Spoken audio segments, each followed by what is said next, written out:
reincarnated as a god. It should have been a blissful, carefree eternity. Yet now I face utter destruction, both body and soul. For 10 whole years, not a single bit of incense was offered. The clay idol that houses me is now cracked and dried up. The deep fissure between the brows is undeniable proof my divine power has run dry. To make matters worse, this entire remote mountain has been shrouded in thick, dark mist for miles around. The monsters have all been subdued. Yet greedy evil spirits are hungrily eyeing this ruined temple, just waiting for me to fall from the altar, so they can pounce and tear me apart, at the brink of life and death. Finally, a ripple spreads through my sea of consciousness. The merit and destiny system emerges in response. But this system, of all things, demands a wisp of mortal faith before it can be awakened and activated. As I rack my brain for a way out, on the silent, wild trail outside, suddenly the sound of chaotic footsteps breaks the stillness. A change is coming. Outside the crumbling temple doors, 3 figures stumble in. A weather-beaten young couple, struggling to support an elderly woman on the brink of death, her eyes nearly closed. They barely manage to kneel and drag themselves through the entrance. Liu Quan props her up, while grumbling impatiently, "Mother, your leg is in this condition. Yet you insist on coming here to offer incense. Look at how run down this temple is. These past 10+ years, aside from you, who else has ever come in?" Old Lady Liu gropes forward inside, but her voice is especially forceful.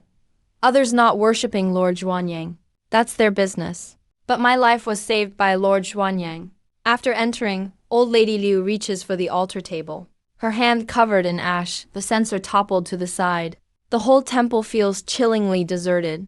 She sighs softly at the altar, then pulls a stick of incense from her sleeve, refusing to let her son interfere, and with trembling hands, lights it herself. With eyes closed, she prays, "Lord Zhuanyang, I know my days are numbered.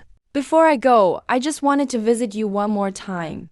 You saved my life back then, and all these years you've been with me. What I can't bear the most is never seeing you again." As her words fell, the leftover memories of the original body resurfaced. When Old Lady Liu was little, her name was Wanzi. At age 10, she took the sheep up the mountain every day, only returning home at dusk. One night, rushing home in the dark again, she ran into a hungry wolf. It knocked her down instantly, its jaws nearly clamping her throat. At that deadly moment, a shout suddenly rang out from behind. The wolf was startled and fled. Huanzi turned around and saw a middle-aged man standing in the distance. He waved at her, signaling her to hurry home. That face was identical to the Zhuanyang Lord statue in the temple. From that day on, she came to burn incense at the temple every 10 days or so, cleaned up the shrine as she could, and chatted with Lord Zhuanyang. At first, it was family gossip, but gradually it became habit. In her heart, Lord Zhuanyang was not just a god, but more like an elder who always watched over her, a friend who would never leave. And this habit she kept for decades, until Wanzi became Old Lady Liu. A year ago, after her leg broke, she was bedridden. She never made it back again. With the incense gone from the temple, Zhuanyang slowly faded away. 3 days ago, that true spirit was snuffed out completely. And that's when I took over. Thinking of this made me shudder inside. Old Lady Liu still quietly prays, "Lord Zhuanyang, I just wish I could see you one more time. Just like when I was a child, with you walking behind me, as I chattered and sang on the way. And looking back, I'd see you right there. But now I'm blind. Can't even feel your statue anymore." After saying this, her hands trembled, but she managed to plant the incense steadily into the censer. In that moment, the system finally responded. That single stick of incense instantly gave me 10 points of merit. The newbie quest was completed on the spot. The system was now officially activated. It granted me 3 divine abilities at once: Dream Invasion, Blessing, Intimidation.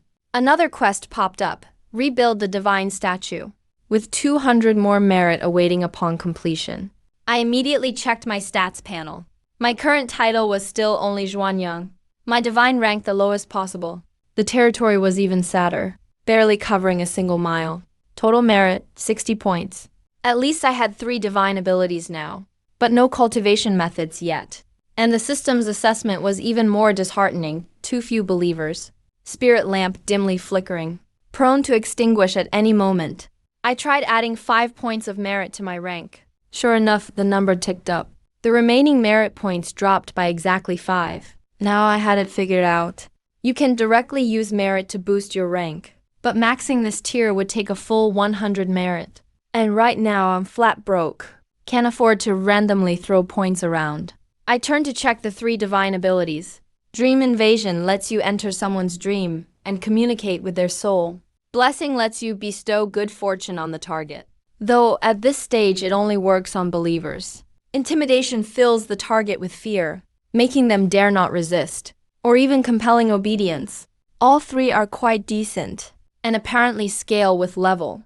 As I tried to investigate further, I found I couldn't directly add points behind the divine abilities. Looks like the upgrade method is different. But one thing I had realized: if just one incense stick from Old Lady Liu could give me some merit, then if the whole village came to worship, my merit would skyrocket. By that time, more functions of the system would likely unlock one by one. But the problem is, how do I get more people to burn incense for me? The original Zhuanyang had stayed in this village for decades, yet managed to keep only one believer. Wait, didn't Old Lady Luana see me? Maybe I could grant that wish, and also use her to help spread my name. I glanced at the Dream Invasion ability and came up with a plan. That night, Old Lady Liu coughed until midnight before finally dozing off. Ever since she'd gone blind, her dreams had been gray and colorless. But tonight, she dreamed she had returned to her girlhood, running freely in sun-drenched, wildflower-filled woods. She ran with abandon, until suddenly she sensed someone coming up behind her. She turned and saw me transformed into Lord Zhuanyang. Except I was no longer the vague gray statue of before, but a living person smiling kindly at her. Lord Zhuanyang, am I dreaming? You are dreaming, I answered gently. You'll be leaving soon. I came here specially to send off an old friend. A friend? You are a god, Lord Zhuanyang. I clasped my hands in a salute and bowed deeply to her. That bow was for the original body. Please, Lord Zhuanyang, you can't do this. Old Lady Liu blurted out in a panic. Thank you for looking after me all these years. Do you have any wishes left in this world? My only wish was to see you before I died. And now I am content. Old Lady Liu began to weep in excitement. That doesn't count. Don't you want to see your children and grandchildren one last time and say a proper goodbye? What? Mrs. Liu was shocked. But how can a blind person like me see them? All right, see you. I waved at him with a smile. The scene twisted. Old Mrs. Liu woke up shivering. She turned her head to look at the oil lamp burning at the bedside. Her heart trembled violently. I can see, he said excitedly. His excited voice woke up his son, who had stayed all night on the small bed nearby because he was critically ill. Daughter-in-law, you're awake, need to spit. Zhou Quan rubbed his eyes and got up to fetch the spittoon. He stopped when his gaze swept across his mother's face. A moment later, the spittoon in his hand fell to the ground with a clang. Mom, you can see now. Little Quan, old Mrs. Liu wiped her tears. She hugged her son.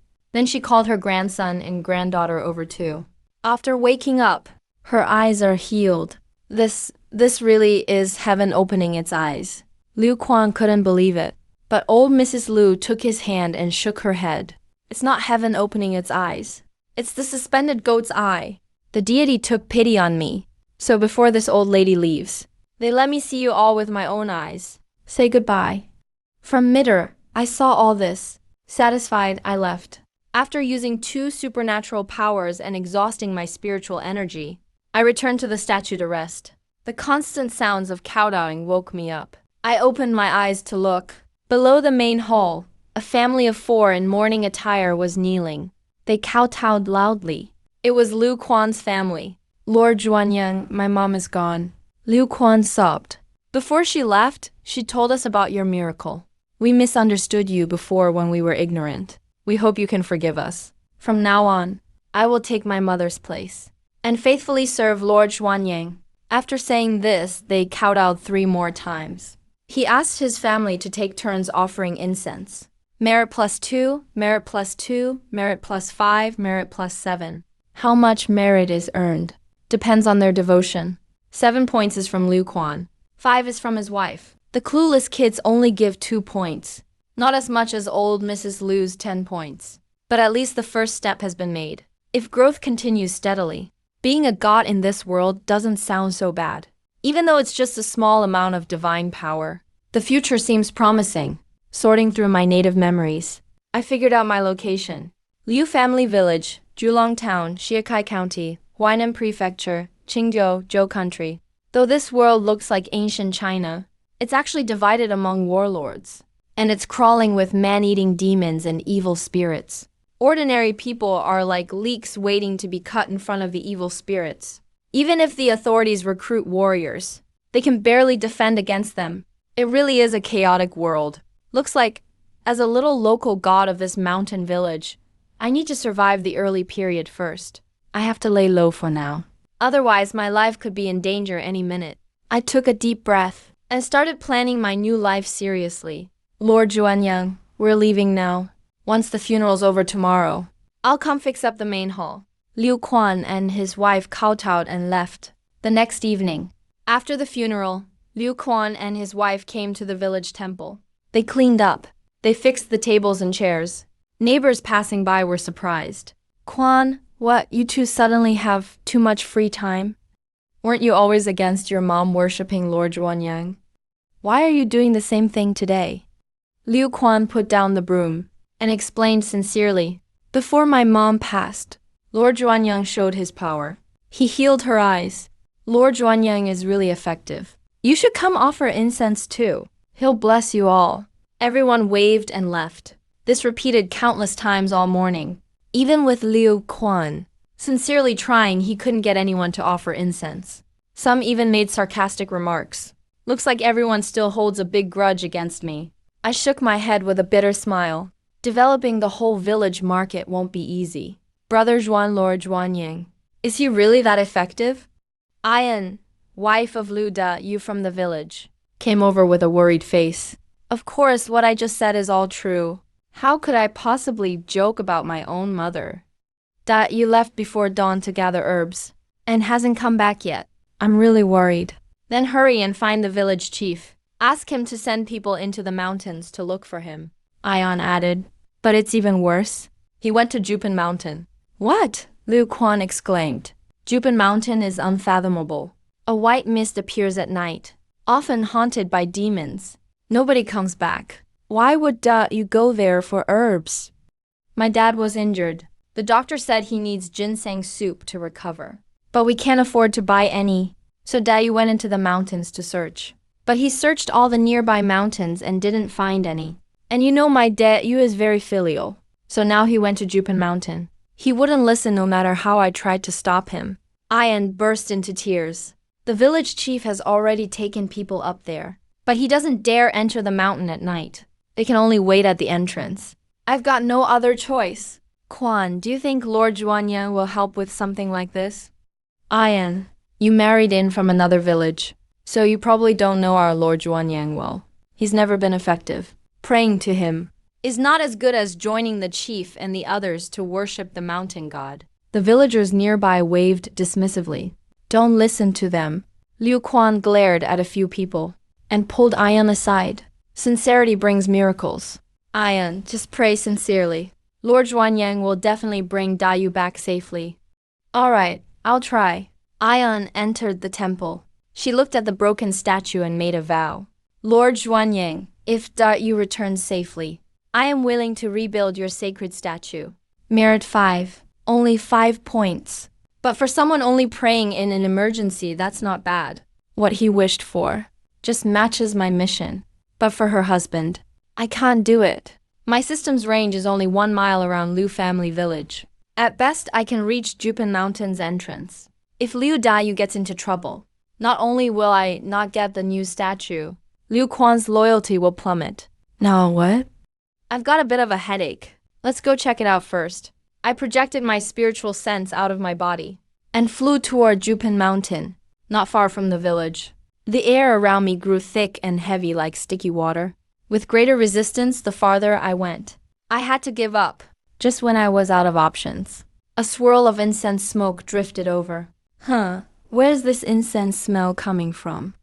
As a god, I'm sensitive to incense. Following the smoke, I saw a nearby hill shrouded in mist. Dozens of people were kneeling around an altar, worshipping. Curious, I drew closer. Turns out it was village chief Lu Fu and the villagers from Lu family village, praying and making offerings at the altar. A ranking match. Chifeng mountain god. Ganang is actually worshipping the mountain god. Damn it, I'm pissed off. Liu Fu and the others don't dare to venture into the mountains at night to find Lu Deong. So they set up an altar to pray to the gods, hoping to ease their worry. The thing is, I'm the official village deity of Liu family village. They'd rather worship some vague mountain god than worship me. The key thing is, the first offering is actually a whole pig's head. I feel utterly insulted. But besides being angry and helpless, I can't do anything else that's righteous. Suddenly, I hear a chewing sound in my mind. A fairly large owl lands on the altar, happily eating vegetarian rice.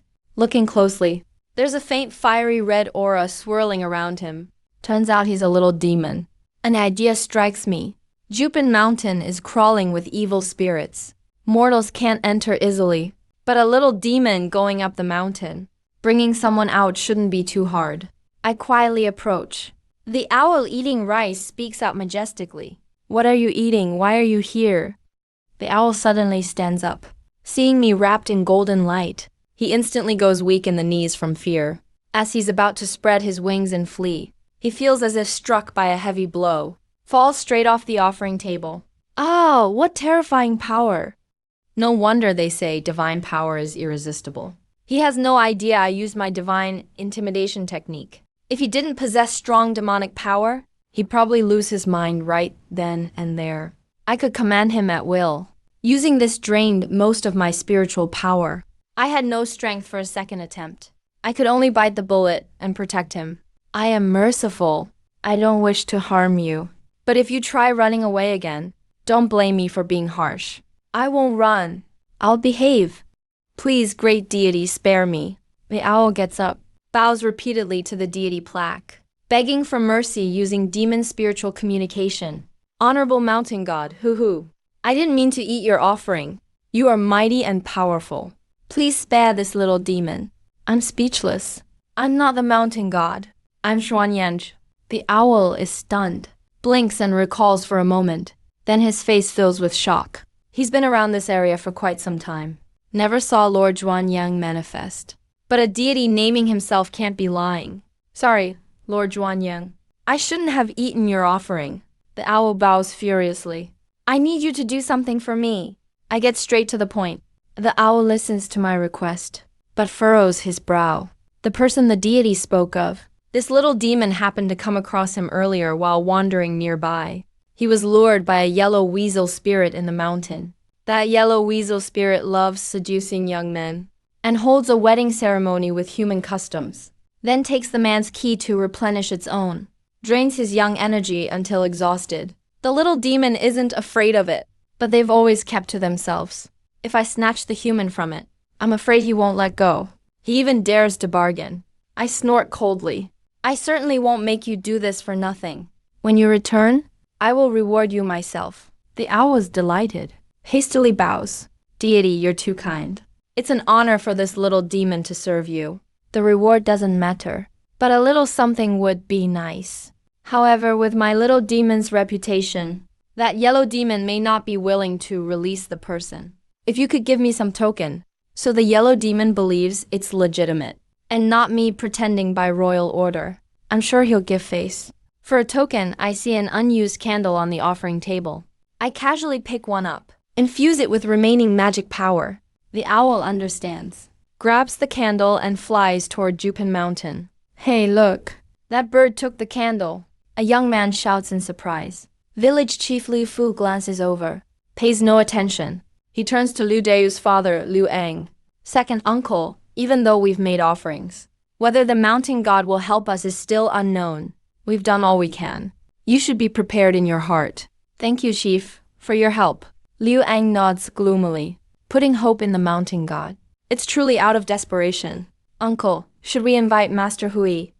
I've heard, even if we don't usually make offerings, as long as the 3 sacrifices are given, Master Hui can still manifest. A villager suggests. Liu Fu gives him a glare.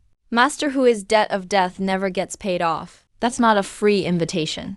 It's just one piece of meat a year. Those villagers who worship Master Hui for the past few years, which hasn't had good weather and crops. Yeah, even Bigya Gang joined in recently. Why don't we take this chance to start worshipping Master Hui too? That's right. Master Hui is upfront about his price. Our village's Xuan Yanji doesn't ask for anything, but doesn't handle affairs either. The villagers discuss lively. Liu Fu understands. They're taking this opportunity to worship an evil god for safety. He's tempted, but can't bear to do it. Sacrificing a child each year. That's what matters. Liu Fu sighs. Hey kid, come play. We haven't finished our ceremony yet. Deep in Jupin Mountain, Liu Deyu looks at the alluring silhouette closing in step by step with terror. He knows this seemingly charming woman is actually a deadly yellow weasel spirit. Thinking of his encounter earlier, Liu Deyu is filled with regret. She tricked him with the excuse of showing him the way and resting, luring him into a deserted grave cave. If not for the last moment, smelling that familiar scent of yellow weasel, and risking everything to escape, he'd probably be a dried corpse by now. In despair, Liu Deyu slips, falls into wild grass. A soft hand instantly presses on the back of his head. Since you won't marry me, husband, we'll just move on to the next step. That hand suddenly tightens, grabs his neck, lifting him into the air. Liu Deyu instantly loses consciousness and suffocates. The yellow weasel spirit throws him down, about to tear open his chest and take blood. A huge bird swoops down and pecks hard at her hand. Stop! The yellow weasel is startled. She releases her grip in pain, glares coldly at the owl radiating demon aura. We're both of the same kind. Why are you interfering? Aunt, Sister Huang, please calm down. I was sent here specifically to save this person. The owl communicates with spiritual voice. Sent by whom? The village deity of Liu family village, Lord Xuanyang. Simply because he's a Liu family villager. The yellow weasel spirit laughs coarsely. You can try that line on someone else. Maybe you could fool me. I've been in these mountains for years. Never heard of any Lord Xuanyang. And that Liu family village is just a tiny dump. You really believe someone like that could foster a real god? Do you actually believe it yourself? The owl already knew you wouldn't believe it, Big Sis Huang. Xuanyang specifically gave me a token. Just watch as the owl lights the candle. Within that pure blue flame, there's a clear and awe-inspiring divine presence that's untouchable. Huang's golden, purple eyes narrowed suddenly, her face full of shock. There's really a god descending on Jupin Mountain County. But he quickly calmed down. Even if it's a god, I'm still an evil spirit who kills and steals young energy. What good could he possibly do for me? Big Sis Huang, even if there's no direct benefit, don't you want to tie this kind of fate with an immortal? The owl grinned slyly. There's always tomorrow. Can you honestly say? You'll never need Lord Xuanyang's help someday. Why risk offending a god for an ordinary human? Huang Pizzi was convinced. He glanced down at Liu Deyu. There are rules in Jupin Mountain. You should know them. No one can go out after dark. I didn't make these rules. I wouldn't dare break them. If he can walk out by himself, then it's not my problem. Thank you, Auntie. I thank you on behalf of Lord Xuanyang, Big Sis Huang. The owl landed down, facing the unconscious Liu Deyu. Liu Deyu suddenly jolted awake. I'm not dead? He sat up abruptly, looking around anxiously. Huang Pizzi was gone. Only an owl stared at him, eyes round like bronze bells. It tilted its head, watching him, with half-a-lit candle still in its beak. The owl circled a few times, then flew off into the distance, only to circle back a moment later, calling out a couple of times. Then it flew forward again, repeating the process. Anyone but a fool could see it was trying to lead the way. How odd. Where is it taking me? Is it leading me home? Liu Deyu didn't hesitate long, and followed after it. He vaguely guessed his survival probably had something to do with this night owl, especially the candlelight, which somehow gave him a strange feeling of comfort. Deep in the eerie, haunted Jupin Mountain, At nightfall, Jupan Mountain fills with poisonous miasma. Ordinary people can never find their way out of this maze. If the owl relied on itself, it probably couldn't guarantee Liu Diu wouldn't get lost. Luckily, I gave it a candle. The spell-fueled flame became the steadiest beacon in the dark. Nothing evil can get near. The owl carried the candle through the sky ahead, Liu Diu following close behind. Every time he felt lost, he'd just look up and see that little guiding light. Outside the mountain, villagers who'd been waiting for an hour or two were growing impatient. Brother Ang, Ayan, it's already this late. Still nothing from Dayu. Guess he's not coming back. We still got lives to live, don't we? Let's just head home first. Liu Ang's father, tears streaming down his face. Let his relatives help him away. Is Dayu really never coming back? Ayan looked back in tears, staring hopelessly toward Jupan Mountain. Suddenly, his eyes widened. Far off, a flickering candle flame faintly illuminated a hurried figure. Ayan's heart leapt into his throat. He wiped his tears away, staring as hard as he could. The more he looked, the more familiar it seemed. Then he pushed through the crowd, racing desperately toward the shadow. At first, a few people tried to stop him, thinking he'd lost his mind and was about to run into the mountain to die. But more and more people started to notice the candlelight and the figure beneath it. Hey, it's Dayu! The crowd surged forward all at once. Dayu, Dayu. It's really you. Only after hugging his son did Liu Ang dare believe this wasn't a dream. He cried tears of joy. Ayan, overwhelmed, pulled out the flatbread he'd hidden in his clothes and handed it to Dayu. Why are your clothes all torn? And your shoes are gone too. What happened to you in the mountains? How did you make it back? Village Chief Liu Fu urged anxiously. Liu Dayu, you're the first person to ever walk out of Jupan Mountain alive. Eating the bread, Liu Dayu told everyone how he encountered the Huang Pizi spirit, omitting the embarrassing part where he nearly got married off. That demon almost strangled me to death. I thought I was a goner. It must have been the night owl who saved me from it. Then it used a candle to guide me out. If not for it, I'd never have made it out alive. Only then did everyone remember. They'd just seen a bird flying with a candle in its beak. Someone sharp-eyed among the crowd spotted that mysterious owl, sitting on the altar of the mountain god, buried in eating plain rice. That's him. That's the one. Yeah, that's right. I saw him grab the candle and fly off with it from the altar. I figured it out. It must have been the mountain god appearing in spirit, sending him to help. Liu Fu was thrilled. They thought the altar was just for peace of mind, never expecting the mountain god to actually manifest. Let's all pay respects. Liu Fu led the way, everyone kneeling before the altar at once, bowing repeatedly. Hoo-hoo! The owl in the middle of eating was so upset it almost choked. It was obviously Lord Zhuanyang who saved the man. And these idiots gave all the credit to some useless mountain god. Bang! The owl kicked over the offering table with a thud. Offerings spilled everywhere. Startled, the kneeling villagers looked up and were met with the owl's angry glare. Hoo-hoo! The owl circled a few times in the air, then headed straight into the village. Is it telling us to follow? Liu Diu shouted immediately. Maybe it has something to show us. Let's all go check it out. Liu Fu led the crowd, curiosity piqued, following along. No one could have expected that this so-called envoy of the mountain god would lead them all the way back to the village. Then, in front of everyone, fly straight into the rundown Zhuanyang temple. Everyone stared at each other, confused. Could it be Lord Zhuanyang sent the owl to save that man? Someone asked tentatively. Impossible, even if Lord Zhuanyang is real. How would he know? Dayu was trapped in the mountain. And why would he bother to help us at all? We only prayed to the mountain god before. We never came here to offer incense. Liu Fu shook his head repeatedly. Yes. Before I went up the mountain, I came to the temple to pay respects to Lord Zhuanyang. I asked him to bless Dayu's return. It must have been Lord Zhuanyang who revealed his power. A Yun immediately stepped forward. Liu Quan also testified nearby. Everyone fell silent for a moment. Their eyes widened in shock.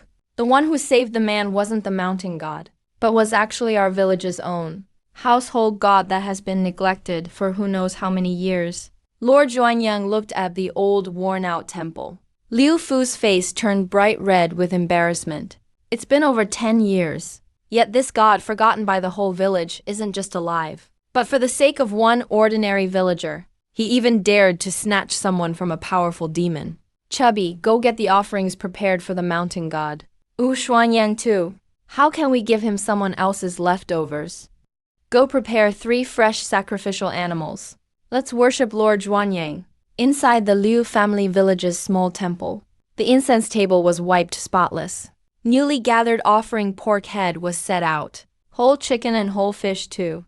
Over 30 households in the village, except those bedridden, all squeezed into and around the temple. They listened to the story of Lu Daiyu. The villagers were both amazed and delighted. Their household god really had returned. Village chief Liu Fu led the main ceremony. He led the kneeling and congratulated the household god. Another round of festive worship. Merit points plus 100. This month, you may still receive 2 more ceremonies. To think you could gain so much merit from just 1 round of worship. I was secretly thrilled. Once the ceremony ended, the villagers lined up to offer incense. Merit 2. Merit 3. Watching the merit numbers jump, I felt extremely satisfied. Although most villagers only offered 1 or 2 points of merit. Obviously, they were just following the crowd for fun. Having the village chief vouch for it already exceeded my expectations. This alone already far surpassed my expectations. Lord Zhuanyang, we've really neglected you in the past. That was our mistake. Please forgive us with your generous heart. From now on, we will worship you properly. Liu Fu's face was filled with guilt. I wasn't bothered. After all, the relationship between humans and gods is essentially an exchange of interests. If you don't grant miracles, why should people worship you? Do more in the future, and faith will naturally follow. Late at night, after everyone left, in the main hall, only Liu Daiyu's family and Liu Quan A Yun and their younger siblings remained. Was I wrong? As long as you sincerely worship him, Lord Zhuanyang will definitely answer and help. Liu Quan looked proud. As the #1 believer, he was honored. You made a vow to rebuild the statue for Lord Zhuanyang later. You have to keep your promise. Don't worry, Quan. Liu Daiyu answered excitedly. My life was saved by Lord Zhuanyang. I'll go find craftsmen tomorrow. Even if I have to sell everything I have, I'll make sure a proper statue is made for Lord Zhuanyang. Once everyone left, I was about to check the system panel when I heard 2 soft grunts. I looked down and saw the owl lying on the ground with a face full of flattery. Divine Lord, you have no idea how dangerous it was at that moment. If it weren't for this little demon arriving just in time, Liu Daiyu would have definitely died. Yellow Weasel Spirit spared them for my sake. That's the only reason he let them go. And also, these foolish humans actually thought it was the mountain god who saved them. They even wanted to worship the mountain god. I was so furious at that moment. I kicked over the offering table right away and brought them here to meet the true god. He described his accomplishments dramatically, with his big wide eyes full of expectation. Not bad. I spoke up. I always keep my word. I'll give you 1 stick of incense. As soon as he got the stick, the owl wilted. Did all that work just for this? Why are you stunned? Come over here. The owl walked over suspiciously. As soon as he stepped up, the 3 incense sticks in the burner suddenly burned rapidly, and a cloud of blue smoke swept right into his face. So fragrant. The owl couldn't help but take a big sniff. The smoke entered his body, turning instantly into a stream of pure warmth that spread throughout him. Crack something inside him seemed to break. It was the barrier blocking his energy flow. The owl was moved to tears. 3 realm barriers that had blocked him for a year or 2. Even after all his effort, he couldn't break through. And now just 1 incense stick directly broke through 2 levels. A miracle! You truly are a divine lord. Just 1 stick of incense from you is worth years of hard cultivation.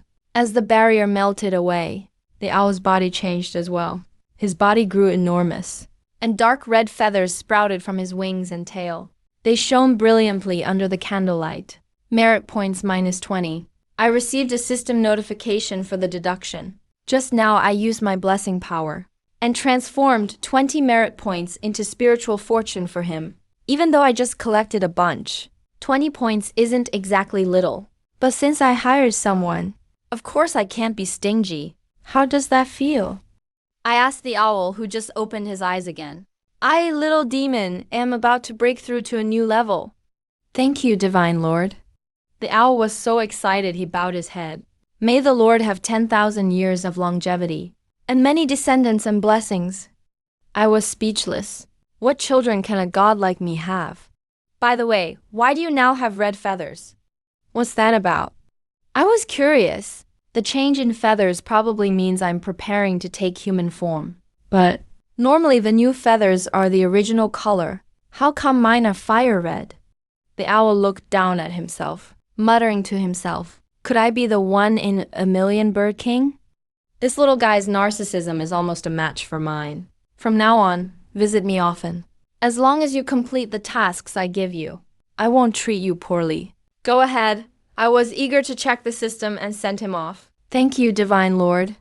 The owl knocked his head a few more times in thanks, and flew away happily. Name, Chun Yang. Title, Lord Zhuan Yang. Rank, minor. Divinity, lower class 100. Territory, about a mile radius. Divine abilities, dreamwalking, beginner, bestowal, beginner. Deter evil, beginner. Techniques, none. Merit points, 183. Evaluation, few believers. Spirit lamp is dim amidst chaos, in constant danger of extinguishing. At the moment, the only thing I can upgrade is my rank. Without hesitation, I invested 95 points into it. Bus bells rang in my mind. An ancient aura surged from within my spiritual core, growing wildly along my spiritual veins like vines. The numb, tingling feeling almost made me lose control. With the aura running through my whole body, returning to my spiritual core, I finally escaped my half-dream, half-awake state. Even as a spirit body, I now felt transparent inside and out, totally different from before. The biggest change was the spiritual power in my core grew from walnut-sized to fist-sized. I tried activating my power. Golden light shone forth, so fast it left afterimages. My physical condition improved. Mana boost. Looks like the rank is equivalent to the realm. Let's check the panel again. The rank has changed to Minor Wild God. Mid-grade 0200. Upgrade requirements have doubled directly. I still have 88 merit points left. I can't upgrade for now.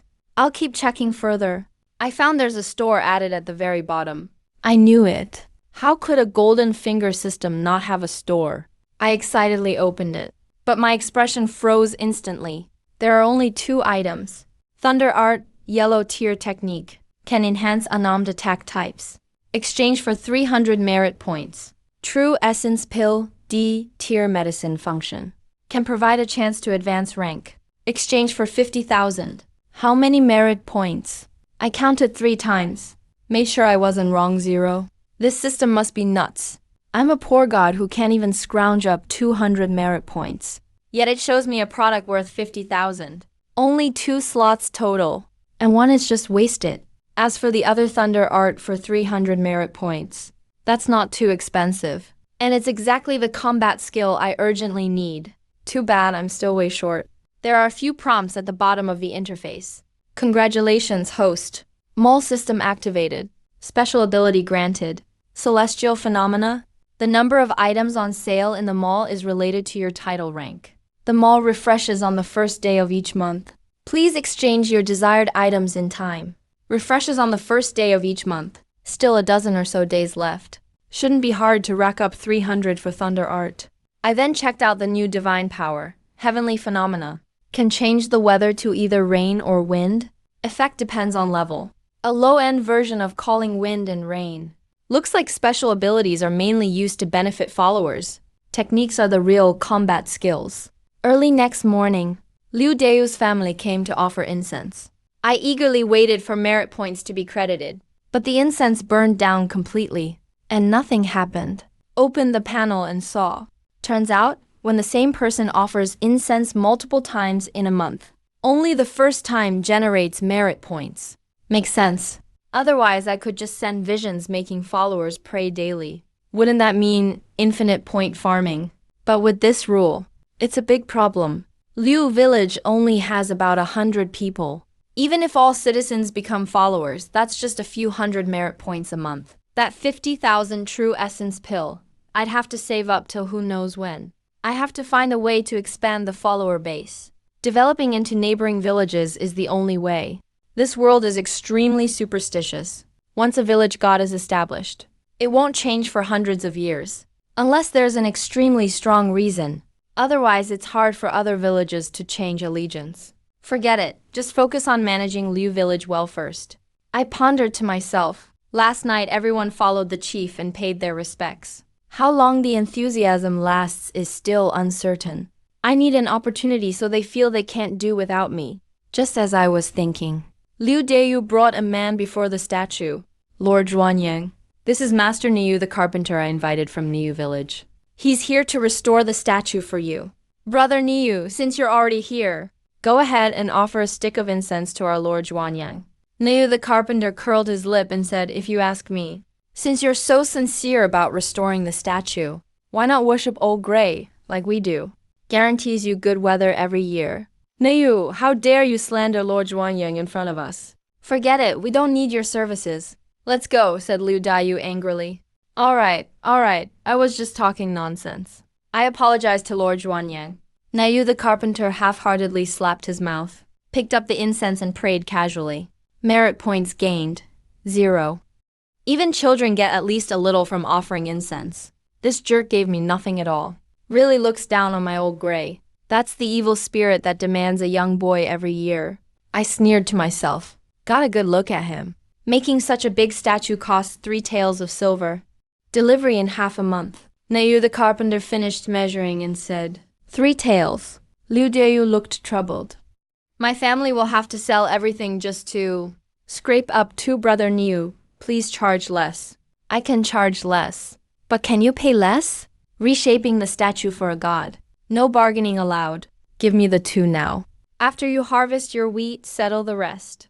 Niu the carpenter earnestly persuaded. Fine, Liu Dayu agreed through gritted teeth, for Zhuanyang to get a makeover. Eating dried sweet potatoes for a month is worth it for the whole family. Hehe, brother Liu, you're generous. Come on, let's go get the silver. Niu the carpenter left arm in arm with Liu Dayu, smiling ear to ear. Just as they left, a bird flew and flapping its wings, landed at the statue's feet. Bow after bow. Little demon greets the divine lord. It was the owl, looking totally sycophantic. After I went home last night, I kept thinking about the divine lord's heroic presence, and just couldn't sleep. I've never admired a god this much before. Lord Zhuanyang, you are the beacon on my life's journey. Whoa, hold up. I interrupted quickly. The point is, after much consideration, I want to move my home to that old locust tree in your yard, so I can always listen to your teachings. Serve you. Serve me, you're probably just after my incense, huh? I seriously considered his proposal. With my current divine sense, I can now appear and communicate with mortals. But as a god, I must keep a certain distance and mystery from my followers. Too close or too far isn't good. Having a little underling to run errands isn't a bad idea. In the future, I'll need a go-between to deliver messages. To handle errands, an owl is pretty suitable, but must be disciplined first. Make sure he's loyal at the core. I looked at him and spoke slowly. I have been in seclusion for years. Just woke up. I do need someone by my side now. If you sincerely wish to serve under me, there are plenty of benefits. Incense offerings like yesterday. I can grant you 1 stick a month. 1 stick a month. The owl was stunned. Even 1 stick a year would surpass his own cultivation speed by far. Divine Lord is so generous. Divine Lord, I haven't finished yet. I cut him off. Once you pledge yourself to me, you cannot change your mind. If you ever betray me, I'll destroy you in an instant. So think carefully. I waved my hand. My mana turned into an invisible boulder over his head. The terrifying pressure rendered him immobile, as if the boulder dropped even half a notch. His brains would burst. The owl shook uncontrollably, then bowed in submission. Little demon is willing to serve under the divine lord. If I ever have thoughts of betrayal, no need for the divine lord to act. Heaven and earth will punish me. I withdrew my mana, satisfied. Now that we're on the same side, stop calling me lord. From now on, you can call me Shenzhen. Boss isn't dignified enough. Shenzhen sounds a bit over the top, but it's flashy. An obedient little demon will listen to whatever Shenzhen says. I nodded. By the way, I still don't know your situation. Let's start with introductions. From the very basics, the most basic things. The owl scratched his head. The little demon is a female eagle. I was stunned. Female? I always thought you were male. Wait, hold up. The little demon is a female eagle. Not really female. Is there a difference? After explaining repeatedly, I finally understood. In classical Chinese, mother means male. The language in this world is quite similar to ancient Waxia. Never thought a bird would start quoting classical Chinese at me. Then he began to tell his story. In this world, every creature has a chance to become a demon, usually by ingesting spiritual herbs or living in spiritual veins. Animals with strong spirituality like foxes, weasels, rabbits, willows, and mice are more likely. But the chance for night owls to become demons is only about 0.2 to 0.3%. He's the lucky one. In that big fire, my parents and siblings couldn't escape. They all died in the flames. Only I barely managed to fly out. He sighed deeply. All the feathers on my body caught fire that night. I just flew out of the burning chaos and fainted from the pain. When I woke up, the fire was already out. But somehow I suddenly awakened intelligence. That was 3 years ago. After becoming a demon, I lived alone in the forest. It was pretty lonely. But today is different. Today I met Shenzhen. From now on, I'm not alone anymore. Just a second ago, I was feeling melancholy. And the next, I'm pouring my heart out in loyalty. But this whole reborn through fire awakening sounds like a special opportunity. So, what's your name? The little demon doesn't have a name yet.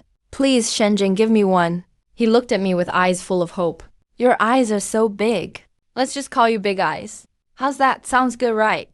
He forced a smile, trying to convince himself that the name is okay. Big Eye does sound kind of slapdash. By the way, you have a bunch of red feathers on your back. Why not just call you Yu, Red Feather? Thanks, boss. Red Feather was thrilled. This name has way more class than Big Eye. Meanwhile, a prompt appeared before me. Spend 2,000 merit points to form a soul vessel bond with the spirit beast. This probably isn't a mission, but more like a reward redemption. Marked at 2,000 merit points in the system. The benefits of this soul vessel must be tremendous. Unfortunately, I'm dirt poor, so I have to give up. After being accepted, Red Feather, excited, built a nest and settled on the old locust tree in the yard. He even brought all his old belongings. A big bag of peanuts, pine nuts, and dried mice. And a piece of cloth allegedly used for surviving lightning tribulation, to block heavenly thunder. As a woman seeing that cloth, my feelings were extremely complicated, leaving Red Feather to move in. I went alone to the woods behind the temple, and began testing the power of my spiritual split body. I hopped around like a monkey, throwing punches and opening my palms. This spiritual form isn't intangible. It can interact with food, and can glide using inertia, almost like martial arts' lightweight skills. Spiritual power is a passive skill, used to control magic. Mana is like stamina, stored in the purple mansion, and will regenerate automatically after use. It's fundamental for magic and combat. After the spiritual body returns to the main statue. I found both my spiritual power and mana way higher than the split body. Too bad the main body can't move. Maybe when I level up, the system will unlock movement for the main body. I'm really looking forward to it. At the end of May, during the wheat harvest, the sun was blazing. The fields of Lu village were bustling. Harvesting wheat, the biggest fear is rain damage. With all this thunderstorm season, farmers are literally fighting the weather for their food. Just like the rural life in my previous life. Farming has never been easy for farmers. I couldn't help but reflect. Hard work continued until afternoon. Under the organization of village chief Lu Fu, every family basically finished harvesting their wheat. Everyone working hard. The old ladies made chilled tea in the village. Everyone can smoke and drink tea afterward. Everyone was full of energy. Bags of golden wheat grains were loaded onto ox carts, about to be hauled back to the village. Suddenly, a shocking thunderclap erupted. From a perfectly clear sky, dark clouds appeared instantly. The wind howled, and a storm was coming. Ah, it's about to rain. What are we supposed to do? Why does it have to rain at this exact moment? The heavens are out to get me. Liu Village's fields became a sea of gold in a flash. Don't panic, everyone. Ignore the unharvested wheat. Just hurry and bring the harvested grain to the village granary. Liu Fu shouted, directing people to rush the grain. But there was still a ways to go to the village, when huge raindrops started pouring down. It's over. Liu Fu clenched his fists in despair. If they only had 15 more minutes, they could save most of the grain. At least wouldn't starve next half year. Heaven, have mercy on us. The desperate villagers knelt pleading. Get up, all of you. Liu Quan shouted angrily. When has heaven ever had mercy on us? What's the point? If you pray, pray to Zhuan Yangbi. He's our own god. He will definitely save us. With that, he took the lead, kneeling toward the village temple to pray. Liu Dio's family quickly followed. But most people were still hesitating. Last night's ritual was mostly just going with the flow. No one was confident. Xuan Yangdi is just a small village deity. Can he really change the weather? Stop standing around. Let's all pray. Hope Zhuanyang the will protect us. Liu Fu knelt too. Praying to Zhuanyang that makes more sense than hoping for the vague heavens. That's when villagers began kneeling. Xuan Yangde, please have mercy on your people. Xuan Yangdi, our requests are simple. Just protect the grain for everyone. If Xuan Yangde doesn't keep the grain intact, my family won't have money to restore your spiritual body. That shout from Liu Diu made me twitch with amusement. Everyone's respectfully beseeching the god, except you being cheeky, daring to threaten me. I closed my eyes and kept casting the spell. The weather divine power can switch between rain, sunshine, and wind, just right for this situation. Although as a first try, I'm a bit rusty. The startup time was a bit long. Suddenly, rain poured down in torrents. Looking at the rain all around, Liu village people were full of despair. Their Zhuanyang that just couldn't block the disaster. Wait, why isn't there any rain here? Everyone was shocked to find that only the small area where they were gathered didn't get a single drop. It was like an invisible umbrella opened above their heads. Rain poured down the edges, with a sharp boundary. Villagers had never seen a miracle like this. They were stunned. Xuan Yangdi has shown his power. Liu Quan shouted with excitement, bowing furiously toward the small temple. The villagers finally snapped out of it. Everyone started copying. Amid murmured prayers, a massive owl landed on the tree in front of everyone. That's the one that guided me last night. The envoy of Lord Zhuanyang. Liu Deu recognized Qiyu. The divine envoy has arrived. There must be a decree. Liu Fu quickly stepped forward, cupping his hands. Honorable divine envoy, do you have any instructions? Qiyu rolled its eyes. Instructions, my foot. It's just because you idiots are too busy kowtowing. The boss sent me to call you back to the village. Qiyu squawked as he flew toward the village. He would stop after flying for a bit. Wait, is the divine envoy telling us to follow him back to the village? But it's raining out there. How can we get back? Liu Fu was full of doubts. He tentatively walked to the edge of the rain curtain. The rain instantly seemed blocked by an invisible wall. Just as expected. Everyone, lift the grain and follow me. Liu Fu gave the order. The crowd shouldered the grain and rushed toward the village. Amazingly, the invisible rain barrier moved along with them.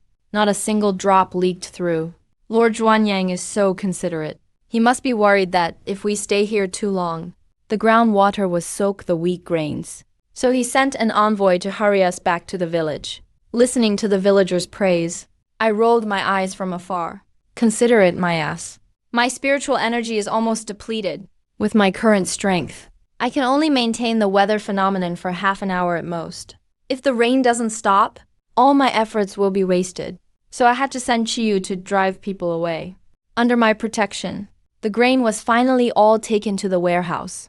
I'm exhausted, watching the last ox cart enter the village. I floated straight back to the statue.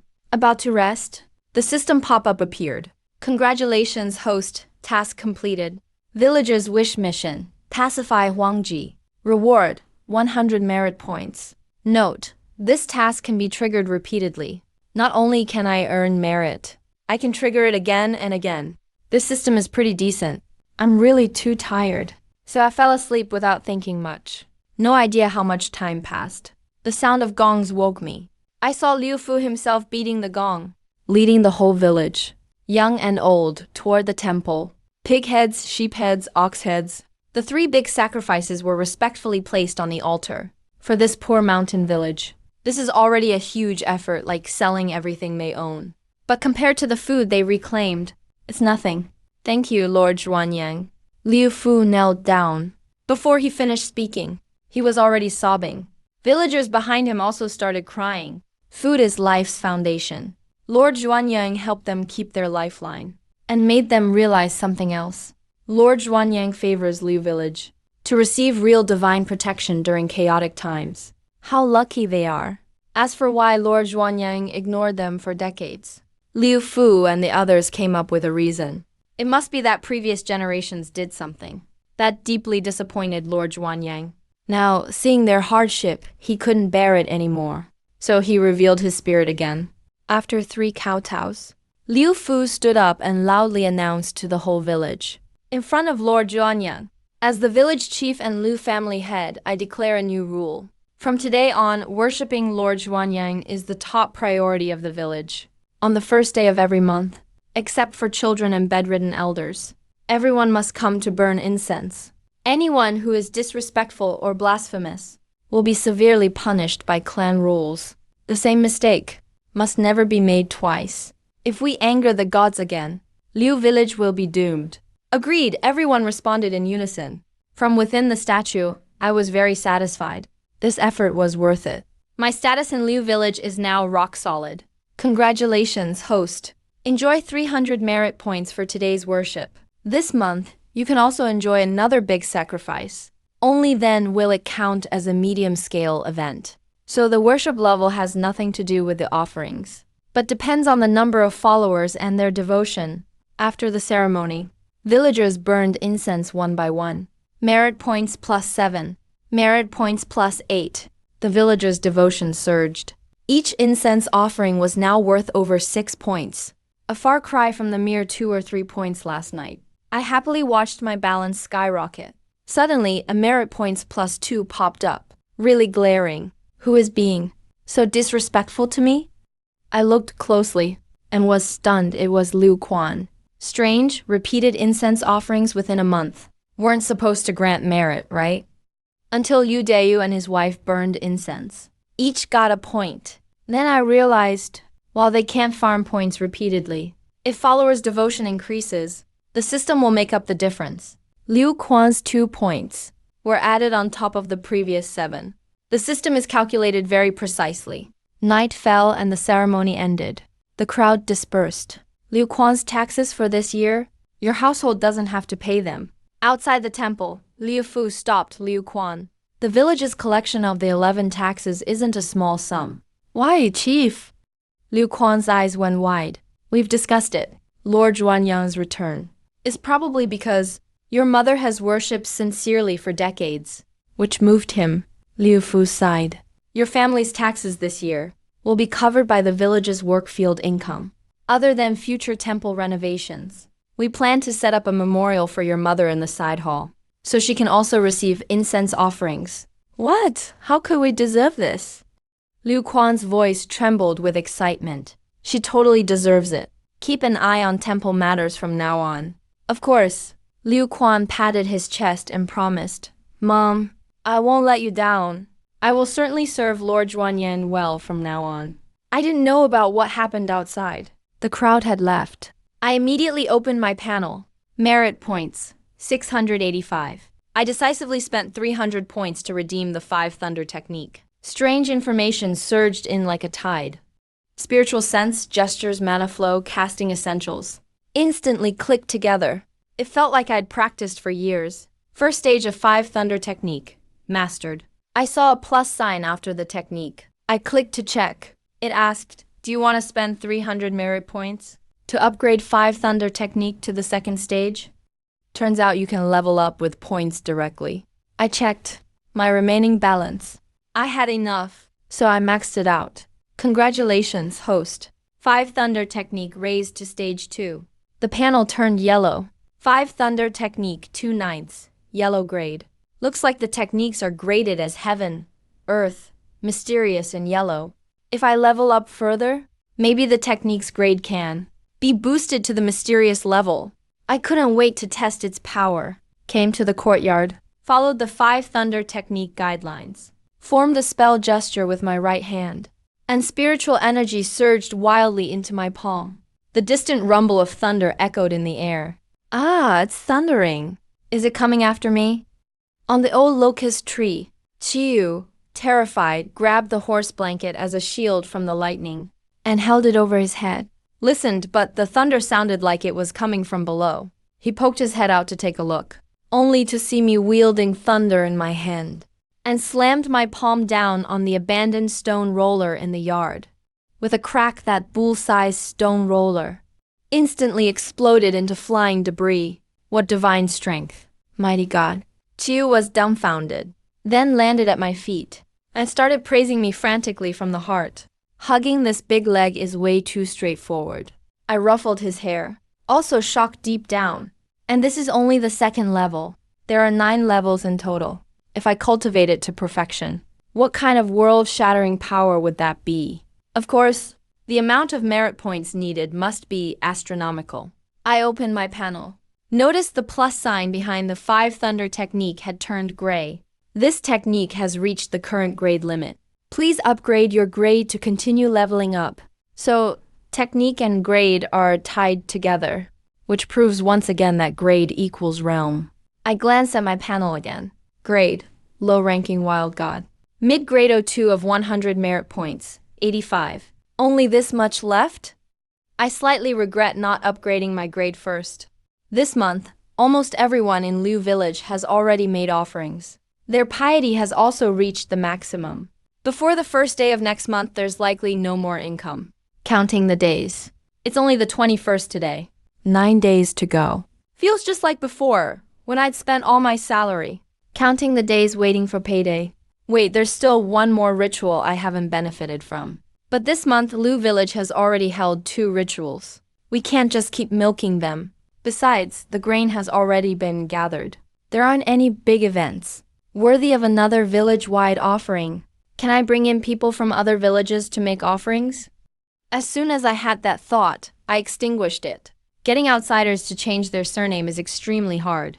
Not to mention there's still the big boss Old Master Hui looming over us. This local evil god dominates most of Julong town.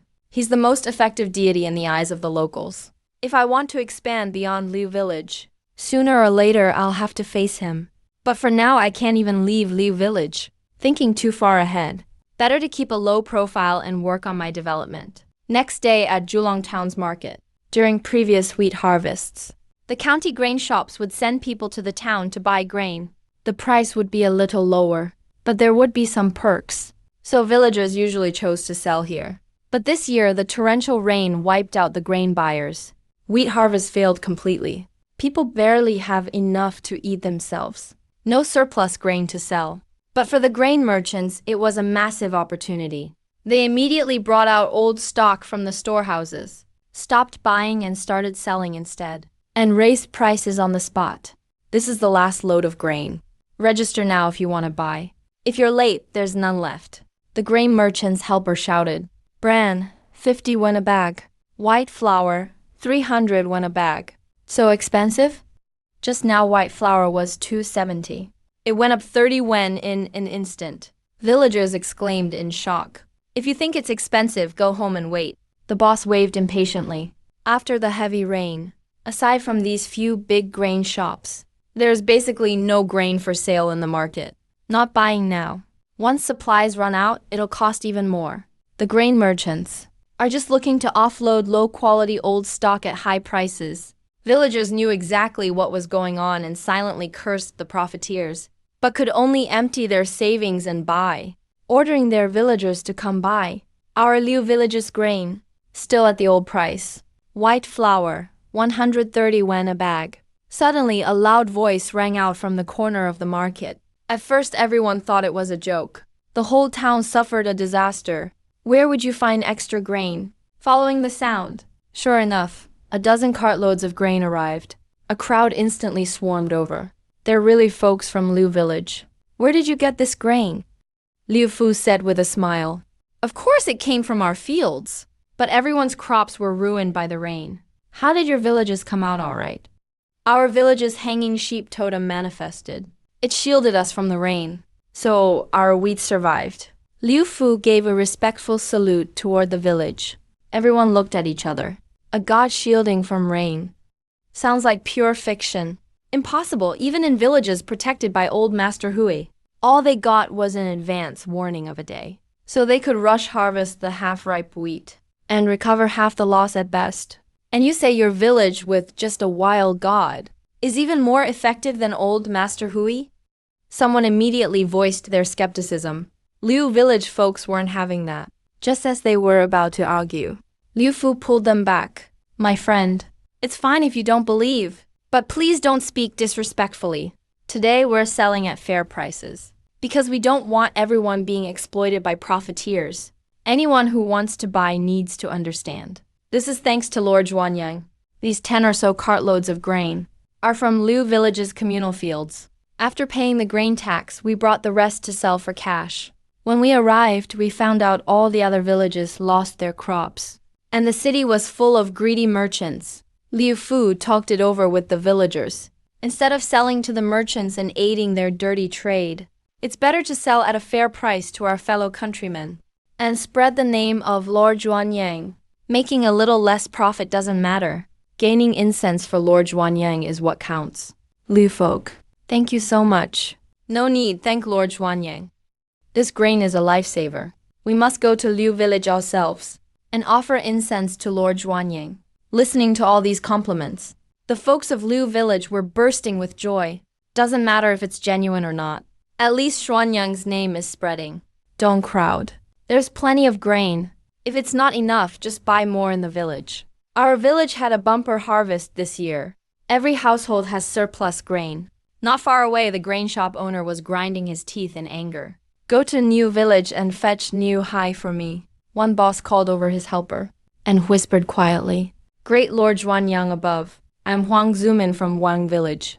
I'm Ma Ziming from Ma village. We're Li Bing and Li Jun, brothers from Li family hollow. Paying respects to Lord Zhuanyang. Watching Liu Fu bring more than 20 outsiders into the temple, I was a little confused. I haven't even stepped outside, and my reputation has already reached other villages. After Liu Fu explained, I understood. These people couldn't buy grain at the market, so they came to Liu village. But before they got any grain, Liu Fu made them give thanks to me instead. This kid, Liu Fu, really knows the drill. I was secretly pleased. Even though each of these people only brought 2 or 3 merit points, being able to get outsiders to offer incense is already a huge breakthrough. After all, fame is built up bit by bit. Village chief, there are people outside buying grain. We've reached the village entrance. It's just a young man running over. Just take them into the village to buy what they want. Why are you calling me? They're here to collect grain for taxes. They're from the Lord Temple. Suddenly, Liu Fu's eyelid twitched. He immediately sensed trouble. He hurried to the village entrance, ran right into a few men from the Lord Temple. Leading them was Niu Hai, the local thug from Niujia village. Rumor has it that this time he offered 2 beautiful daughters as tributes to the Lord Temple's high priest. That's how he became a steward. He's always been a bully, acting tough by association. Liu Fu furrowed his brows in secret. He could only tough it out and greet them. What brings you here, Steward Niu? Come on, let's have some tea. I can't get used to your lousy tea. Cut the crap and hand over the 5,000 jin of grain. We need to get back and report. Niu Hai waved his hand impatiently. Liu Fu was stunned. He forced a smile, saying, Since when do you collect grain for the magistrate? Stop playing dumb. This grain is for the Lord Temple. Your village had a bumper harvest thanks to Lord Hui's protection. Now you're trying to deny it. That's just twisting logic. Liu Fu pushed back. Not too hard, not too soft. Hi, Li, you must be joking. Our village doesn't worship Lord Hui. No need to bother the old man's protection. The other villages were all flooded by rain. Only your village was fine. If it wasn't Lord Hui, who else could it be? That's all thanks to our Lord Zhuanyang. Has nothing to do with Lord Hui. A young Liu family member shouted angrily. Niu Hai sneered repeatedly. A destitute god whose incense has died out for decades can change the world? You're fooling ghosts! Don't insult Lord Zhuanyang. The villagers of Liujia erupted in anger. A few young men rolled up their sleeves, ready to fight. But Liu Fu held them back firmly. He knew the other side was looking for trouble. He suppressed his anger and asked, Haidi, is there really no room for negotiation? The high priest said, not a single jin less.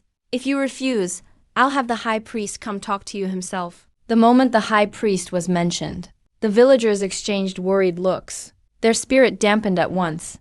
The high priest claims to be Lord Hui's only emissary. In Zhuang town, his word is law. His reputation is fearsome. Ordinary folks avoid him at all costs. Everyone was at a loss. All eyes turned to Liu Fu. Seeing this, Niu Hai sneered in his heart. A bunch of cowards. In the end, they all have to give in. However, Liu Fu calmly said, we are not handing over the grain. Niu Hai's eyes widened. You Liu people are crazy. Aren't you afraid of the high priest's wrath? Then please, Haidi, put in a good word for us. Liu Fu replied indifferently. Sure thing. Just you wait. Niu Hai was so angry he laughed, and left with his men in a huff. When they were finally out of sight, Liu Fu turned to the villagers. Do you know why I risked offending the high priest and still refused to hand over the grain? Our good harvest was thanks to Lord Zhuanyang's blessing. Why should we give it to that so-called Lord Hui? Someone shouted. That's right. It's just 5,000 jin of grain. We could scrape it together if we had to. Just call it a payment to ward off disaster. But Liu Fu raised his voice, looking over at the small temple. This grain was earned for us by Lord Zhuanyang, shielding us from hardship. If we give it away for nothing, that would be a great disrespect to Lord Zhuanyang. Everyone suddenly realized, and nodded one after another. But if we offend the high priest, what if he actually does retaliate? He's got Lord Hui backing him. Yeah, it's fine if we take a small loss. But we can't let Lord Zhuanyang get caught up in this. The villagers were still worried. Lord Zhuanyang is powerful, but in their eyes, he's just a village god. How could he possibly fight Lord Hui, who dominates most of the town? Don't talk nonsense. I'll go ask Lord Zhuanyang for guidance. Liu Fu was a little uneasy too. He hurried back to the temple and explained it all to the deity. Lord Zhuanyang, at first, I refused to give up the grain to avoid diminishing your prestige. But now I'm thinking maybe I was a bit reckless. We can suffer a little, but if you think we should hand over the grain to calm Lord Hui's anger, then let the coin land heads up. Liu Fu bowed 3 times and tossed the coin tails. Tossed it again, also tails. Both times it was tails. So Lord Zhuanyang does not permit us to pay tribute and make peace. Liu Fu muttered to himself. Of course not. I snorted coldly in my heart. Even I am still a god after all. If I let people walk all over me and ask for peace, I'd be better off not being a god. If I give in today, it's as good as announcing to the whole town that I'm weaker than Lord Hui. How could I possibly grow stronger in the future? I might never leave the Liu family village. Still can't act too rashly. First need to figure out what Lord Hui is really about. Initially, I only knew 3 things about Lord Hui. Human-eating monster. Terrifying, could easily beat me up. Honestly, I was very scared. Chiyu, about Lord Hui. How much do you know? After Liu Fu left, I summoned Chiyu. He's not actually a god. He's a demon. Chiyu said, shocking me. How do you know that? One time, a little demon flew over the Lord Temple. He saw a huge demonic aura inside. No other demon could even get close. It has to be his real body. I heard he originally was a descendant of Husan the Third Master from Tisha Mountain. But after failing the power struggle, he was exiled here. Do you know what his true form is? That, I don't know. He's very mysterious. Normally, he cultivates in the temple and doesn't interact with local spirits or demons. He made a rule: any spirit or demon that steps within 30 jang of the Lord Temple will be killed without mercy. My cousin was caught and made into a practice dummy for pooping too close by. He didn't even finish pooping. So he's really strong. Yeah, he's strong. But compared to the major spirits and demons in the nearby mountains, He's probably not much stronger. Main thing is he's gained notoriety for posing as a god around town. Chiyu went on to explain Lord Hui's rise. 20 years ago, there was a massive flood here. A woodcutter from Yujia village, missing for half a year, suddenly returned, claiming to have been taught by the gods. He cast a spell on the spot, alleviating the flood. He told the village chief to eliminate flooding for good. The village had to worship Lord Hui and offer up one child every year. The Yujia village of Tannen agreed. The flood receded, and the area saw bountiful harvests every year. So they built the Lord Temple. That woodcutter became the sole agent of Lord Hui in the world. As for the high priest, over the years, thanks to his efforts, villages that worship Lord Hui now occupy most of Julong town. Lord Hui does bring good weather and harvests, but the price is, each village must offer a male child every year. Once, a family couldn't bear to part with their child. They tried to run away overnight. The next day, their whole family was gutted and disemboweled, found dead in the mountains. Lord Hui blamed the village and slaughtered more than a dozen people. He didn't stop until the village turned in 3 more boys. I gasped. What's he need so many children for? They say it's like grinding soybeans. Crushes them to extract blood to drink, to practice evil magic. I frowned. That's not a god. That's just a demon. By the way, God, I heard several little girls have gone missing in town lately. Maybe he's behind that too. What's he want with girls? That, I don't know. Chiu paused and tentatively asked, God, are you planning to fight Lord Hui? It's not that I want to fight him. It's that he probably won't leave me alone. Julong town is too small. There's only room for one god. Today's grain incident. It's likely a test from Master Gao. That monster has committed countless evils. Master Gao isn't easy to deal with, either. I originally wanted to lay low and develop my power. It seems that's no longer an option. I plotted silently. It would be best to stall until the beginning of next month. I'll accumulate some merit to level up first. My chances of winning would be higher then. If I were to duel him, what would your choice be? I looked at the little spirit, Crimson Feather. I am willing, for my lord, to serve as a foot soldier. I do not fear death. Crimson Feather hurried to pledge his loyalty, though it was exaggerated. It carried a hint of sincerity. However, the tree desires peace, but the wind does not subside. Before I even had the chance to leave, trouble came knocking on the door. Crimson Feather, patrolling in the middle of the night, returned to report. 2 people are sneaking toward the small temple. One is Niu the carpenter, who came during the day. The other is Niu Hai from the master's temple. Go keep watch at the village entrance. Await my command. My spiritual sense left my body and floated outside the temple. This broken temple is hidden so well. If you hadn't led the way, it would have been hard to find. Carpenter, you've done a great job this time. Niu Hai's voice drifted over. Manager, you're too kind. I scouted around during the day. No one is keeping watch at this temple at night. The 2 of them sneaked into the main hall and lit an oil lamp. Even a broken temple like this can foster a deity? Even if it does, it's just a god of poverty. Lord Grey could crush him with a single pinky finger. Niu Hai laughed wildly. Carpenter, go next door and find some firewood. We'll burn this broken temple to the ground. Hearing this, I was consumed with rage. Unbelievable, coming in the dead of night to commit arson. Fine, I'll use you 2 to sacrifice to my 5 thunders incantation. Brother Hai, is this enough firewood? Niu the carpenter came scurrying back with an armful of wood. That should be enough, crack. A bolt of lightning exploded right above the carpenter's head. His head and shoulders were instantly vaporized into shredded meat. A rain of blood splashed all over Niu Hai's face. I stared blankly at my right hand. I only used 20% of my power just now. The power is actually this terrifying. Luckily, I didn't strike Niu Hai dead along with him. Otherwise, I wouldn't have even left a survivor. Looking at Niu Hai again, he had already soiled himself in terror and fainted. I immediately performed my dream-walking ability. Within the ethereal dreamscape, Niu Hai saw a towering deity shrouded in brilliant golden light. I am Lord Zhuanyang. Why have you come to burn my temple? Speak the truth. I roared like a thunderclap. Zhuan! Lord Zhuanyang. Niu Hai finally understood how the carpenter had died.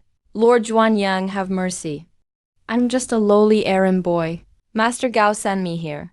Why did he send you to burn the temple? Master Gao said you were affecting Lord Grey's status. Niu Hai was terrified out of his wits. He spilled everything, revealing a shocking secret. That storm, which nearly destroyed all the town's crops, was actually summoned by Lord Grey. The goal was to cause crop failure in villages that didn't worship him. When food supplies run out later this year, Master Gao will step in for disaster relief, forcing every village to convert to the Master's temple. For the villages that did worship him, Master Gao gave them a half-day notice to harvest early, making them feel deeply grateful. It was truly killing two birds with one stone. But then I appeared, saving the crops of Liu village. Not only did it disrupt their tracks, but it also challenged Lord Grey's authority. How could Master Gao tolerate this? Therefore, he had me test Liu village under the guise of grain collection. After being rebuffed, Master Gao was furious. So he sent me to burn the temple late at night, to make an example of you. I didn't know the way, so I found Neyu the carpenter from the same village. I was completely stunned after hearing this. No wonder a sudden storm hit while the sun was shining. To expand his influence, this Lord Grey actually went as far as creating a famine, starving the common people. It's utterly insane, but I'm more concerned about something else. Relying on the abilities rewarded by the system, I could barely change the weather in a small area. Lord Grey could actually make it storm across the whole town. What kind of power is that? I felt a bit apprehensive. Are you sure the storm was his doing? Absolutely certain. Lord Grey has a rain-calling flag from Iron Sand Mountain. He usually relies on it to control the wind and rain. If the rain-calling flag is a magical tool using external power, then it has nothing to do with his own strength. I was slightly relieved. I asked again, how did you learn such secrets? I am Master Gao's confidant. Niu Hai feared I wouldn't believe him, so he hurried to add that he had offered both his daughters to Master Gao. Thus he gained his deep trust. The corner of my mouth twitched violently. Master Gao is a white-bearded old man. Niu Hai's daughters are likely underage. This beast actually sent his own daughters to an old man's bed. He's truly not a fucking human being. By the way, I heard some children went missing in town lately. Was it Lord Grey's doing? Master Gao specifically ordered me to do it. He said Lord Grey wanted them. Those 5 girls are currently locked in a cellar outside Neyu village. 2 guards are watching them for Master Gao. He said he needs 7 in total before sending them up the mountain. After clarifying the cellar's location, I crushed Niu Hai with a single palm strike without hesitation. Saying even one more word to such scum felt disgusting. I shattered his soul, ensuring he couldn't even become a ghost. Only then was my hatred appeased. The dream shattered. In reality, Niu Hai was bleeding from all 7 orifices. He was stone dead. I've killed Master Gao's most loyal dog. This grudge is now irreconcilable. It seems I can't lay low until the beginning of the month anymore. I plotted silently. However, if I can rescue those girls, I might be able to harvest a batch of merit to temporarily boost my strength. I immediately recalled Crimson Feather and ordered him to the cellar to rescue them. Kill all the guards. Leave only one survivor. The girls must be brought back without a scratch. Can you do it? Rest assured, my lord. Crimson Feather took the order and left. An hour later, a man covered in wounds stumbled into the small temple. Perched on his head was the majestic Crimson Feather. Behind him followed 5 girls, their faces filled with terror. Did it go smoothly? I asked via telepathy. Crimson Feather replied, my lord, there were 3 guards and an immature rat spirit in the cellar. I killed them all. The rat spirit? I had him as a snack. Crimson Feather patted his bulging belly, looking a bit embarrassed. It's normal for an owl to eat a rat. Did you ask about his background?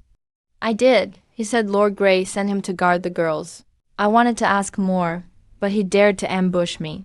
In a fit of rage, I just had to eat him. I frowned, looking at the girls. Lord Grey eating 7 or 8 boys every year isn't enough. Why kidnap girls? The rat spirit said Lord Grey's cultivation has reached a critical point. He needs the blood of girls to assist his evil magic. I don't understand the specifics.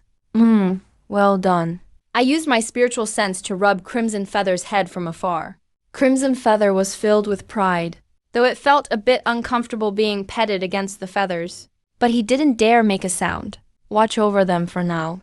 I'll be back in a moment. I sent my spirit out from the small temple, heading straight for village chief Lu Fu's house. Escorting the girl home and handling the aftermath requires someone to step up in person. It was late at night, and Lu Fu was sleeping soundly. I once again cast a dream entry spell. Brother Fu. So comfortable, watching inside the dream. Liu Fu was having an affair with Widow Wang at the village entrance. I was totally dumbfounded. This really couldn't have happened at a worse time. Just as Liu Fu was enjoying himself, he suddenly sensed something. He turned to look back. All he saw was a majestic golden deity shining bright, staring down at him. He was so frightened he wilted on the spot. The beauty in his arms vanished instantly. I am Lord Zhuanyang. I have something to tell you. Lord Zhuanyang. Liu Fu was shocked and ashamed, his old face blushing as he knelt down and kowtowed. Sorry for offending your divine eyes, Lord Zhuanyang. I am guilty. Please judge my actions, not my intent. No need to feel guilty. I coughed a couple times to hide my embarrassment. Listen carefully. Take someone and go right now. I finished explaining the whole incident and the task. Lord Zhuanyang, this was our incompetence for scaring you. Inside the small temple, the Liu family village's most senior elder, old Liu, third master, knelt before the deity statue, tears streaming down his face. Liu Fu beat a gong to gather the whole village. He spoke about the near catastrophe of the temple nearly burning down. The villagers were scared out of their wits. Everyone came to confess and ask for forgiveness. In their eyes, someone sneaked into the temple, and they hadn't noticed at all. This was a huge dereliction of duty. There wasn't enough room to kneel in the main hall. So many people knelt out in the courtyard. Looking at these honest villagers, I felt helpless yet moved. This shows. My position in their hearts is irreplaceable. I couldn't just let them keep kneeling forever. So I had Chiu demonstrate the stand-up gesture. The villagers already saw Chiu as the divine messenger and immediately understood. Lord Zhuanyang is letting us get up, which means we're forgiven. Old Liu third master glared at the speaker. That's Lord Zhuanyang's kindness. But we must never relax vigilance. From now on, we all take turns watching the temple at night and can never slack off. Everyone promised in unison. Meanwhile, in the living room at Lu Zhan's house, the mayor of Julong town, little man Niu Jiaoer, those girls, Niu Hai sent me to watch them. He said they were for High Priest Gao. The captives sent by Lu Fu and the others were already scared out of their minds. They spilled everything like beans rolling out of a bamboo tube, mentioning High Priest Gao from the Lord Temple. Lu Zhan gasped sharply in fear, speechless for a long while. Mayor, we're acting on Lord Zhuanyang's orders, bringing both the prisoners and the dead to you. The girls have all been sent home individually. How should we handle the rest? It's all up to you, Mayor. Following my instructions, Lu Fu said calmly, this is too big for me to decide. I can't make that call. I must report it to the county magistrate overnight. Lu Zhan pondered for a moment, then said, You've done a great service finding the missing children. Do you have any requests? We dare not take credit. It's all Lord Zhuanyang's blessing. We only ask for the mayor's support, so the Niujia village people don't come causing trouble because of Niu Hai's death, to make trouble for our village. Don't worry, I'll report to the magistrate, and make sure they don't dare make a scene. The Mother Night Temple won't bother you openly either. Lu Zhan fixed his gaze on Lu Fu. Be straight with me. Did your village's Lord Zhuanyang really do this? Lu Fu puffed his chest out. How could we commoners have such powers? It was Lord Zhuanyang's mercy, who couldn't bear to see the girls hurt, and acted personally to slay the monster and save them. Lu Zhan nodded slowly. I'd long heard Lord Zhuanyang protected you from the rain and saved your crops. Looks like it's all true. I'll report this to the main office. And you'll be handsomely rewarded. Dawn was about to break. Liu Fu hurried back to the village temple and reported everything to me. I was very pleased. Of course, I never expected the mayor would actually catch High Priest Gao. If he really had the ability, the Grey Lord wouldn't have gotten so powerful. Having Liu Fu report the crime was simply to use the official stance. So Naijezhuang and other villages loyal to the Grey Lord couldn't use this as an excuse to come looking for trouble with Liu family village. After all, people died in the temple, so the villagers would never be able to explain themselves. Besides, I also wanted the mayor to know about my existence. With official backing, there's nothing but benefit for me. If you do good deeds, why keep it hidden? The more famous you are, the more incense you get. It's all part of my plan. By the way, Lord Zhuanyang, the families of those girls insisted on giving money in thanks. I refused all of it, just like you instructed. I said it was all your credit. If they wanted to thank you, they should come light incense themselves. I blushed at this, since I was the one who taught him that excuse in his dream. As a spirit, demanding incense offerings so actively does seem a bit low. But I had no other choice. After last night, the Grey Lord could retaliate at any time. I urgently needed merit to increase my power. And the easiest sheep to shear right now were exactly these girls' families. I saved their daughters' lives, so asking for some incense in return isn't too much, right? That afternoon, the long-awaited scene finally arrived. Not only did the girls' families arrive, they even brought a full percussion band, parading all the way there with music and fanfare. Not a few villagers, having heard of the miracle, who felt the shrine was effective, came to burn incense too. A huge crowd poured toward the village temple. It was lively and bustling. 17, 18, 19. I counted the heads, eyes glinting with excitement. In my eyes, they were all walking sources of merit. Everyone in Liu family village came out to watch the excitement. Amazed by the scene, "Mom, look." It was this old duck that pecked the bad guy to death and saved us. One sharp-eyed girl came into the temple and immediately recognized Chiyu perched on the deity statue's shoulder. She shouted excitedly, "That's right. It's him, the one with the bright red tail feathers." The other girls chimed in too. The adults looked at each other in shock. Since the bird was standing on Lord Zhuanyang's shoulder, there could be no doubt about their relationship. Those who had hesitated to believe were now completely convinced. "Thank you, Lord Zhuanyang." "Thank you, Mr. Old Duck." The 5 families set up offerings, lined up and kneeled before the deity, kowtowing in thanks. Their daughters had been missing for days, and the authorities had no leads. They had prepared for the worst.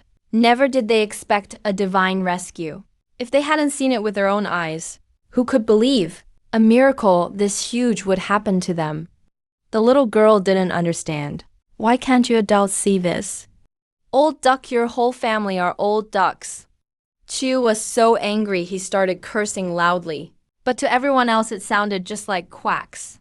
"Look, the old Duck Lord is showing his power." "Thank you, Mr. Old Duck."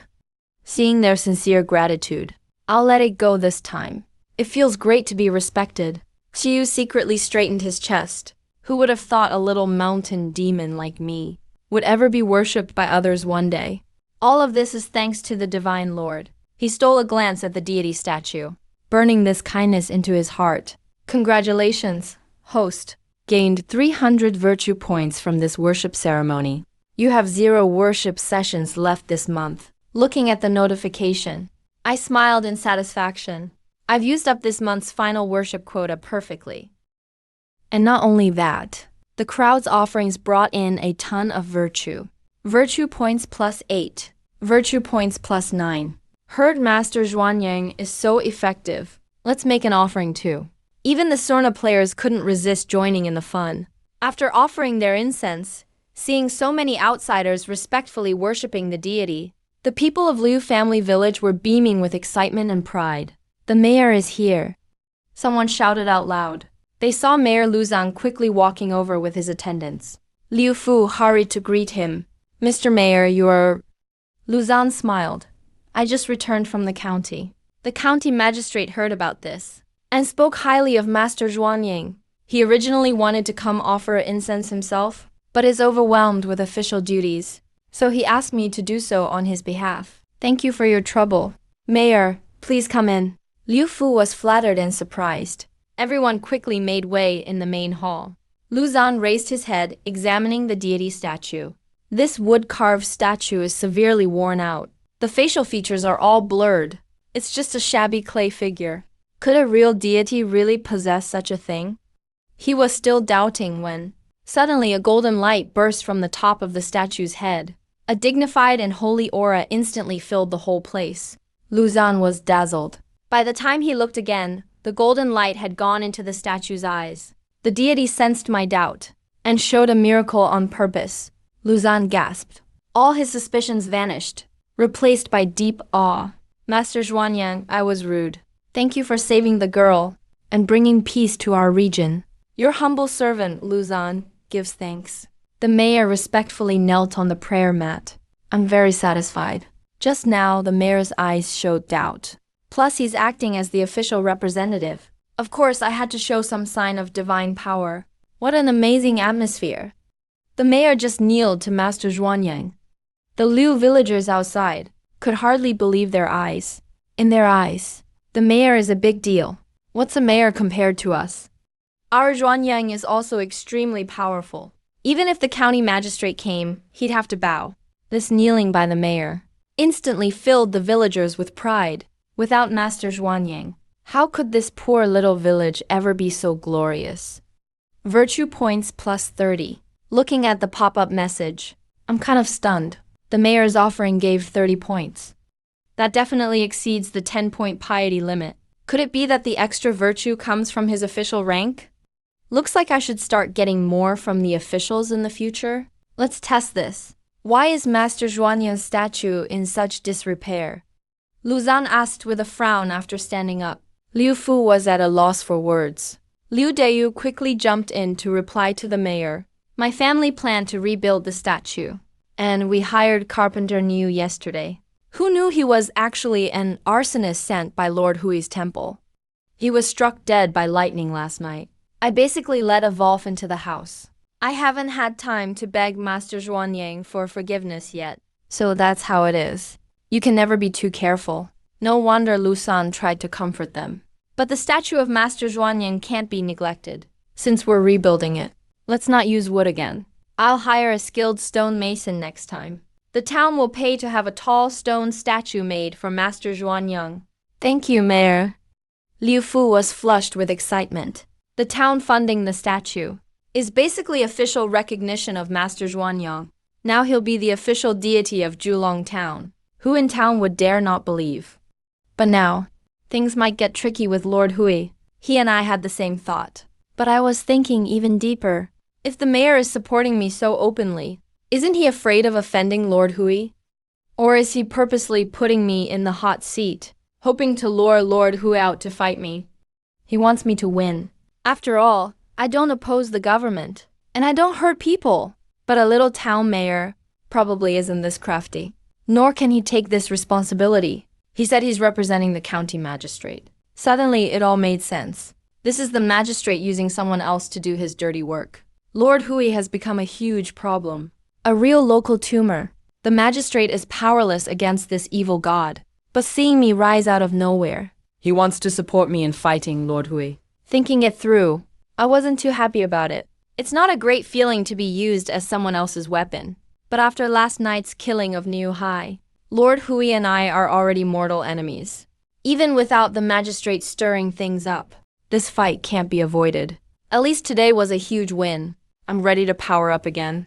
I push other thoughts aside. Open my stats panel. Virtue points, 930. I'm rich. For now, I can only level up my rank. I decisively spent 200 points. Boom! It was like a pot of hot oil exploded in my purple palace. If the last upgrade felt like a hot spring, this time it's like pouring lava into my meridians. Rampaging energy surged everywhere. Each time it broke through a blocked meridian, my bones cracked loudly. The pain was almost soul-shattering. Damn, is this leveling up or getting dismembered? After the pain subsided, it took me a while to recover before I started introspecting. It was worth it. My meridians have widened a lot. My spiritual power and senses have improved greatly. With my powers, their strength will only soar now. Most importantly, my mana. The power inside my purple palace grew from the size of a fist to the size of a pomelo. But my purple palace seems at its limit, with a faint, stifling pressure building up. Looks like I've hit a bottleneck. I'll have to upgrade again to break through. I glance at my stats panel. Minor Wild God, top tier 0 800ths. Next upgrade costs 800 points. Only 630 left. Not enough, but since I leveled up, my 5 Thunder technique can be upgraded again. Spent 500 points for an instant upgrade. A flood of technique experience poured into my mind. 5 Thunder Technique, Tier 3.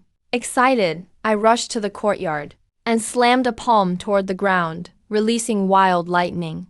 In a split second, I blasted a terrifying hole in the ground, even though it was just one level up. The power is more than twice as much as before.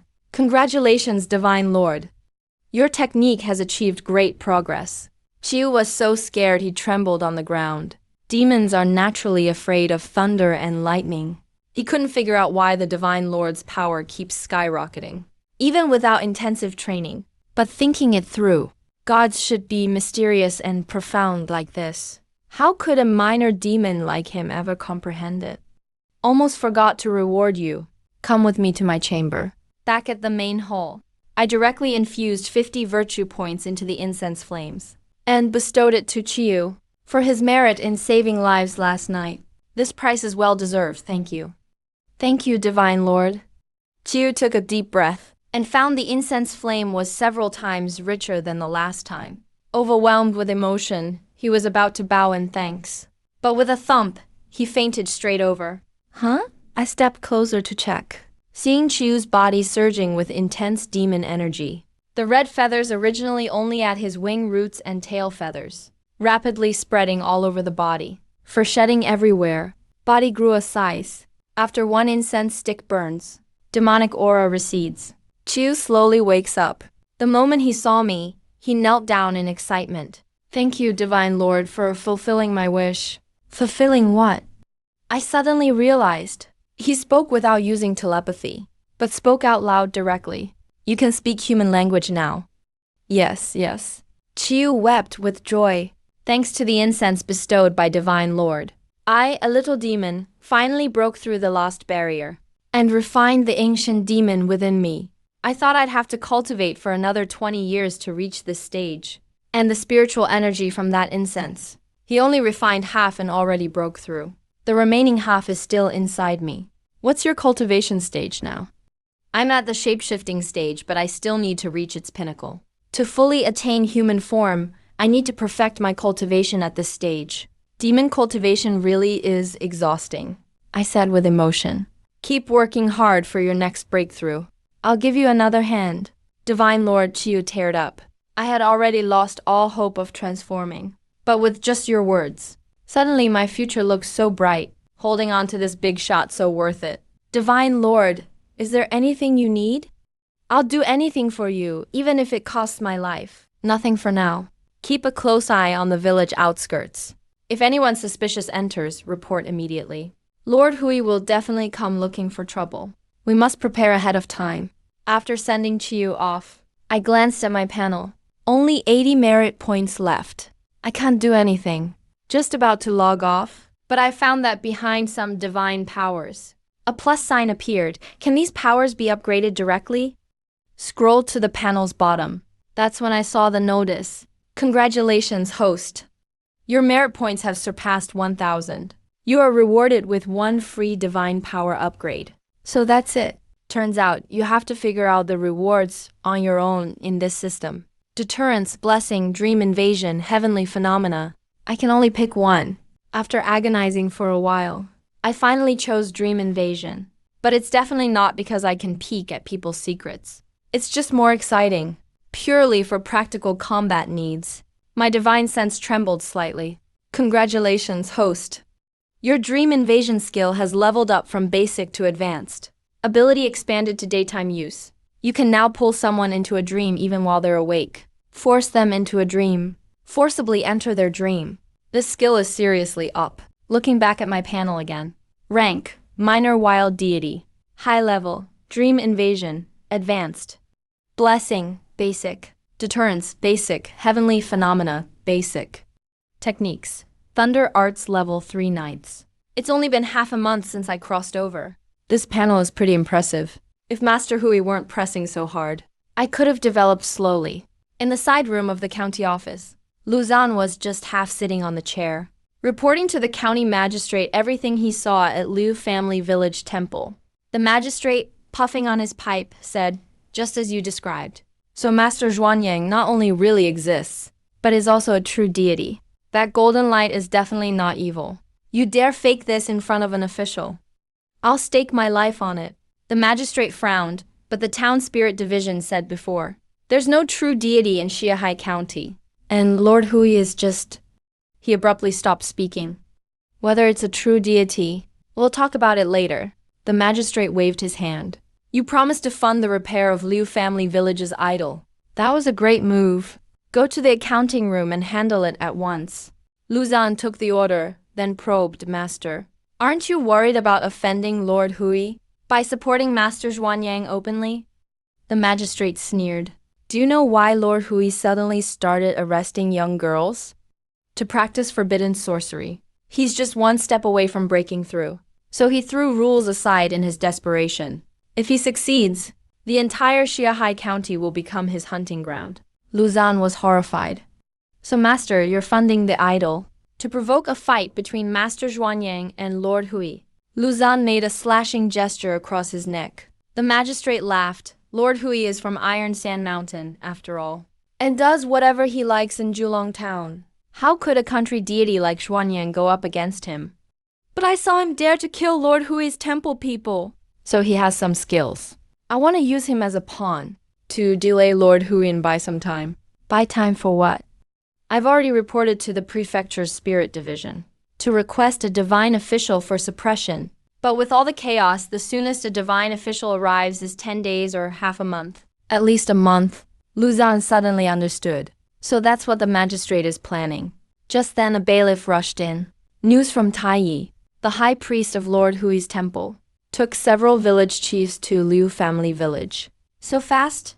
The magistrate was startled, then gritted his teeth. Old Liu, you lead craftsmen to Liu family village to repair the idol immediately. Add more fuel to the fire. After arrangements were made, the magistrate grew a bit worried. This standoff might not last long. Lu Zan recalled the golden light in the eyes of the idol, and suddenly had a bold idea. Maybe Master Zhuanyang won't necessarily lose. Liu family village entrance. Both sides of the stone bridge. Tension runs high. Liu's father leads the villagers, old and young, holding farm tools, blocking the way into the village. Though the villagers' faces are filled with fear, their eyes are filled with determination, ready to die if they must. On the other side of the bridge, there are only a few dozen people. Leading them is an old man with a white beard. About 50 years old, the high priest of Hui Temple. Behind him are the village chiefs from Niujia village and others who worship Lord Hui. Niujia village chief Niu Bio spoke first, claiming he brought the high priest to demand answers for Niu Hai and his companion who died at the Liu family village temple, seeking justice. Liu Fu, you keep saying they came to burn the temple, but where's the evidence? Who sent them? If you don't clear this up today, we never agree. The other chiefs joined in. Liu Fu glanced at the high priest, suppressing his anger. Who doesn't know Niu Hai is the high priest's lackey? Today. They're just using the excuse of seeking justice to pick a fight. To expose them here would only escalate the conflict. High priest, gentlemen, what do you want? Liu Fu sighed. The high priest walked forward slowly.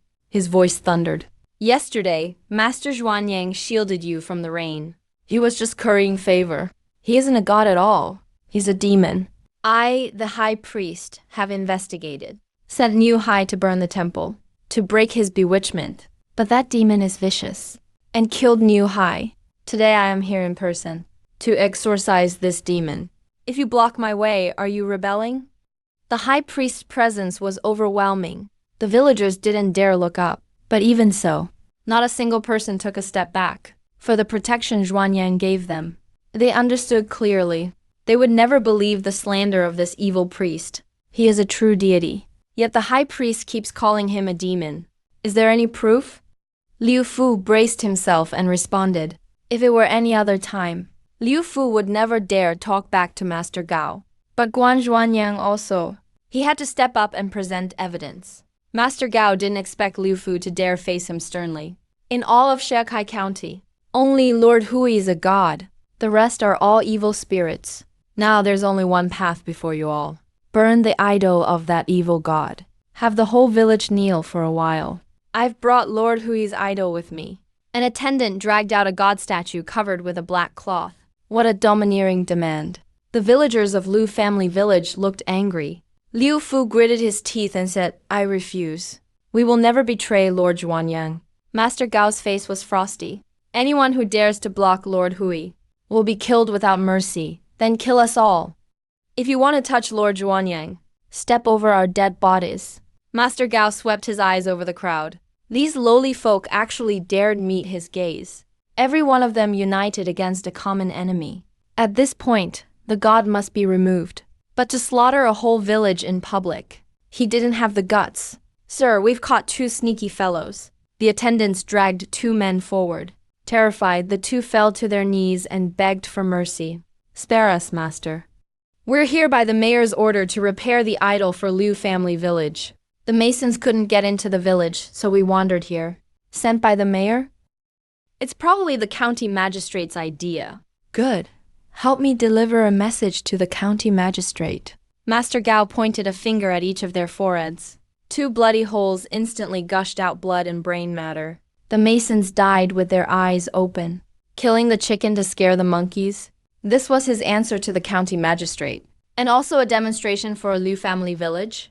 This celestial master is backed by Lord Hui, so I'm not afraid of anyone. I'll give you one last chance. Burn the evil deity statue before midnight. Otherwise, by morning, Liu family village will cease to exist. With that, he sat cross-legged on the ground, closed his eyes to meditate. Is the chief just going to wait here to die? Some villagers whispered, What now? Are you thinking of betraying Lord Zhuanyang? Liu Fu stared and dared not answer. It's just Lord Zhuanyang is a god. Why are we being forced to protect something so outrageous? An old lady hit him on the back with her cane.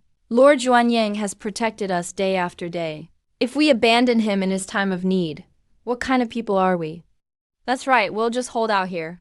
Drag it out as long as we can. Buy Lord Zhuanyang some time to escape danger. Listening to the villagers' words, my heart was deeply moved. To have these followers stand by me at the risk of their own lives. They've never let me down. If anyone tries to harm my followers, they must be seeking death. I looked toward the village entrance. Killing intent rising? Wait, my lord. Chiu reminded me. There's a dense aura of fire at the entrance to the village. Whoever's coming means trouble. What fire aura? I awoke that sense after breaking through. It's a divine perception, Chiu explained. That fire aura is incense and prayer energy. True gods emit this energy, and yours is especially pure. But the fire at the entrance is mixed with demonic energy. Incense energy mixed with demon aura? Could this mean Lord Hui himself is here? I was startled. Master Gao is human, so there's no way he'd emit this fire aura. Good thing I didn't charge in blindly. Otherwise, we'd be caught in a pincer attack. Relying only on the 5 Thunders spell would be extremely risky. Can you see where the source is? Chiu shook his head. Only know it's somewhere near the Celestial Master. Maybe after dark it'll be clearer? Fine, we'll wait until nightfall. Third Grandpa, the night is getting chilly. Why don't you and the elders go rest indoors? Liu Fu persuaded Elder Liu, the 3rd Grandpa. They'll have to step over my dead body first. Elder Liu snapped. Lord Zhuanyang is only in trouble because he protected our food. That's how we got into this mess. We need to have a conscience as people. Even if it costs me this old life, I'll protect Lord Zhuanyang. Everyone echoed in agreement. Who even wants Lord Hui's bloody handouts now? Cooing sounds of night came from the village temple. The spirit envoy summoned me to check it out. Liu Fu hurried away. Moments later, he rushed back. Zhuanyang also ordered everyone to return to the village. No one is allowed near the entrance. Everyone looked at each other. Many questioned if Liu Fu was just scared and faked a holy order. Nonsense. Lord Zhuanyang said he has his own plan. Everyone, retreat. Don't get in the way of the god's work. Liu Fu urged them repeatedly. Only then did people reluctantly. Retreat. Let's stop here. They walked to the path near the temple. Elder Liu plopped down on the ground. I'm not going back. I'll stay and keep watch here. If they break into the temple, we can at least fight until the end. They suspected Lord Zhuanyang wanted to shoulder the danger alone. As followers, how could we just sit and do nothing? I'll stay too. Everyone sat down on the spot. Not a single person left. Far away, I didn't know whether to laugh or cry. I just told them to fall back so they wouldn't get hurt accidentally. If a fight broke out, they're really stubborn. Chiyu still can't locate the source. This little demon is useless. All I can tell is it's centered on Master Gao. Chiyu felt a bit ashamed. It's fine. Once action starts, there will be no turning back. Are you afraid? Yes, but as long as I can fight alongside my lord, I'd lay down my life without hesitation. All right, let's start. Master Gao, why are they retreating? Niu Bio saw the villagers falling back and asked cautiously. They must have thought it through. And don't dare oppose us. Master Gao sneered and stood up. Once I go in and destroy that evil god, I'll deal with them next. As he was about to move, a giant red-feathered firebird descended from the sky. What's the rush, Master Gao? The firebird actually spoke. Master Gao was startled, then understood. So it was you who killed my men last night and freed the girl, Night Rooster. You're that Zhuanyang. He looked Chiyu up and down and relaxed. Just a little demon, actually daring to impersonate a god. Chiyu was quietly alarmed. My lord truly foresaw this. As soon as I showed up, sure enough, I'm mistaken for Zhuanyang. Following my instructions, he taunted. Learned it from your Lord Hui. What he does I can do too. With such weak skills, you dare contend with Lord Hui? Master Gao sneered and said. He grabbed a bronze coin sword from the altar, chanting an incantation, and darted toward Chiyu like lightning. The sword strike was fierce. Chiyu dared not take it head-on, dodged swiftly. Master Gao closed in step by step, his attacks getting even more intense. Chiyu noticed this and flapped his wings, flying into the air to escape. Master Gao gripped the sword with both hands and suddenly slashed out a ray of golden light, striking straight at Chiyu. Chiyu dodged nimbly. He didn't retreat but advanced instead. Suddenly, he crashed into Grandmaster Gao's arms. Grandmaster Gao was startled. He raised his sword horizontally to block. The collision forced him to stumble back several steps. Hey, you monster! You do have some skills. It's a pity Grandmaster Gao took a deep breath and blew on his sword. Hundreds of copper coins clattered. They shot out countless golden rays. These lights didn't attack directly. Instead, they wove a golden net behind Chiyu. Grandmaster Gao suddenly retreated. He gave a powerful yank. The golden net instantly enveloped Chiyu tightly. He felt smug. This night owl moves nimbly. He deliberately showed a weakness to lure him in close. Sure enough, he managed to catch him with one move. He was just about to tighten the net when he saw Chiyu's feathers stand straight up. Raging demon power turned into invisible flames. It wrestled fiercely with the golden net. In moments, the net actually started to melt.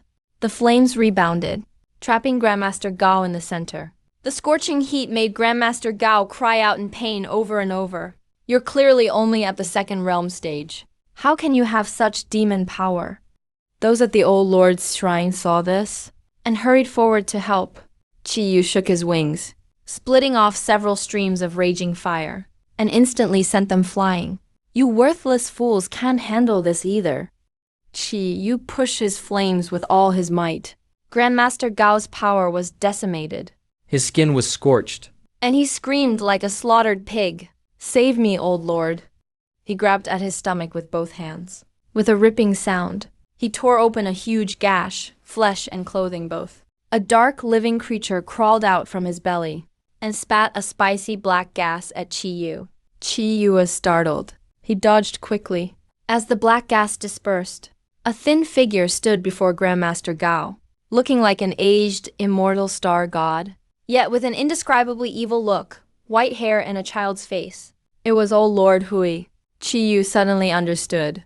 No wonder his scans could only lock onto Grandmaster Gao. Turns out old Lord Hui was hiding inside his belly all along. Greetings, old Lord Hui. Niu Bio and the others hurriedly knelt, overwhelmed with excitement.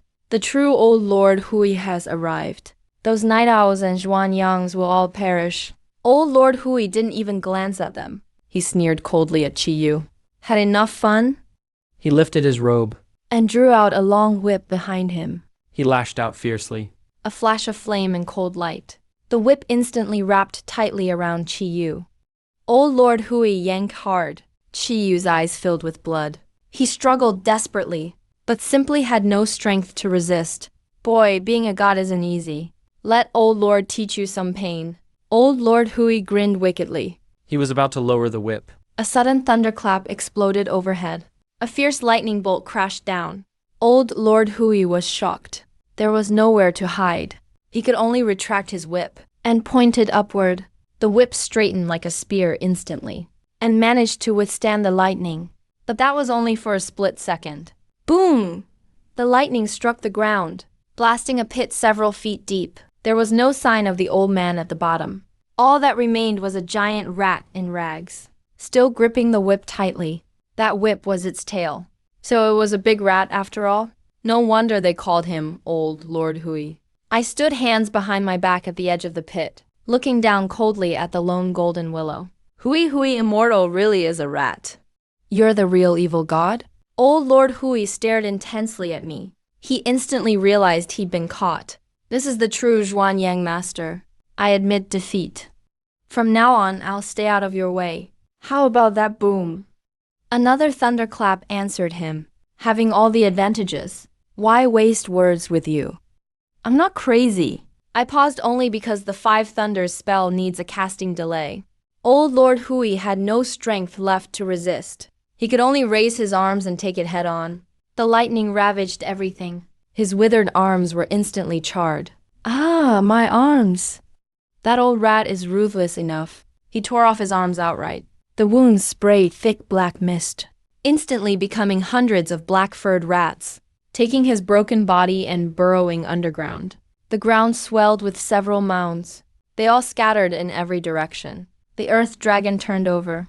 I was amazed inside. That old rat's escape skills are pretty impressive. I raised my left arm high and formed the spell again. Violent thunder element mana gathered madly at my fingertips to prevent his escape. I infused all my power without holding back, prepared for a full bombardment. Even if it wastes some energy, I can't risk letting him get away. Baby, are you really out to wipe us all out? Old Lord Rat's furious shout came from underground. A thunderbolt as thick as a thigh crashed down, splitting into three, striking 3 mounds. The northeast mound exploded. Dust and blood mist flew everywhere. Old Lord Hui's shattered body was exposed at the bottom. He convulsed violently. Still thinking you can stay out of my way? You wish. I kept charging the spell, while mocking coldly. Give it up. Your sneak attack worked. I admit defeat. I'll leave right now. The 9 Dragons town is yours from now on. Old Lord Hui looked desolate. I was stunned, staring at him like an idiot. I was really curious. You're on the brink of death. Where do you get the confidence to negotiate with me? You want to kill me. Old Lord Hui was terrified. You have a better way for me to die? Such arrogance. I'm a descendant of Hu San Tai from Iron Sand Mountain. If you kill me, Iron Sand Mountain will hunt you down. By then, you'll have no escape. I nodded thoughtfully. Finished talking? Finished talking. Let me send you on your way. I flipped my right hand. Thunder suddenly sparked in my palm. Only then did Old Lord Hui realize what I meant by send you on your way. His arrogance was completely gone. Please spare me. As his screams rang out, thunder crashed down. When the lightning faded, Old Lord Hui was decapitated. His body was shattered. The evil god who ruled 9 Dragons Town for 20 years was destroyed. Good thing my sneak attack gave me the advantage.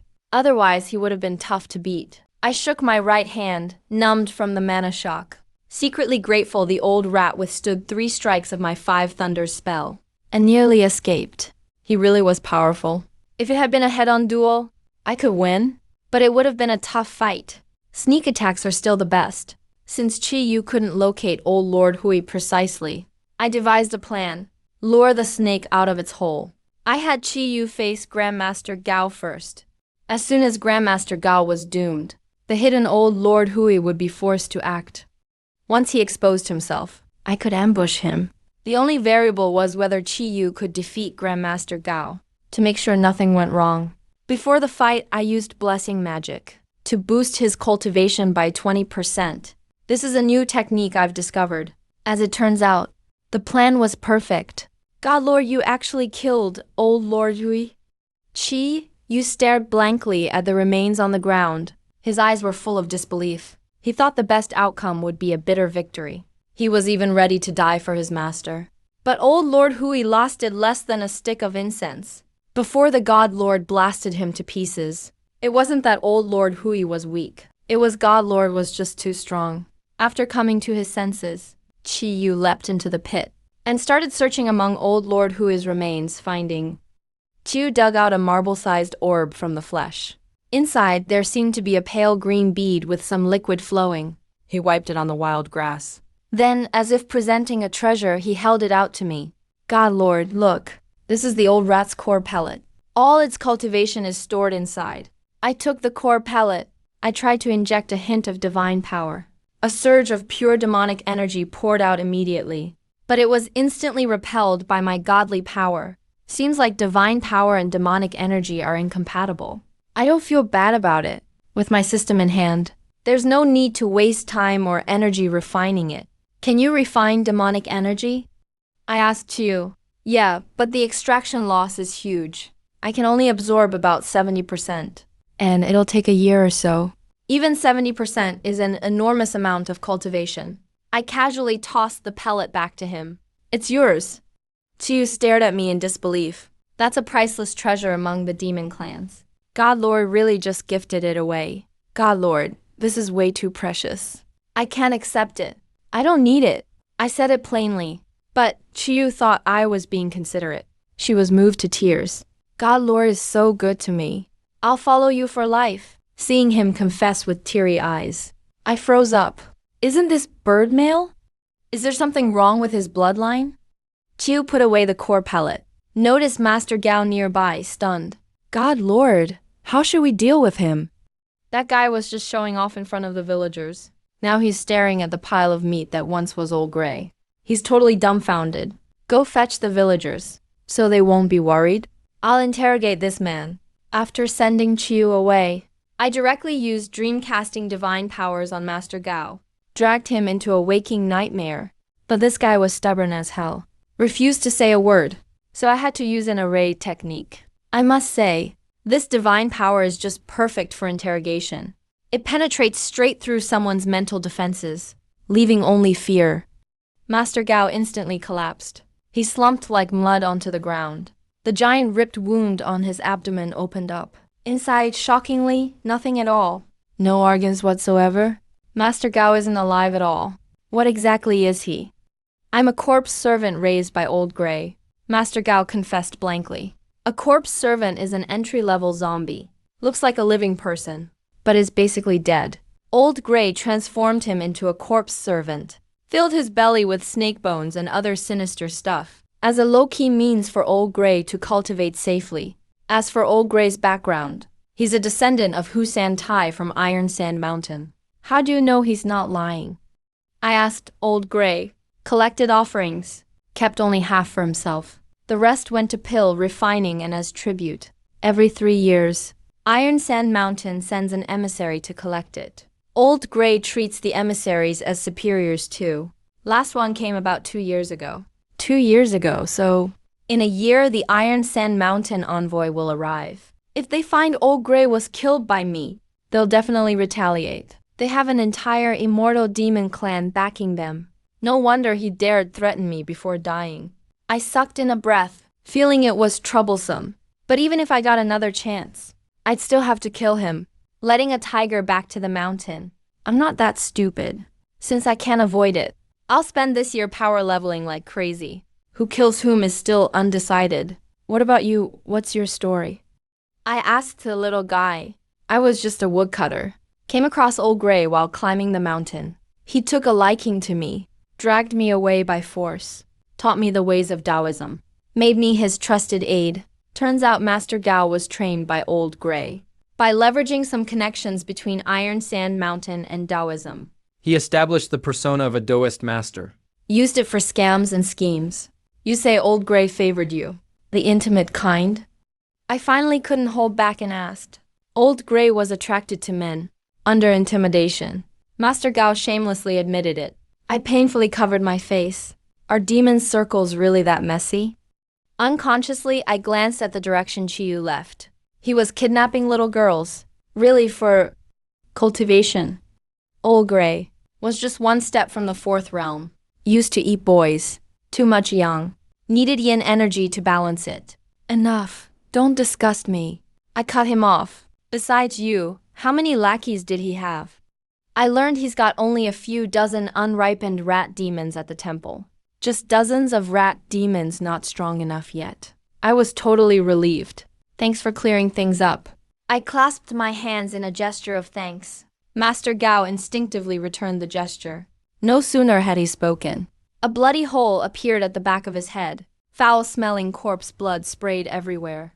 That was the essence keeping his corpse servant form. Once the blood dissipated, Master Gao convulsed and fell, completely dead. Anyone who sides with monsters, even their own daughters, is just an animal. How could I possibly spare him? I exited the dream world, saw the villagers of Liu family village holding torches, rushing over led by Chiyu. Chiyu told them, now he can speak human language. I instructed, a god must remain mysterious. Letting my demon pet speak intimidates the believers more. Chiyu understood, picked up a candle, placed it beside Old Gray's shattered body, and shouted with a slightly rough voice. Old Gray has been slain by Lord Zhuanyong. Night creatures speaking human words are shocking. But right now everyone's attention is locked onto that massive dead rat. That's Old Gray. The villagers' eyes widened, faces full of disbelief. Just a while ago, they watched from afar, only saw lightning rampage, and heard constant screams. Couldn't even tell who was who. Some elders were so tense they fainted. Old Gray was so fearsome. Must have been a huge rat. How is that even possible? Until someone found Master Gao's body. Now everyone was sure. If Old Gray wasn't dead, He'd never let Master Gao be killed. Congratulations to Lord Zhuanyang for killing the evil god. Old Gray Lord Zhuanyang is mighty. Liu Fu dropped to his knees, bowed toward the small temple in worship. Lord Zhuanyang is mighty. The villagers came to their senses, kneeling down in unison. Tears of excitement filled their eyes. Not long ago, they were worried about Lord Zhuanyang. Old Gray's reputation was just too fierce. He had dominated Julong town for decades. Now, just like that, he's dead. No wonder Lord Zhuanyang told us to return to the village. He clearly had a plan all along. Liu Fu suddenly understood, grabbed a young man. Hurry, go tell Santai and the others the good news. The young man ran off at once. Unlike the cheering in Liu family village, Niu Bio and the other village chiefs were stunned. How can an immortal die? And it's by a rat, at that. What should be done with these people, Divine Lord? Chiyu asked for instructions. Kill the one from the Liu family. Keep the others alive. Have Liu Fu report to the mayor. If any of these people commit crimes, deal with them according to the king's laws. Nie Zhuang is the main culprit. They were heavily involved in all of High Priest Gao's dirty work. Niu Bo's death is well-deserved. Killing him is not only punishment for evil, but also to set an example. I want to completely uproot Lord Hui's influence. From today on, there will only be one true deity in Julong town, and that is me. Zhuanyang, we originally wanted to reveal ourselves and make a bold announcement. But to maintain the dignity of the gods, we restrained ourselves. Chiyu, go make a trip to the Lord's temple. Kill all living hostages. If you find anything valuable, remember to bring it back. Especially that rain banner capable of altering the weather. Make sure to find it. Honestly, I really wanted to go collect the spoils myself and enjoy the thrill of opening loot boxes. Unfortunately, my jurisdiction is restricted, so Chiyu has to take care of it for me. There are probably still a lot of rat demons in that temple, so be careful. Real little monsters. Perfect, I haven't eaten all day. Chiyu's eyes sparkled with excitement, drool almost dripping down. After sending off Chiyu, I instantly felt free and unburdened. The huge weight of Lord Hui was finally lifted. Congratulations to the host for completing the mission. Merit for protecting the land and people, plus 500. Note, this mission can trigger repeatedly. A system notification window suddenly popped up. 500 points? Is the value based on the strength of the monster slain? That's a fortune. A medium-scale village ritual only gives 300 points. and the words can trigger repeatedly, clearly point the way to exorcism and demon hunting as the road to getting rich. But for now, what I need the most is rest. Casting the 5 thunder spell 4 times in a row. My spiritual power is nearly depleted. I immediately returned to my idol and entered a recovery state. The night while I slept, the outside world was turned upside down. The next morning, a string of explosive news swept through all of Shiakai County. Lord Hui was killed by Xuanyang. Turns out Lord Hui was actually a man-eating rat demon. Xuanyang's divine messenger Yexiao led heavenly soldiers to flatten the Lord's temple, leaving rat demon bodies everywhere. The county office quickly deployed agents, destroying all Lord Hui statues in multiple villages, and taking the involved village heads in for questioning. The authorities put up public announcements, strictly forbidding private worship of Lord Hui. Violators will be imprisoned. Rumor has it, even the county magistrate himself has gone to Liu family village to pay respects to Xuanyang. News spread quickly among the people, drawing crowds to Liu family village to witness the excitement. The county has already reported to the imperial court. Xuanyang of Zhuosheng now officially enjoys government incense at Zhuanyang Palace. Inside the main hall, the county magistrate Yukun respectfully placed a crimson decree stamped with the Guanyan seal on the altar. Yukun placed it on the incense table with reverence. County officials can't confer godhood, but an official decree from the government amounts to official recognition, making it a key sign of a god's legal status. First-tier deities are given the title of duke. Second-tier get the title of lord. It's a strict hierarchy. Greetings. Liu Fu's voice trembled with excitement outside Zhuanyang Palace. He led the villagers in bowing down. The crowd of villagers knelt in waves behind him. Many elderly villagers were crying uncontrollably. This poor, remote Liu family village had never produced a single notable figure for generations. Now, they've produced an officially recognized ultimate true deity. Last night, they faced the threat of annihilation. Now they're basking in ultimate glory. Everything feels like a dream. After the edict was read aloud, my system popped up another notification. Congratulations, host. You've been promoted to the title of Duke. Starting today, merit from incense offerings will increase by 1.2 times. One more item slot added to the shop. With a slight increase in high-quality goods refresh rate, I was instantly elated. The title isn't just impressive, but also surprisingly useful. A 1.2x merit gain rate really adds up over time, and it's basically for free. The extra slot in the shop is perfect right now. I never thought the hardest title to get would also be the most useful. I sighed to myself. Next upgrade probably needs an official from the state level, so you can imagine how hard that'll be. Merit plus 100. A prompt suddenly popped up. I saw it's from Yukun, dressed in official robes, burning incense. The town mayor gives 30. The county magistrate gives 100. The higher the rank, the more merit they grant. No issues there. Lord Turtle has been a threat to the region. I've long wanted to get rid of him, but my hands were tied. Thank you, Zhuanyang Palace, for removing evil for the people, Yukun solemnly muttered, though a hint of smugness flickered in his eyes. I scoffed inwardly. Last night when High Priest Gao blocked the door, you played dead. Now you're here to steal my credit and take the glory. I bet the old fox never had good intentions from the start. Probably egged on Lord Hui to give me trouble, so he could reap the benefits as a bystander. But I'm not falling for that. I have to teach him a lesson. Perfect chance to try out my newly upgraded daydream realm. With a thought, I forcibly pulled Yukun, who was burning incense, into the dream realm. Wait, where am I? Wasn't I just offering incense? Yukun looked around the white mist in panic. A stern voice boomed above him like thunder from the heavens. Yukun looked up in terror to see a majestic deity surrounded by auspicious clouds, radiating dazzling golden light, floating in the air. That overwhelming divine aura nearly forced him to his knees. I am Xuanyang. Let me ask you, were you in league with the Lord Hui? At Zhuanyang Palace, Yukun was so scared he nearly lost his mind and dropped to his knees. Your humble official is innocent. I swear I had no dealings with him. It's just that the rat demon was eating people. I reported it to the town spirit department, but no one ever showed up, and I was powerless to do anything. That's why I endured it until now. So you purposely provoked him to challenge me, hoping to use me as a weapon. You dare not lie to me now. Under divine pressure, Yukon didn't dare lie. He steeled himself and confessed everything.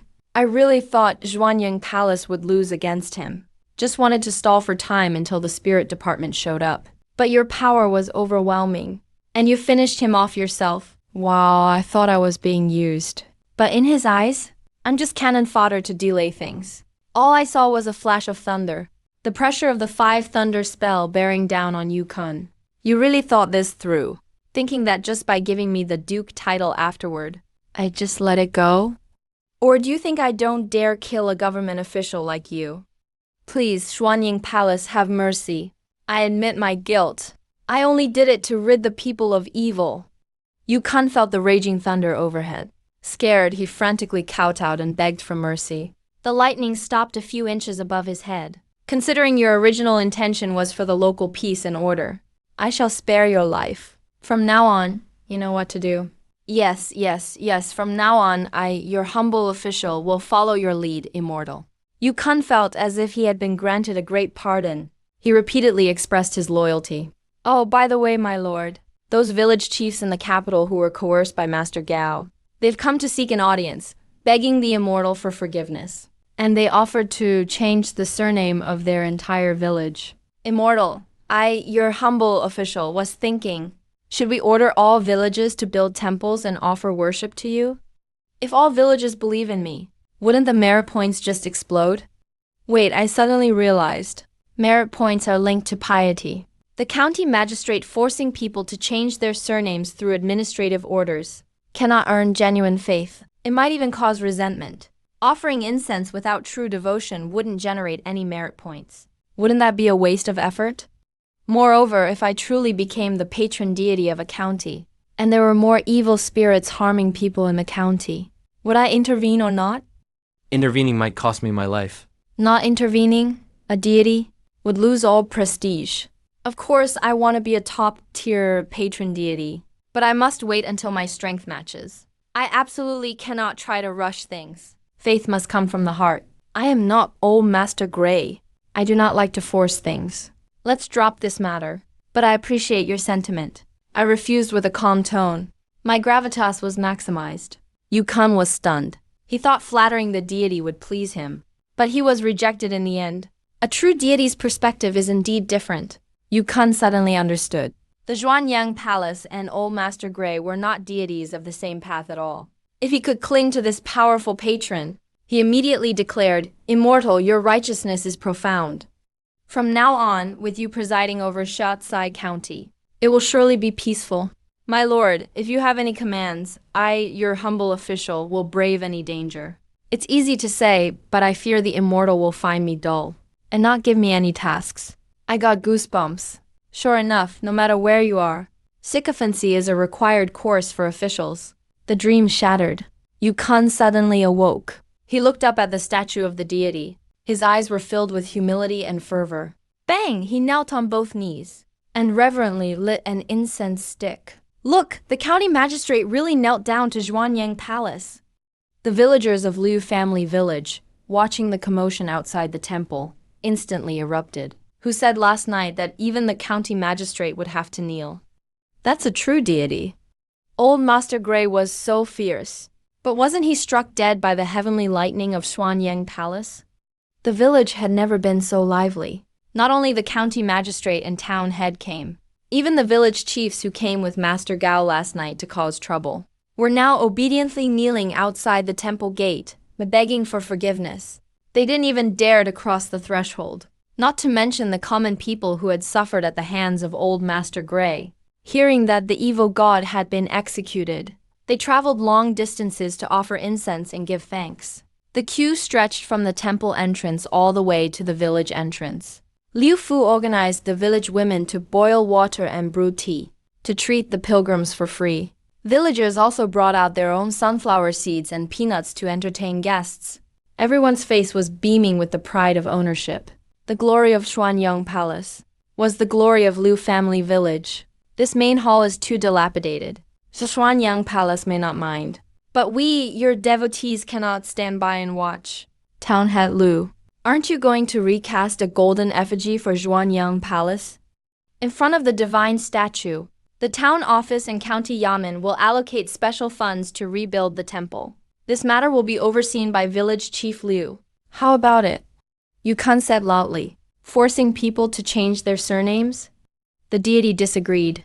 Paying to rebuild the temple? Surely he'll accept that, right? Your lordship is wise. This humble commoner thanks your lordship on behalf of Zhuanyang Palace. Liu Fu's eyes were red with excitement. Oh no, not at all. Yukon quickly helped him up. Amiable and kind. Before Zhuanyang Palace, everyone is a devotee. If the village has any trouble in the future, feel free to come to me, your official. And me, for major issues find the county magistrate. For minor issues find me. This county administrator, Town Head Luzon, also quickly expressed his loyalty. Afraid of being left out of the big shot's favor. The festivities continued until noon before dispersing. Finally, it's peaceful. I eagerly opened my panel. Merit points, 1920. Breaking 1,000 for the first time. Nearing the 2,000 mark. This morning's commotion was worth it. How should I spend them? The 5 Thunder Arts has reached the 3rd level. Its power is terrifying. I'm looking forward to the 4th level. But the cultivation method has reached its limit. I must first spend 800 points to upgrade its grade. Looking at the balance of nearly 2,000, I still held back. Today is May 27th. The shop will refresh at the beginning of the month in 3 days. Although the 5 Thunder Arts is powerful, its methods are singular. It's better to save the merit points. To see if new cultivation methods appear at the beginning of the month. Having made up my mind, I closed the panel. Slow down, slow down. Don't trip on the threshold. This is the stone material for the Zhuanyang Palace statue. Liu Fu's shouts came through. I curiously looked into the courtyard. Several workers were strenuously carrying a huge 6-foot-long stone slab. It was delivered so quickly. The county magistrate and town head must have rushed it. I examined the stone, white with a hint of green, lustrous like jade, clearly priceless at first glance. Liu Fu bowed to the deity statue and reported, Zhuanyang Palace. This is the stone material sent by the county magistrate. He said it was Hetian jade originally bought to ward off evil from his home. He specifically contributed it for you to recast your spiritual body. Its origin is absolutely clean. This Yukon really knows how to handle things. Fortunately, he's an official with some principles. I'll tolerate his flattery. But if he were a corrupt official who exploited the common people, I would have struck him dead with lightning long ago. The stonemason arrived with the stone material. He put down his tools and started working. I was filled with anticipation. In my original memories, the material of the divine statue is closely related to divine power bonuses. Clay statues are the worst, with no bonuses. Above that are wooden statues, stone statues, jade statues, and golden statues. I originally thought I'd be able to get a wooden statue, and that would be good enough. But instead, I got high-grade stone directly. I was filled with emotion. Half a month ago, I was still a wisp of spirit that could dissipate at any moment. Thanks to Old Lady Liu's incense stick for saving my life. And by slaying Old Master Gray, I completely opened up the situation. Don't get carried away. Continue accumulating merit points. Develop discreetly.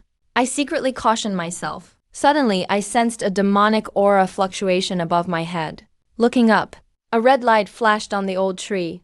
Red Feather. I hadn't seen him all morning. I leaped onto a treetop. I saw Red Feather, like a brooding hen, perched in a giant bird's nest. Its neck extended and retracted, accompanied by the flickering red light on its body. Its demonic aura fluctuated erratically. It's cultivating. I didn't disturb him. I waited for the time it takes an incense stick to burn. Only then did it slowly open its eyes. Congratulations, Divine Lord, on ascending to the immortal palace. Red Feather was beaming. This little demon returned in the middle of the night. Seeing that the Divine Lord was meditating, I dare not disturb you, so I simply went into secluded cultivation myself. Divine Lord, would you like to hear how this little demon raised Old Master's temple? Tell me about it. The process was unremarkable. It was nothing more than killing some rat demons. and releasing the young women imprisoned by Master Gao. It seems Master Gao's preferences were normal, having been the old rat's accomplice for all these years. It must have been hard for him. Divine Lord, there's a secret chamber beneath Old Master's temple. The little demon gathered some pills and demon clan cultivation techniques. Chiu pulled out a thick book from the bird's nest. He handed it to me, and I flipped through it.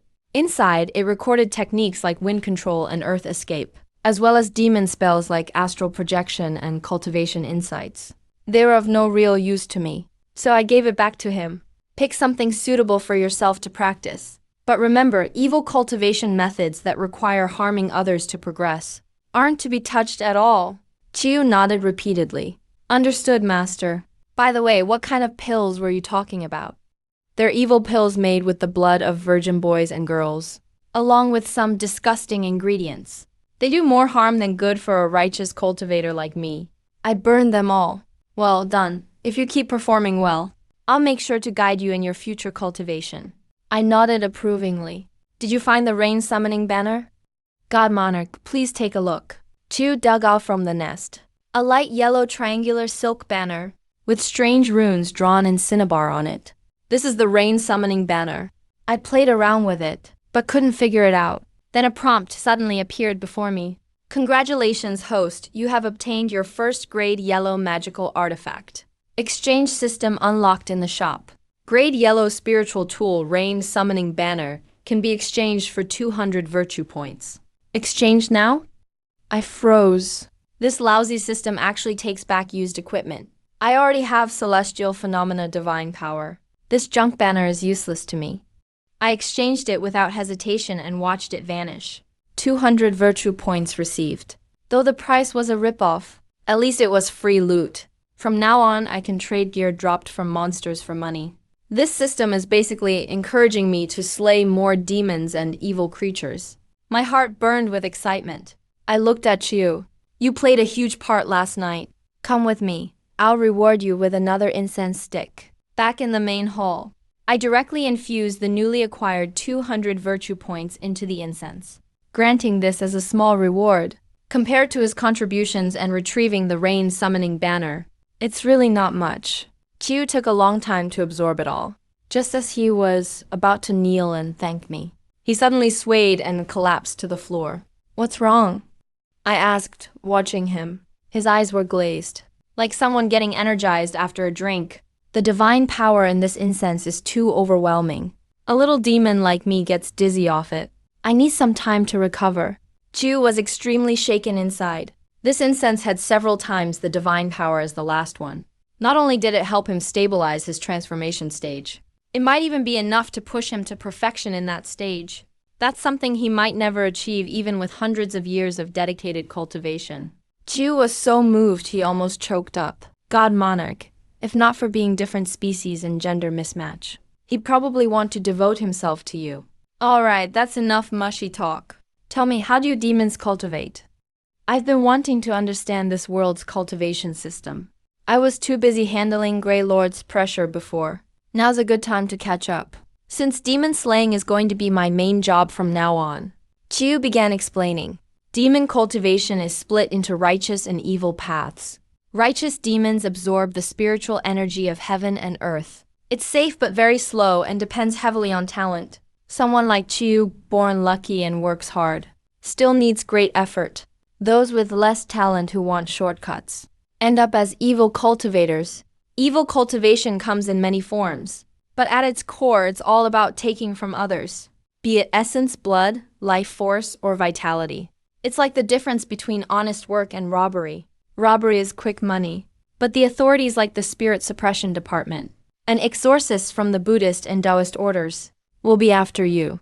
Grey Lord could run wild in Julong Town, mainly because it's remote.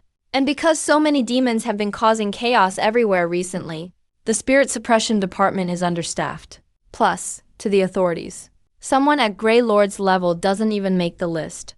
So after all that, Grey Lord was just a bottom-tier evil spirit. I was shocked in secret.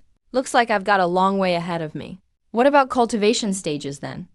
What do the second and third stages mean? You don't know, God Monarch? Chiu was surprised. Let me quiz you then. I tried to stay calm and unfazed. Not a hint of embarrassment. He continued explaining. Whether human or demon, or even spirit or ghost, cultivation stages are commonly referred to among the public as the first stage, second stage, and so on. Each stage is further divided into initial, middle, high, and perfection levels. For demons, the early stages are awakening, transformation, fetal breath, and reincarnation. For human warriors, it's body refinement, ki condensation, spirit gathering. Strength at the same stage is roughly equal. Chiyu is currently at the initial transformation stage, the second stage, initial level. I see. I made some mental calculations. Initial, middle, high seem to correspond to my status panel's lower and upper grades. So what stage would my Waymo Wild God be in? Definitely not just the first stage. Otherwise, I wouldn't even be able to beat Chiyu. Seems like deities have their own unique realm system, with a much higher starting point than normal beings. Grandmaster Gao said Grey Lord was peak third stage, about to break through to the fourth stage. Is that for real? It should be. If he were at the fourth stage, a little demon like me wouldn't survive a single blow. I recalled last night's battle. It was a sneak attack, but to easily obliterate a peak third stage Grey Lord, my power is definitely beyond his. Looks like being a god has a lot of potential. I was in a great mood. In the days that followed, life was pretty relaxed. Every day I'd handle some trivial prayers from believers and enjoy the offerings of incense. Until a few days later, a woman helped a skinny, emaciated man to Zhuanyang Temple for help. Help us. My husband Liu Kang went hunting on Jupin Mountain recently and was bewitched by an evil spirit. Inhaled some toxic miasma, then started coughing up blood nonstop after he came back. He's barely hanging on now. Please, Zhuanyang Temple, have mercy. I released my spiritual sense to check Liu Kang. His face was dark and bruised, with frosted hair, and an icy, evil miasma was filling his body, constantly eating away at his vitality. With my current power, it's not hard to drive out the miasma, but it would take some time. I decided to go to his house at night and handle it slowly. After the couple left, Chiu mumbled at the side. Jupin Mountain has been weird lately. There used to be fog only at night, but now it's shrouded even in the daytime. No idea what's going on. Isn't Jupin Mountain where the Wangpi and the purple gold creature caught Lu Diyu before? Liu Kang was startled by that yellow weasel too. I asked, but it shouldn't be. If it was that weasel, the guy would have been drained dry and not made it out. Lots of demon beasts in Jupin Mountain. They say even a white ape king rules there. So who actually hurt him? Hard to say. Since the place is a demon haven, why don't you go cultivate there yourself? I may be a mediocre little demon, but I refuse to follow the evil path. Chiu puffed up his chest, proud, then looked a little concerned. But if the white fog doesn't clear even during the day, something bad might be about to happen in the mountains. That night, I went to Liu Kang's house. He was tossing in his sleep, visibly in pain, covered in cold sweat, mumbling nonstop as if in a nightmare. Don't come near me, still having a nightmare. I immediately used my dream-walking divine power. In the dream, it's the dense forest of Jupin Mountain shrouded in thick fog. Liu Kang is stumbling along a forest path, running frantically, barely keeping his balance. A group of large monkeys is chasing after him. The monkeys quickly pounce on Liu Kang, forcing him toward a side path. Don't grab me. I really didn't mean to wander in here. Liu Kang cries out in despair. The scenery around him gradually distorts. I guess Liu Kang is about to wake up. It's too much trouble to make him fall asleep and dream again after he wakes. So I simply shout softly, break the illusion, and bring him into a void space of pure consciousness. Where is this? Liu Kang regains his senses, looks around in confusion. This is your dream realm. I reveal myself slowly. My spirit form resembles the divine statue to some extent, and I radiate a divine glow all over. Liu Kang recognizes me at a glance. Zhuanyang Temple. He immediately bows down, overwhelmed with excitement. You were almost killed by a group of monkeys in your dream just now. I want to know what happened. Liu Kang falls into recollection, then replies after a moment. I think I just remember what happened to me at Jupin Mountain. I was chased by a bunch of monkeys back then. So it really happened in reality. Where did those monkeys come from? Why were they chasing you? I don't know either. I was out hunting nearby that day, and somehow wandered into Jupin Mountain. I got lost, and those monkeys had red eyes. They chased me like monsters as soon as they saw me. I was so frightened I ran aimlessly. In the end, I don't even know how I got out. Thank heavens.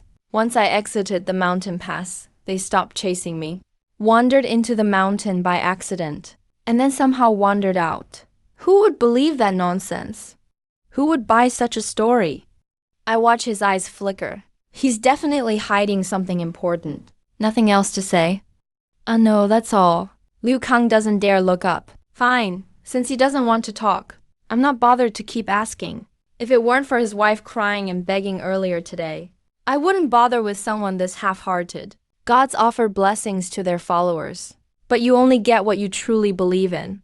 I'm not his father after all. I step forward and bestow a blessing, removing the cold poison from his body.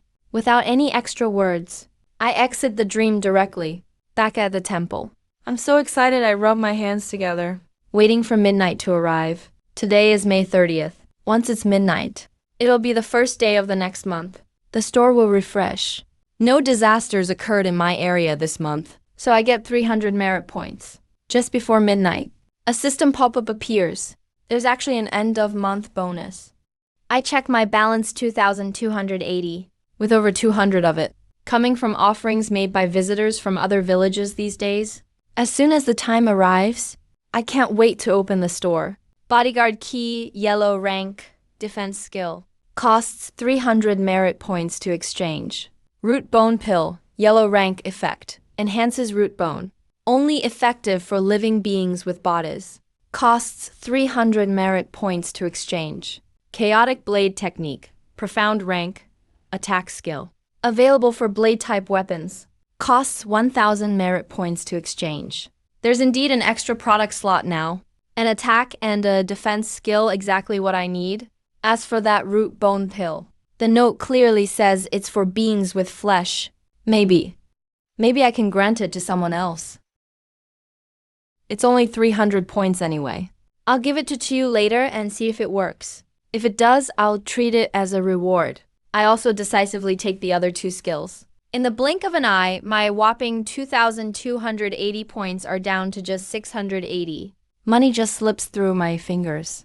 It stings a bit, but thinking about how incense offerings refresh every new month, I'll earn it back soon. So I let it go. After redeeming successfully, the knowledge of the two skills is automatically infused in my mind. As if I've been practicing for years, I use them with ease. I check the panel yellow. 5 Thunder Technique 3/9 yellow, Bodyguard Key 1/3 Profound, Chaotic Blade 1/5. So different skills have different level caps. I decide not to upgrade for now, and test out the first level's power. I head to the courtyard, and silently recite the Bodyguard Key skill. Unmovable in all directions. Spirit Connection Grotto. I make a hand seal, and purple energy surges from my core, forming an invisible wall of energy 3 inches from my body. It stays up even without deliberate focus. Looks pretty amazing. I wonder how well it holds up to hits. One call over Chiyu, and have him attack me with full force. My lord, I can't do that. What if I accidentally hurt you? Cut the crap, go all out? Chiyu can only obey. All his feathers bristle, as wild monstrous power blazes around him like fire. Then he crashes into me like a cannonball. Boom! I don't move an inch. Chiyu, on the other hand, gets bounced off, rolling on the ground several times. Feathers scatter everywhere.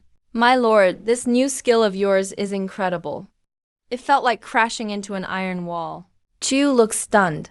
And to think he was worried he'd hurt me just a minute ago. How much strength did you use? About 80%. I check my key barrier. It's mostly shattered. Barely 20% left holding on. I immediately open my panel.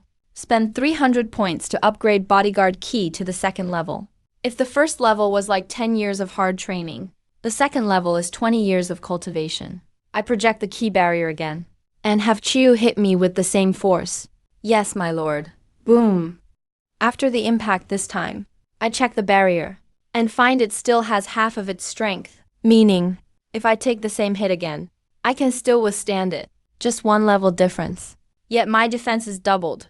I'm very satisfied. With this key barrier, I'll have excellent self-defense in battles from now on.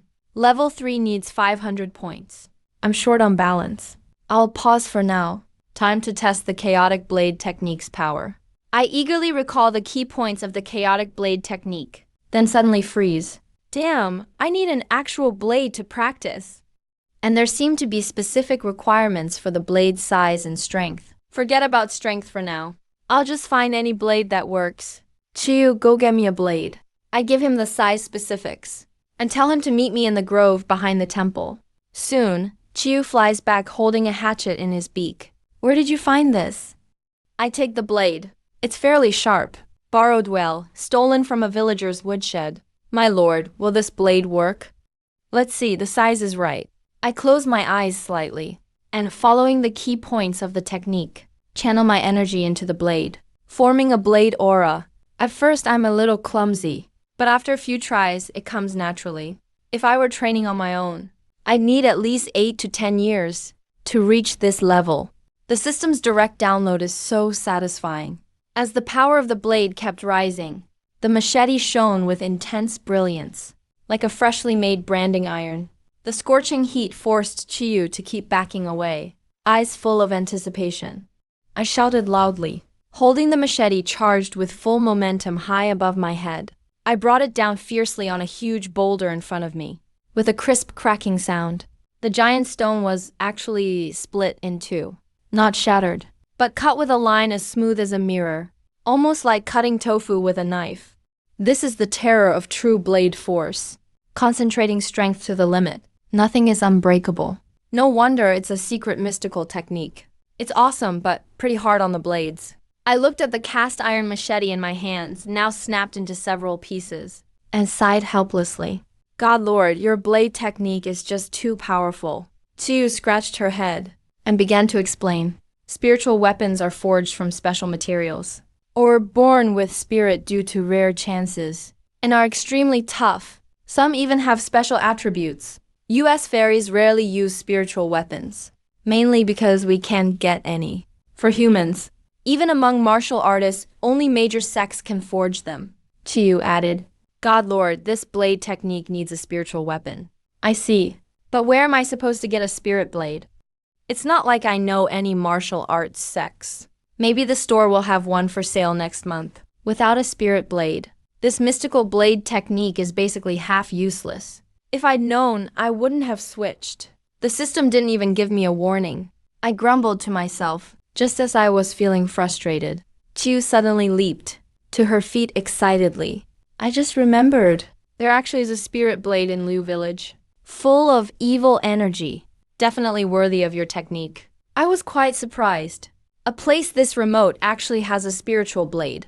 Yeah, the butcher Zhao at the village entrance. My heart skipped a beat at the mention of the butcher. Wait, you're not talking about the butcher's knife, are you? No, it's a knife hanging on the wall gathering dust. Chiyu said firmly. I was wandering near his place the other day and sensed a hidden murderous aura, so I went inside. It's definitely a spiritual weapon. Since she was so sure, I figured why not check it out. I arrived at the home of Butcher Zhao at the village entrance. The Zhao family are outsiders who settled here while fleeing famine. They make a living by butchering pigs, doing business with several nearby villages. As I approached, I heard the grunts and squeals of pigs being slaughtered from the yard. Blood everywhere. Deity's hate filled the most, so I did not enter the yard. I concealed my presence and floated straight into the main house. Sure enough, as soon as I entered, I felt the evil aura Chiyu was talking about. There, all alone on the wall, hung a knifeless blade without a scabbard. The blade was a bit longer than an ordinary machete, with a beautiful curve. Just looking at the size and shape, it was practically made for the Hun Tian blade technique. Even more impressive, the design of this blade was exactly my aesthetic. Even though the blade was covered in dust, it couldn't hide its cold, bone-piercing edge. Even as a deity, I had to gently circulate power, just to resist its chilling aura. This truly is a rare spirit blade. God Lord, did this little demon spot it right? Chiyu eagerly sidled up. I nodded. I don't know if it's just my imagination, but the moment I first saw this blade, I felt an odd sense of familiarity. This is the one. If you like it, God Lord, just take it. Chiyu urged. I raised my hand, but stopped just before touching the blade. It's a good blade, but it belongs to someone else. If I take it without asking, that's no different from theft. Even if no one notices, I wouldn't be able to live with myself. Chiyu saw what I was thinking, and quietly admired me, saying, God Lord, you've done so much for the village. What's taking a blade worth anyway? Besides, the butcher Zhao doesn't use this blade. No way he'd use it for slaughtering pigs. Still, rules are rules. As a god, how could I steal from a believer? Chiyu's eyes rolled. Since you don't want to take it for free, God Lord, why not grant him a wish as exchange? That's actually a good idea. How do you know he has a wish? Who among people doesn't have a wish? You silly bird have some brains after all. Hee hee, thanks for the compliment, God Lord. I rubbed my chin, lost in thought. Just not sure if this butcher Zhao wants money or a wife. I can't just ask him outright. That would be too embarrassing. Gotta find the right opportunity. Anyway, the blade isn't going anywhere. There's something important I have to deal with today, so I reluctantly returned to the temple. Before long, village chief Liu Fu led a big crowd from neighboring villages to the temple. He had everyone wait outside, and only brought 3 people into the Zhuanyang Palace. These 3 were the village chiefs from Baijia Gang, Panjia Weiziai, and Niu Jiazhuang. The statues for each village had been made, so they came especially to invite the blessing and have the statues consecrated. I already knew about this. At the end of last month, right after I destroyed the Grey Lord, Liu Fu brought the chiefs of 5 villages to worship me and said they wanted to change their allegiance. That suited me just fine. I immediately agreed by casting divination coins. Thought it would take at least 10 days for them to finish statues. But they're back so soon, though it was 5 chiefs last time. How come only 3 showed up today? Liu Fu seemed to notice my confusion. He explained that the elders from Shanwang and Shanlu villages initially agreed, but changed their minds after objections from clan elders. It's causing quite a commotion. So Zhuanyang Palace will bring the blessing for these 3 communities first. A last-minute change. These 5 villages always worship the Grey Lord. Now that the evil god is gone, what resistance could the common people have? Something's fishy, but that's a problem for later. Expanding my domain is what matters most now.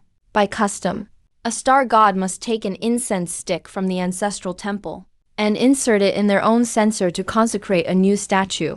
We from Baijia Gang, Yujiazhuang, and Panjia Weiziai are willing to worship Xuanyang Palace as our village deity for generations to come.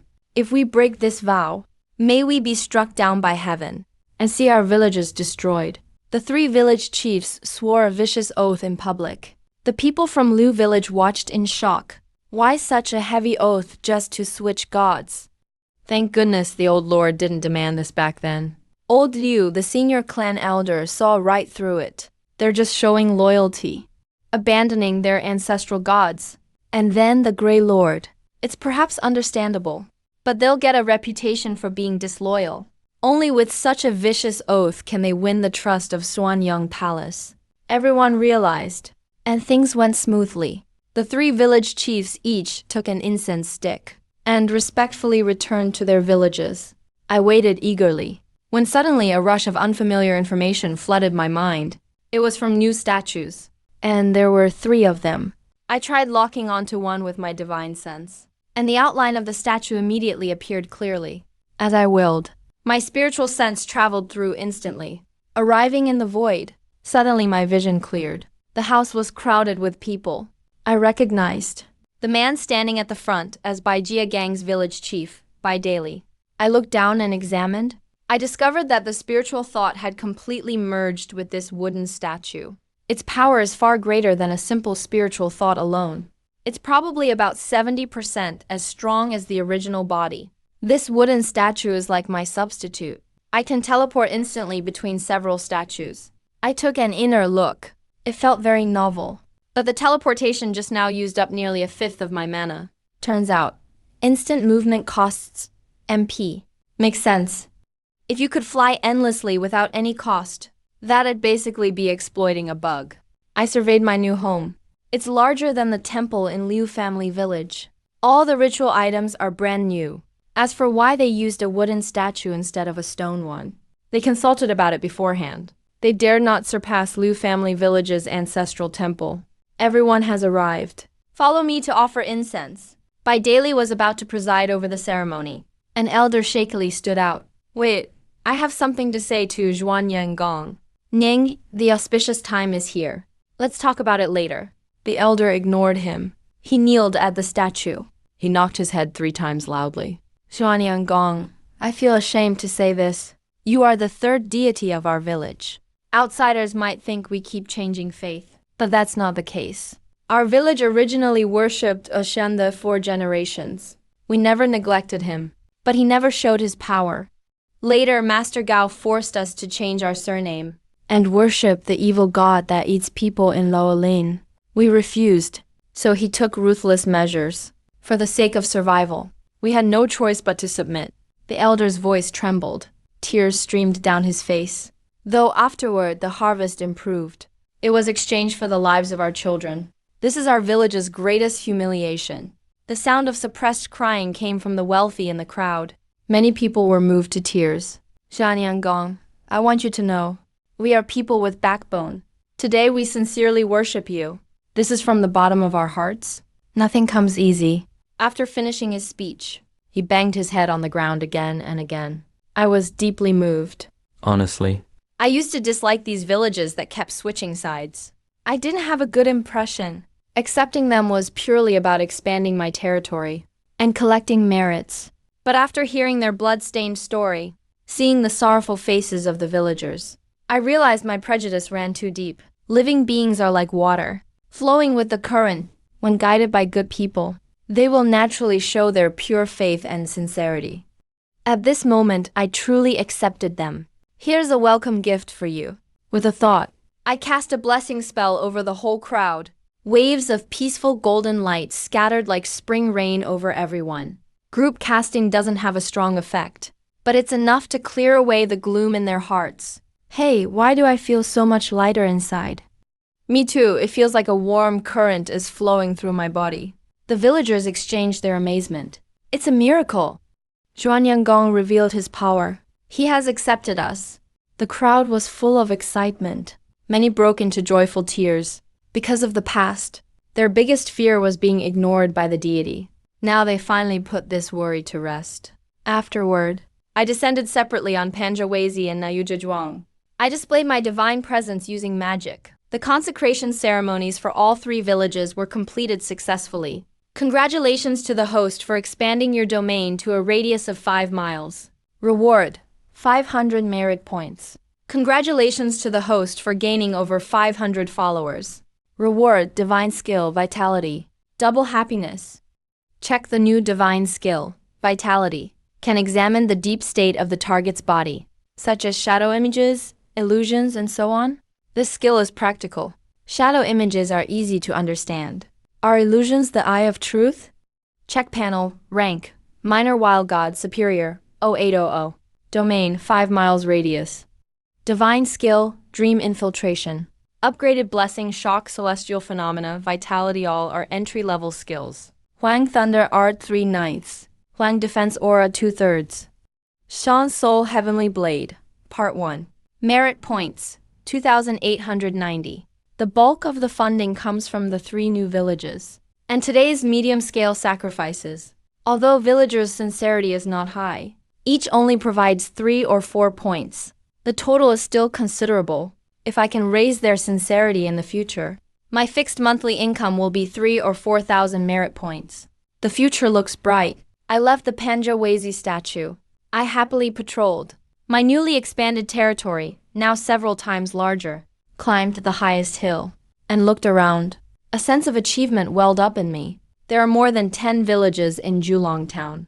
I've already taken 4. Next step is to unify the whole town. But right now, the most urgent thing is to get that spiritual blade from Butcher Zhao's house. Without the blade technique is just for show. That night, I snuck into Butcher Zhao's dream while he was sleeping. In the dream, Butcher Zhao let a chubby kid ride a big horse. I cleared my throat and revealed myself to maintain my divine dignity. I surrounded myself with divine light. Mist covered my face. Zhuanyang Gong startled Butcher Zhao. He immediately bowed. I got straight to the point. I appreciate your loyalty. I've decided to randomly select one follower each month and fulfill a small wish. You've been chosen. What's your wish? Though the reason was a bit forced. I couldn't worry about that. Really? Butcher Zhao was overwhelmed. He pointed at the boy next to him. My wish is for him. Your son, what happened to him? I wish he were my son. I've been married for years, but have no children. He's the child I've dreamed of day and night. Butcher Zhao wiped his tears. Zhuanyang Gong, please grant me a child. Boy or girl, either is fine. I really don't know how to grant children. I'm not the fertility goddess after all. You've been married for years, and always childless. Is there any special reason? I casually asked. It's a long story. Butcher Zhao sighed. Back then, when my wife was pregnant for the first time, she blurted out the ugly secret of our neighbor Lu Nang's daughter. That girl was forced to jump into the well and end her life. A few days later, my wife dreamed that the girl cursed her to never have a child. When she woke, she lost the baby. Afterward, several pregnancies ended the same way. Zhuanyang Gong, please help me. A female ghost's resentment is at play. Wait here. I sent out a strand of spiritual thought. Return to reality. Use my newly learned vitality skill to look at Zhao Qi, who was asleep. My vision shifted. I suddenly noticed her lower abdomen was enveloped by a cloud of cold black-gray energy. Ghost energy. I wandered around the house, but found no trace of evil spirits. Looks like the female ghost has already reincarnated. Only a remnant of ghost energy is still causing trouble. Zhao Qi's loose tongue caused a death, so she deserves some retribution, but not as severe as losing all descendants. I gathered my power in my fingertip and flicked my finger, instantly scattered the ghost energy. Feeling I should finish a good deed, I cast another blessing spell, helped her improve her health. Casting continuously left me somewhat mentally drained. I quickly returned to the dream. I have already cleared the ghostly energy from your wife's body and improved her constitution. Work hard from now on. You will surely be greatly rewarded. Thank you so much for your immense kindness, Xuanyang Palace. Butcher Zhao was overwhelmed with excitement. He was already thinking about what to eat to boost his vitality. But when I saw she didn't respond for a long time, I had to thicken my skin and speak up first. I bestow blessings upon you, not seeking anything in return. But the grace of a god is too heavy to bear. It may reduce your own good fortune. To break this bond, I need to randomly take an item of clothing from you. Even I blushed at how ridiculous my story sounded. But Butcher Zhao believed me completely. He nodded repeatedly. Zhuliang Palace always thinks of people like me. I'm so grateful I could cry. But my home is very poor, so I'm not sure there's anything worthy in your esteemed eyes. That knife hanging on your wall. I might be able to use it. Are you willing to part with it? How could you say that, Lord God? Your kindness is as great as a mountain. A broken knife means nothing. Please, just take it. I can't use it anyway. It's finally settled. I quietly let out a sigh of relief. What's the origin of this knife? My ancestors were blacksmiths. They once followed a general. This knife used to be the general's weapon. It has slain over 1,000 enemies. Before his death, the general gave it to my ancestor. Family rules say only someone extraordinary can wield it. We're just keeping it for now, waiting for its true owner.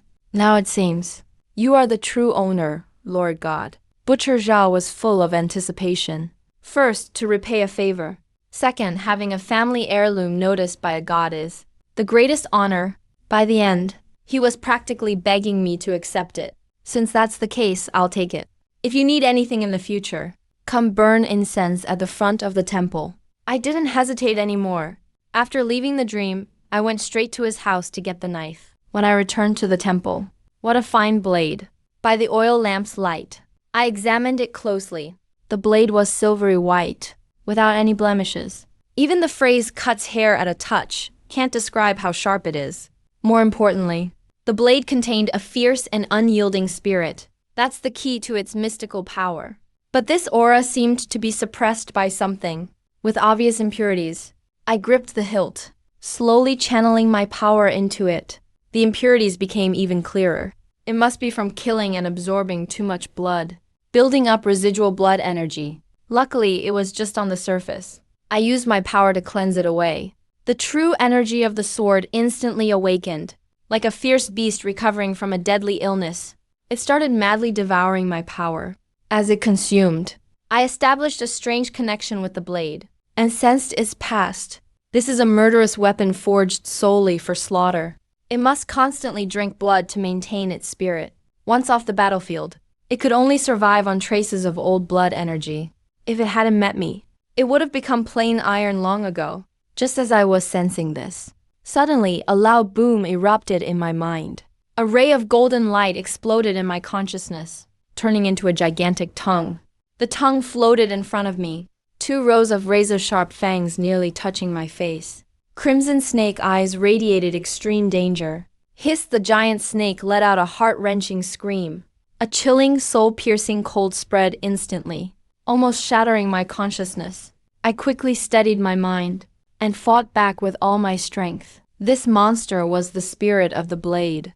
It was testing me, seeing if I was worthy to be its master. I instantly understood, but that frigid energy was terrifying.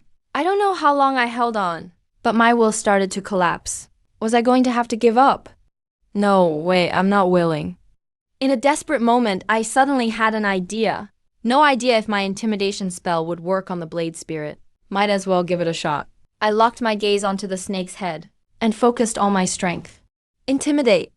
The giant snake hissed again, but its intimidation weakened, and a hint of confusion and fear appeared instead. The pressure on my mind lessened too. It's working. I was greatly encouraged, and channeled all my mental strength into the spell. The situation reversed. The giant snake started struggling. Meanwhile, I felt like someone who'd pulled an all-nighter studying for dozens of hours. Utterly exhausted. Only stubborn willpower kept me going. No matter how strong you are, if you want to make me surrender. No way, this knife is mine. Boom. Under the pressure, the giant snake completely collapsed, turning into a gentle stream of light, with all hostility gone. It seemed to be inviting me to take control. I focused my will and connected with it. A mark appeared in my consciousness. The pact was complete. I tightened my grip on the blade. My thoughts flowed smoothly into it. The knife felt like an extension of my arm. Wherever my mind led, it could cut through anything. Thinking back on that struggle, I'm certain this is no ordinary weapon. That general probably never truly tamed it when he was alive. He just used it as regular iron, even though it was a divine weapon, winding up in a butcher's hands. What a twist of fate. But as I sensed deeper, I found a very deep injury inside the blade, seriously disrupting the energy flow, and keeping it from reaching its full power. Such an amazing sword. What a shame. Just as I was feeling regretful, the system notification popped up. Congratulations, host. You have made a pact with a yellow-grade spirit blade. Reward, 300 virtue points, and 1 piece of yellow-grade Xuan iron. I was a bit in disbelief. I went through so much trouble to tame this blade, only for it to be the lowest yellow grade. Must be that injury weighing it down. I looked at the Xuan iron I'd just received. It can repair the damaged spirit energy of the Emperor grade, and raise its level. The system really gets me. Without hesitation, I used the Xuan iron on the blade. The blade shone brightly, and only faded after a long time. I infused it with power to check. Good news, the Xuan iron worked. Bad news, it only fixed 1/3 of the damage. Turns out I need 3 pieces to repair it fully. I was speechless. Xuan iron is not something you can just buy. I'll have to rely on the shop to refresh. It's all up to luck now. Oh well, Emperor grade is still better than plain iron. Definitely better than ordinary iron. I couldn't wait to try out the Hunch and Blade technique, paired with the Spirit Blade's power. For comparison, I didn't level up the technique. I went to the grove and struck at the same boulder as before. It was still cut in half, but this time the cut was 3 times deeper and longer. Both depth and length were 3 times greater. I inspected the edge, and there was no sign of any damage. Absolutely terrifying. I opened the panel. Current balance, 3,190 points. Includes 300 points of contract rewards. I've been saving this huge sum for a long time. waiting until I got a blade to upgrade my skills. Now I can spend freely. But before that, I need to upgrade my rank first. Rank is the core, can't be ignored. Current rank, Minor Wild God. Top grade 080. After maxing out, is there a master rank like a warrior?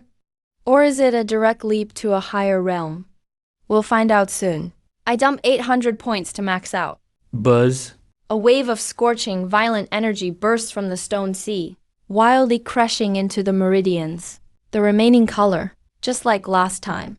A tearing pain strikes. My face twists in agony. Cold sweat pours out. I grit my teeth and endure, not sure how long it lasted. Finally, the last blockage bursts. A surging power runs smoothly through my body for several cycles, then turns into a stream of light, returning to the purple mansion. But this time, the power didn't directly enhance my mana. Instead, it turned into a merciless flame, wrapping tightly around my existing mana, fiercely compressing and refining, like swallowing a burning hot iron.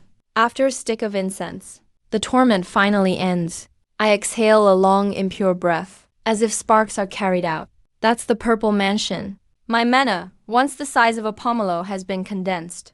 A faint layer of gold now shimmers on the surface. I try circulating my mana, strike an air palm from a distance. The wind from my palm howls, whipping up fallen leaves everywhere. Several small trees opposite shake wildly, almost uprooted. Mana reserves didn't change, but the strength doubled. It all makes sense to me now. Purple Mansion has limited capacity. Reach the cap after 2 upgrades. To get stronger, I have to purify and compress my mana. That touch of gold is the sign of purification. Judging by its quality, there's room for major improvement. Looks like for a long time to come. Upgrades will mean refining mana like this. Check the panel. Rank changed to weak. Low-grade family deity 2000. Sure enough, a leap in realm. Even cultivation method changed. Although weak doesn't sound impressive, but the power boost is real. Next upgrade needs 2000 points. Balance, 2390 points. Still can upgrade, but I'll boost my skills first. Develop evenly, and check the power after upgrading the blade technique. Chaos Blade Technique is Zhuan grade. Upgrading from level 1 to 2 needs 500 points. Upgrade. Congratulations, host. Chaos Blade Technique upgraded to level 2. A flood of blade experience pours into my mind. Feels like I've practiced for half a lifetime. Level 2 to 3 needs 1000 points. Upgrade again? Congratulations, host. Chaos Blade Technique upgraded to level 3. Panel now shows Chaos Blade Technique 3/5. The plus button is grayed out. Reach the current rank cap again. I look at my other 2 skills. Body Protection Aura still has a plus button. Level 2 to 3 only needs 500 points. Half the price of the Blade Technique. Balance still 890 points. Enough. Upgrade. Congratulations, host. Body Protection Aura upgraded to level 3. Maxed out plus button disappears. With this, all 3 skills are at level 3, and their plus buttons are gone. Looks like skill levels are capped by rank. Can only go up to level 3 for now. I'm very satisfied with this round of upgrades. Balance left, 390 points. Not enough for anything. Just about to close the panel. I suddenly catch a prompt below. Congratulations, host. All 3 skills are at level 3. Special reward, 1 God Power upgrade opportunity. Getting all skills to level 3 triggers a hidden achievement. Unexpected bonus. I look at the 5 God Powers. Which one should I choose? After some hesitation, I choose Intimidation. No other reason. Just think the skill looks cool. Good for fighting. Congratulations, host. Intimidation God Power upgraded from basic to advanced. Ability expanded, when using God Power, can target those with weaker mental strength. Deliver a mental strike. Mental strike sends the target into collapse. Now this skill can be used offensively. Check panel again. Title, Zhuanying Palace. Rank, weak, low-grade family deity 2000. Territory, 5 li radius. God Power, enter dream. Advanced blessings, basic. Intimidation, advanced, celestial phenomenon, basic, prosperous key, basic, skill, yellow. 5 thunder technique, 3/9. Yellow body protection aura 3/3. Zhuan Soul Heaven Blade Technique 3/5 merit points. 390. Evaluation. Slightly few followers. Spirit lamp. Weak. Can somewhat protect oneself in chaotic times. Evaluation changed. Looks like a leap in realm. The system's assessment upgraded too. Have some self-defense ability now. Not a high evaluation, but at least no longer on the brink of extinction. That's not easy. This spending spree was worth it. Testing out level 3 Chaos Blade technique. I grabbed the treasured blade excitedly. Mana surges. Swing forcefully. Blade intent called. As real as a spirit snake emerging from its hole. Stirring the air around. Within 10 meters, fallen leaves are swept along by blade intent. Charging at the giant stone with destructive power. Boom! A thunderous, deafening sound. I take a closer look. Can't help but curse. Damn, not only is the giant stone smashed. Every tree in a straight line 20 meters ahead. All cut clean in half, leaving only bare stumps a few feet tall. If I didn't do it myself, I wouldn't believe this power. I stroke the blade, heart racing. A fluffy bird pops out from the pile of broken wood, feathers standing on end, like it was just struck by lightning. Turns out it's Chiyu. Why are you here? Little demon came to catch field mice. Just arrived for a meal. Saw the god practicing blade. Didn't dare disturb. Who knew the god's blade cut right toward me? Lucky I dodged fast, or I'd be sliced into pieces. Chiyu still shaken. Wings imitate a person bowing respectfully. Congrats, god. Blade. Power achieved and got the divine weapon. Double joy. I rub his head. How's your cultivation lately? Pretty good, nurturing human spirit. What does that mean? The hairstyle's complex. Need to develop human expression and features first. God is not a demon. Probably doesn't get it. I roll my eyes. Isn't it just making a face demon? Games from my past life. Never played any, actually. I have some questions. So I pull him down to sit. Chiyu, are there ghosts in this world? Why haven't I seen a single one? Earlier, the Butcher Zhao's wife's case convinced me there are spirits at work here, but I know nothing about this stuff, so I can only ask Chiyu. Let me test you. I smoothly installed another patch. Oh, Chi. So Akabane really fell for it. If I explain seriously, the ghosts in this world are different from the legends of my past life. Normally, when people die, their spiritual energy dissipates. Only those who die tragically or unjustly remain filled with resentment and become ghosts. That's why ghosts are so rare. But once someone becomes a ghost, they can cultivate power. Most end up harming others. They're called evil spirits. As for reincarnation or the underworld, little demon Akabane doesn't know anything about those things. There are even evil spirits around God Lord Julong Town. It's said that there's a water ghost lurking under Black Dragon Pool. It specializes in devouring people who fall into the water. I frowned slightly. I remembered that this legend really exists in my original memories. There are a lot of evil spirits around Julong Town. And it's not just Julong Town.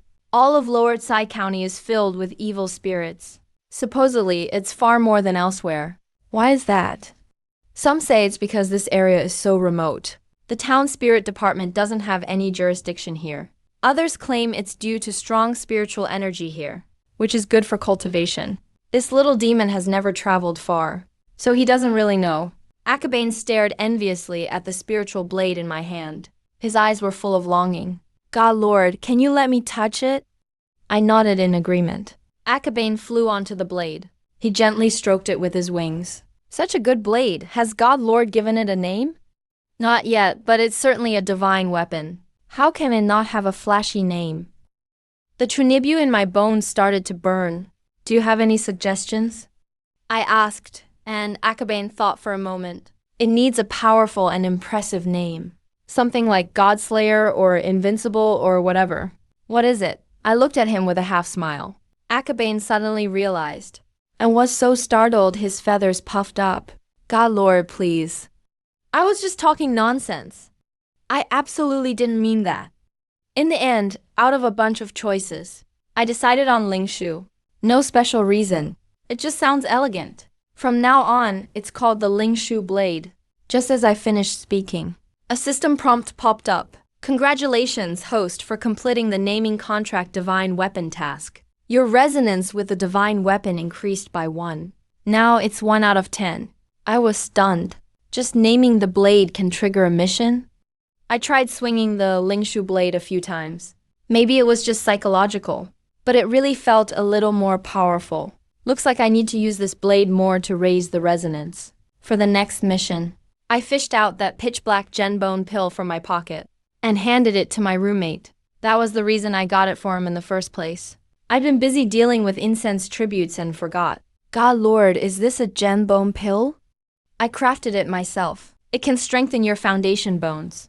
Eat it and give it a try. It'll boost your foundation. Akabane was absolutely stunned.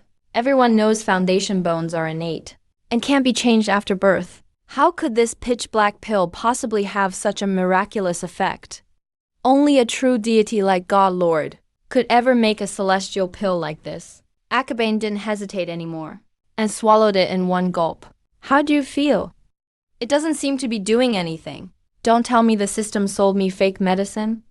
I was just about to say something when a cracking sound suddenly came from inside Akabane's body, like pimples popping one after another.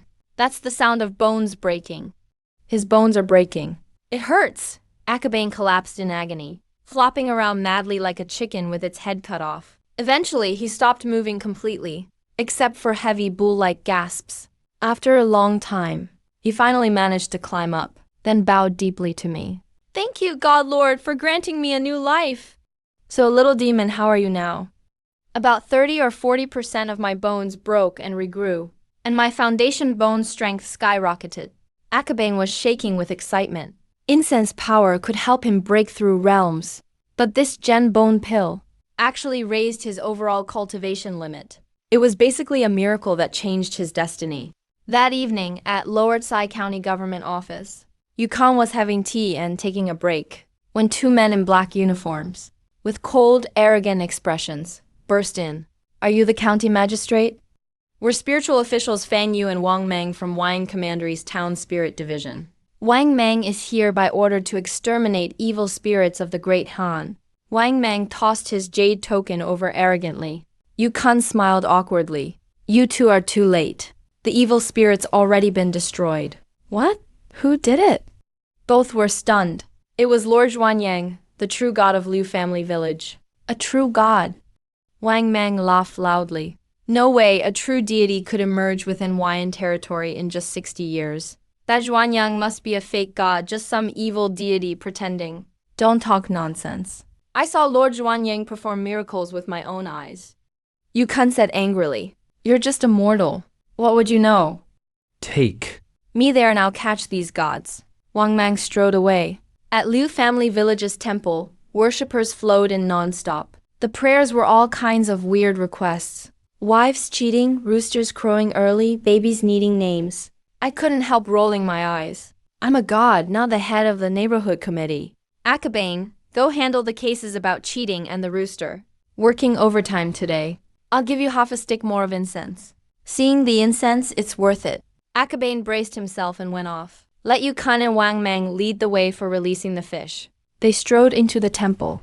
Stop with the flattery. I'm here to exorcise demons. This must be the evil god statue. Wang Mang pushed Yukon aside, staring fiercely at the statue. A town spirit department warrior. My heart jumped, and I instantly suppressed my aura, drawing my true spirit deep into the statue. Time to lay low for now. The two of them used spiritual techniques to investigate, but didn't realize the true spirit was hidden away. Wang Mang sneered, grabbed the eternal lamp, and ripped down the curtain in front of the statue. Let's burn this lousy temple, and see if he'll show himself. Wang, don't do anything rash. Be careful or you'll anger the people. Fang Yu tried to stop him. Out of my way! Wang Mang was determined to light the fire. Stop! The worshippers were furious, and rushed up to block him. Divine Official Wang, how dare you try to set a fire? I promise you won't make it out of Liu family village. Yukon was anxious too. As they were locked in a standoff, Liu Fu arrived with a big group of villagers holding farm tools, and stormed into the temple. Old man, what are you trying to do? Liu Fu roared. Wang Mang was shaken by the villagers' fiery eyes. He was genuinely scared at heart. These guys would really fight to the death. Senior brother Wang, let's think this through. Fang Yu tried to play peacemaker. If we don't get rid of the evil god, this won't be over. Wang Mang took the opportunity to back down and walked out in long strides. Old man, what's going on here? Liu Fu questioned angrily. This really isn't my fault. Yu Kan hurriedly explained. Only then did Liu Fu realize he had wrongly blamed the magistrate and apologized repeatedly. It's alright, we're all just trying to protect Xuanyang Palace. I'll offer incense to Xuanyang Palace to apologize. Yu Kan lit incense and knelt to worship respectfully. His vision blurred, and he was once again pulled into the void. Immortal One, what happened today? Really had nothing to do with me. Yu Kan knelt in terror. I know you weren't involved. I'm asking you about those two men. Who are they? Yu Kan told everything he knew about the town spirit division. These two are just the lowest ranking county-level priests. He begged for years before they were assigned here. If that Wang Mang comes to provoke us again, how shall we respond? Yu Kan carefully asked for instructions. Tell Liu Fu, if he comes back again, let him do as he pleases. I have my own arrangements. I follow the way of the dog, and don't want to offend an official-backed warrior for no reason. But this Wang is going too far. He actually wants to burn my temple. If the villagers hadn't stopped me just now, I would have taken action already. If he dares to come again, I'll make sure he leaves here flat. But that Fang Yu seems like a reasonable person. I secretly thought to myself, after leaving the dream, Yu Kan relayed my orders to the villagers, then returned to the county office to pacify Wang Mang. Who knew Wang Mang would be so arrogant? Calling me an evil god at every turn, just as things were about to turn bad. Luzan, headman of Julong town, urgently requested an audience. Master, 2 hunters from Jujia village disappeared at the Jupin mountain pass. We suspect they were taken by evil spirits in the mountain. Now there's poisonous miasma even during the day at Jupin mountain, and its range is expanding. I want to request Lord Zhuanyang to come and exorcise the evil. Let a demon god handle evil spirits. Leave it to us brothers. We'll lead the way. Wang Mang pushed open the door and walked out, sneering non-stop. They're just worried they won't have a chance to earn merits. The group arrived at a peak facing Jupin Mountain. What powerful beings are in these mountains? Fang Yu asked and heard there were many evil spirits. A few days ago, Xuanyang Palace just rescued someone from our town, from a yellow weasel demon. Luzan replied, just a bunch of trickery. Wang Mang scoffed, striding directly to the mountain pass. Villagers from Jujia village were gathered at the pass. Suddenly someone cried out, "Look! Zhou Bao is back." The missing hunter Zhou Bao staggered out of a farmhouse. "A Bao!" Zhou Biao's parents rushed over to him, but were stopped by Fang Yu. "Don't go over there, he might not be your son anymore." Zhou Bao suddenly let out a bizarre and creepy laugh, pricking up his ears and listening. "I am the 6th lieutenant under Yuan Shen. Our lord is the master of Jupin Mountain. Lord Grey was killed. Our lord is furious. Every year you must offer 9 oxen, 3 pigs, and 6 pairs of boys and girls. Otherwise the whole town will be buried with them." After he finished, he ran back on all 4s like a monkey. "Monster, prepare to die." Wang Mang drew his sword and pointed. The flying sword turned into a silver flash, instantly beheading Zhou Bao. The crowd fell silent. Zhou Biao's parents fainted on the spot. Even more terrifying, the headless corpse actually stood up, picked up its head and threw it into the crowd. "Hee, here you go." Then turned and disappeared into the thick fog. Wang Mang immediately chased into the mist, and Fang Yu gritted his teeth and followed. An old man in the crowd caught Zhou Biao's head. Face pale, he wasn't dead at all just now. He was calling for his parents. All the villagers froze. Why are these priests so reckless with lives? Luzang clenched his teeth in anger. He doesn't care about the lives of commoners at all. Yu Kan sighed. "Mayor Lu, quickly go to Liu Jiekan to report at Zhuanyang Palace." After hearing Luzan's report, "I summoned Qiyu to ask about Yuan Shen's details. A low-level demon. He is said to be the strongest monster in the outskirts of Jupin Mountain." He said Grey Lord might have really been sacrificing tributes to him. "Let's go check the mountain pass." We entered Jupin Mountain. Inside the white fog, Qiyu marked the path by peeing. "That damn bird! You're back again." The yellow weasel came out of the tomb. when he found out I'm the one who killed Grey Lord from Xuanyang Palace. He was so scared he kneeled and begged for mercy. I used my energy sight to see his internal issues and bestowed a blessing to clear his madness. Warned him not to harm humans again. Huang Ling was very grateful. He spilled all the information about Yuan Shen. Yuan Shen is a white ape demon who calls himself old but is as strong as the Grey Wolf. Chu and I kept going deeper. Suddenly, a strong sense of danger appeared behind my head. I turned around sharply, unleashing the 5 thunder spell with my left hand. Boom! I was knocked back several steps. The attacker was a huge, extremely fierce white ape spirit. Who are you? How could you block me when I used all my strength? The white ape was stunned. This is Lord Zhuanye. Chu shouted, "You're the wild god?" The white ape grinned. Grey Lord is dead, so you take his place. Fine, keep up the regular tributes. If I need anything for my birthday, I'll let you know. I figure you'll need to add your death anniversary as well. I sneered, looking for death. Baiyun was enraged and let out a shriek. Hundreds of red-eyed monkey demons appeared in the white fog. Kids, kill this evil god. And let's enter the town to feast on the humans. Looking at the 5-way intersection ahead, I suddenly felt it looked familiar. Isn't this just like Liu Kang's dream scene? He concealed some key information. I immediately left Jupin Mountain and went back to interrogate Liu Kang. Outside the mountain pass, Wang Mang and Fang Yu were resting. Wang Mang smashed a rock, complaining about not finding the demons, and suggested hiring hundreds of farmers to set the mountain on fire. Fang Yu was shocked, saying it was too dangerous to take so many people into the mountain. That's way too risky. If they die, it'll just be blamed on the evil spirits, giving us more reason to exterminate them in revenge. Wang Mang said coldly. This kind of bandit reasoning is outrageous. Wang Mang forcibly dragged Fang Yu away, heading straight to Liu Jiekin. That bastard god. Let's take them out. Chu ground his teeth in anger. Leave him for now. Go inform all villages. No one is allowed to enter Jupin Mountain. At noon, Liu Kang was home drinking and eating meat. Suddenly his eyes rolled back, and he passed out. Liu Kang, what exactly did you do that day at Jupin Mountain? I sharply questioned him in the dream. Liu Kang broke down mentally and confessed he went to see a white ape demon named Bai Ji. He took me to soak in a spirit spring. But then we were found by monkey demons.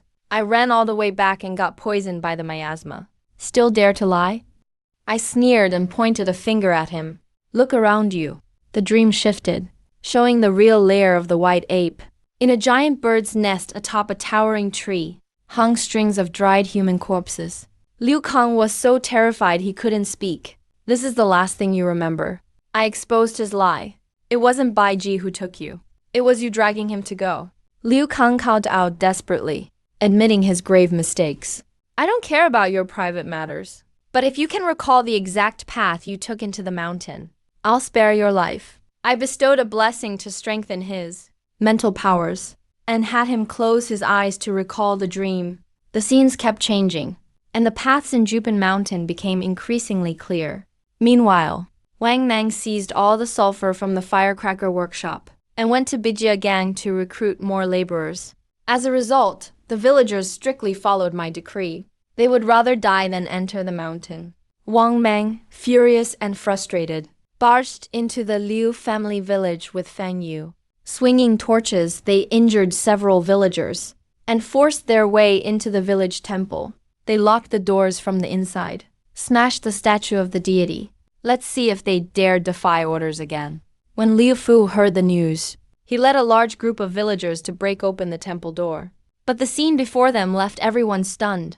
That Wang Mang, who had threatened to burn down the temple, was now kneeling stiffly right in front of the idol. His back was deeply bent over with pressure. His whole body was trembling violently, sweating like rain.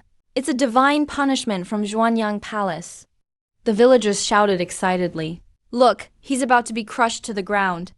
Wang Mang's back was originally somewhat straight, but now it was pressed tightly to his thighs. Only by supporting himself with both hands did he manage not to collapse. What are you looking at? Help me.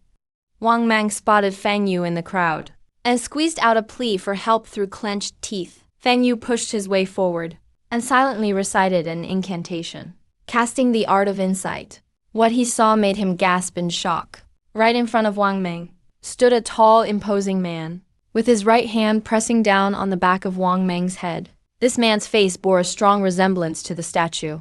And what shocked Fang Yu even more was the aura surrounding him, bathed in a gentle yet solemn golden divine light. This was the light of a true god. He wasn't an evil deity, but a real god. Fang Yu was shaken to his core. I sensed his gaze upon me and turned my head slightly. Do you wish to help him? I wouldn't dare. Fang Yu quickly bowed respectfully. In the presence of a true deity, how could I possibly be disrespectful? With just one hand, he suppressed Wang Meng. With such strength, even 10 of him wouldn't stand a chance. Fang Yu felt incredibly fortunate that he hadn't followed Wang Meng in his reckless acts earlier. I looked away, and my magical power slowly increased. Wang Meng was shaking like a leaf. Crack, crack. 2 crisp sounds rang out. Wang Meng's arms were brutally broken, and he collapsed in a posture of total submission before me. So pitiful, I thought, shaking my head inwardly. But the pressure from my hand did not lessen at all. With his arms ruined, Wang Meng could only use his back to desperately support himself. Xuanyang Palace, I know I was wrong. Please spare my life. Wang Meng's face turned red with strain. Blood tears streamed from the corners of his eyes. He struggled to squeeze out these words. Just moments ago, He was still cursing, relying on his spirit warden connections. thinking that I, a country god, wouldn't dare touch him. But now, his arms were broken, his backbone on the verge of snapping. He finally felt the fear of death. Only now does he realize. But it's too late. I shook my head slightly. Letting you off the first time was already something. Yet you came a second time to burn my temple. Did you really think I was just a clay idol? If I let you off today, how could I maintain authority in front of my followers in the future? I pressed my wrist down, channeling even more magical power. Immortal, please don't let him off. Fang Yu suddenly shouted loudly. Before his words had faded, a crisp crack sounded. A jet of blood shot from Wang Meng's back. A jagged white shard of bone pierced through his flesh. Exposed to the air, his spine was shattered. Wang Meng collapsed to the ground like a pile of mush. I withdrew my hand. He was now completely paralyzed. All he could do was stare at my legs with eyes full of despair and hatred. Fixated on my legs? You just asked me to kill him. I turned to Fang Yu and asked, because this man is sinister and ruthless, and has powerful connections with the spirit warden. If you let a tiger return to the mountains, he will definitely come back with reinforcements for revenge. Even if the immortal isn't afraid, it's still trouble in the end. But you're his companion. Wouldn't this be considered kicking him while he's down? I asked in a calm tone. Immortal, please see the truth. I'm not his companion, but have a deep-seated grudge against him. I took this job with the sole aim of killing him to avenge my master. So that's the real story. If you want revenge, why did you keep trying to stop him whenever he was courting disaster? Fang Yu tilted his head slightly, looking determined. First, I didn't want personal vendetta to interfere with my duties. I planned to complete the assignment before taking action. Second, true vengeance should be honorable and open. I didn't want to borrow someone else's hand to take his life. You're from the Liang family. Wang Meng collapsed on the ground, used the last of his strength to utter a name. That's right, Lin Yang was my senior apprentice brother. You got him killed. I've been waiting for a chance to avenge him every single moment. Fang Yu turned to me and kneeled on one knee, hands cupped in salute. I beg the immortal to grant your blessing, so I may personally end this villain. Aren't you afraid the spirit warden will investigate? To avenge my master, I'd gladly die 100 times without regret. I nodded slightly. If you don't even have the courage to face your enemy yourself, that would be a truly pathetic revenge. Permission granted. Fang Yu walked up and squatted down before Wang Meng. Wang Meng, your crimes are countless. You deserve more than death. I wanted an open and fair fight to the death with you, but you ended up crippled by angering the immortal. Count yourself lucky. With that, Fang Yu drew his sword and swiftly brought it down. Wang Meng died instantly on the spot. Master, at last I've avenged you. Fang Yu's face was covered in tears. Then he knelt and bowed deeply to me. Thank you, Lord of Xuanyang Palace, for making this possible. No need to thank me. I didn't cripple him for your sake. But with an official dead, the spirit warden will certainly investigate. Fang Yu already had a plan. Don't worry, immortal. There are evil spirits running wild in this area. The official died at the hands of demons, leaving no remains behind. That's nothing out of the ordinary. I'm the sole survivor. The spirit warden will have no evidence. There's nothing they can do to me. And it won't implicate you either. This guy is bold yet meticulous. And leaves no loose ends. At present, it's best I avoid a direct clash with the spirit warden. I don't owe anyone favors. What do you want? I dare not ask for a reward. I only wish to form a good connection with the immortal. Fang Yu looked me straight in the eye. I nodded slightly. This young man is loyal and righteous. A promising talent. I'll give you a chance for merit now. The white ape of Jupin Mountain. I'll take you to take it down. The reason I held back just now was because I was in Liu Kang's dream, completing the map of Jupin Mountain. Now that the map is done, it's the perfect time to rout their lair, with Fang Yu and Qiyu helping me clear out the small demons. The white ape has nowhere to run. Await orders from the immortal. Fang Yu's spirits lifted. Fang Yu hefted Wang Meng's corpse and followed me out the door. Hey, what do you mean by this? Liu Fu questioned sternly. The villagers couldn't see me. They only saw Fang Yu kill his companion, so they couldn't tell if he was friend or foe. I'm working for Xuanyang Palace now, going into the mountains to slay the monkey demon. Fang Yu replied loudly.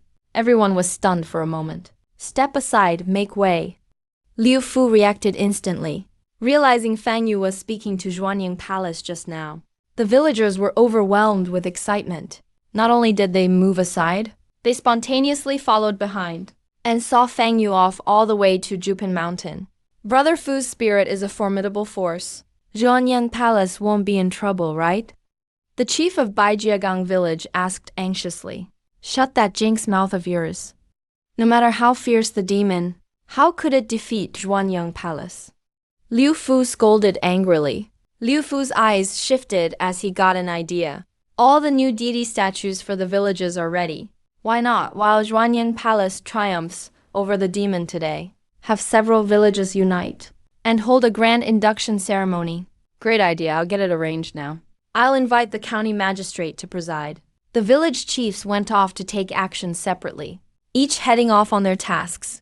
The rest of the villagers stayed at the mountain pass. They eagerly awaited Xuanyang Palace's triumphant return. Let me introduce you. This is Fang Yu, an official from the Spirit Suppression Division. And this is Qiyu, my protector. Once in the mountain, I found Qiyu tailing us. I introduced the two of them to each other. When Qiyu heard the word protector, he proudly puffed out his chest and greeted us in an affected tone. Why are you here? Looking at the imperial tomb nearby, I asked. To answer the divine lord. It's because Qiyu and the others grew impatient and asked this little demon to come along for company. The imperial tomb gave Fang Yu a deep, respectful bow. But in his eyes, he couldn't hide his instinctive fear of the Spirit Suppression Division official. I originally wanted to drive him away, but on second thought, an extra hand to deal with the minions wouldn't hurt, and it would be a good opportunity to test his loyalty. I'm going to destroy the primordial spirit. Do you dare to come with me? Huang Ling hesitated for only a moment, then gritted his teeth and said, This little demon is willing to give his all. He decided to stake everything he has and gamble it all. The four of us delved deeper according to the map. The Jupin Mountains were like a maze. Luckily, we had the map to guide us. In less than half an hour, we reached the area near the white ape's den. Climbing up the slope, the scene before me was horrifying. On the towering trees in the valley hung rows of dried human corpses. The ground was piled with countless bones and pieces of flesh. The stench was overwhelming. A few monkey demons were feasting on fresh corpses. It was truly a living hell. At the center of the valley stood a gigantic tree that reached to the clouds. And up in the canopy, there was actually a huge 3-story wooden villa. That damned monkey really knows how to enjoy himself. Qiyu was extremely envious. Immortal, what's the plan? Fang Yu asked, keep watching first. Make sure the white ape is inside, then we'll move. After waiting about a stick of incense worth of time, a huge red-furred monkey appeared, holding a large bamboo basket. with a woman under each arm, both barely dressed, quietly sobbing. He quickly climbed up the giant tree. Great king, the chives and 2 women are delivered. Just as you ordered, we grabbed married women from Changfeng County. The red-furred monkey respectfully announced at the villa entrance. A huge white ape squeezed out of the doorway. Even though it was far away, one immediately saw the charred scar on his chest. It was definitely Old Key. Well done. Hey hey. The white ape pulled both women into his embrace, grabbed the basket, and went back inside. I was speechless. This damned monkey has a very unique taste. Are we sure his surname is Qi and not Cow? Since he's home, it's time to act. I looked at Fang Yu. How strong are you? Compared to Qiyu? Fang Yu glanced at Qiyu and honestly replied, he's no match for me. Qiyu's mouth twitched, deeply hurt. All right, I'll start the fight. Fang Yu, clear the small fry and provide cover. Qiyu and Huang Ling flank from behind. We can't let the white ape escape. Understood. I drew the Lingshu blade and ghosted toward the giant tree. The red-furred monkey at the foot of the tree sensed something and snapped his head around.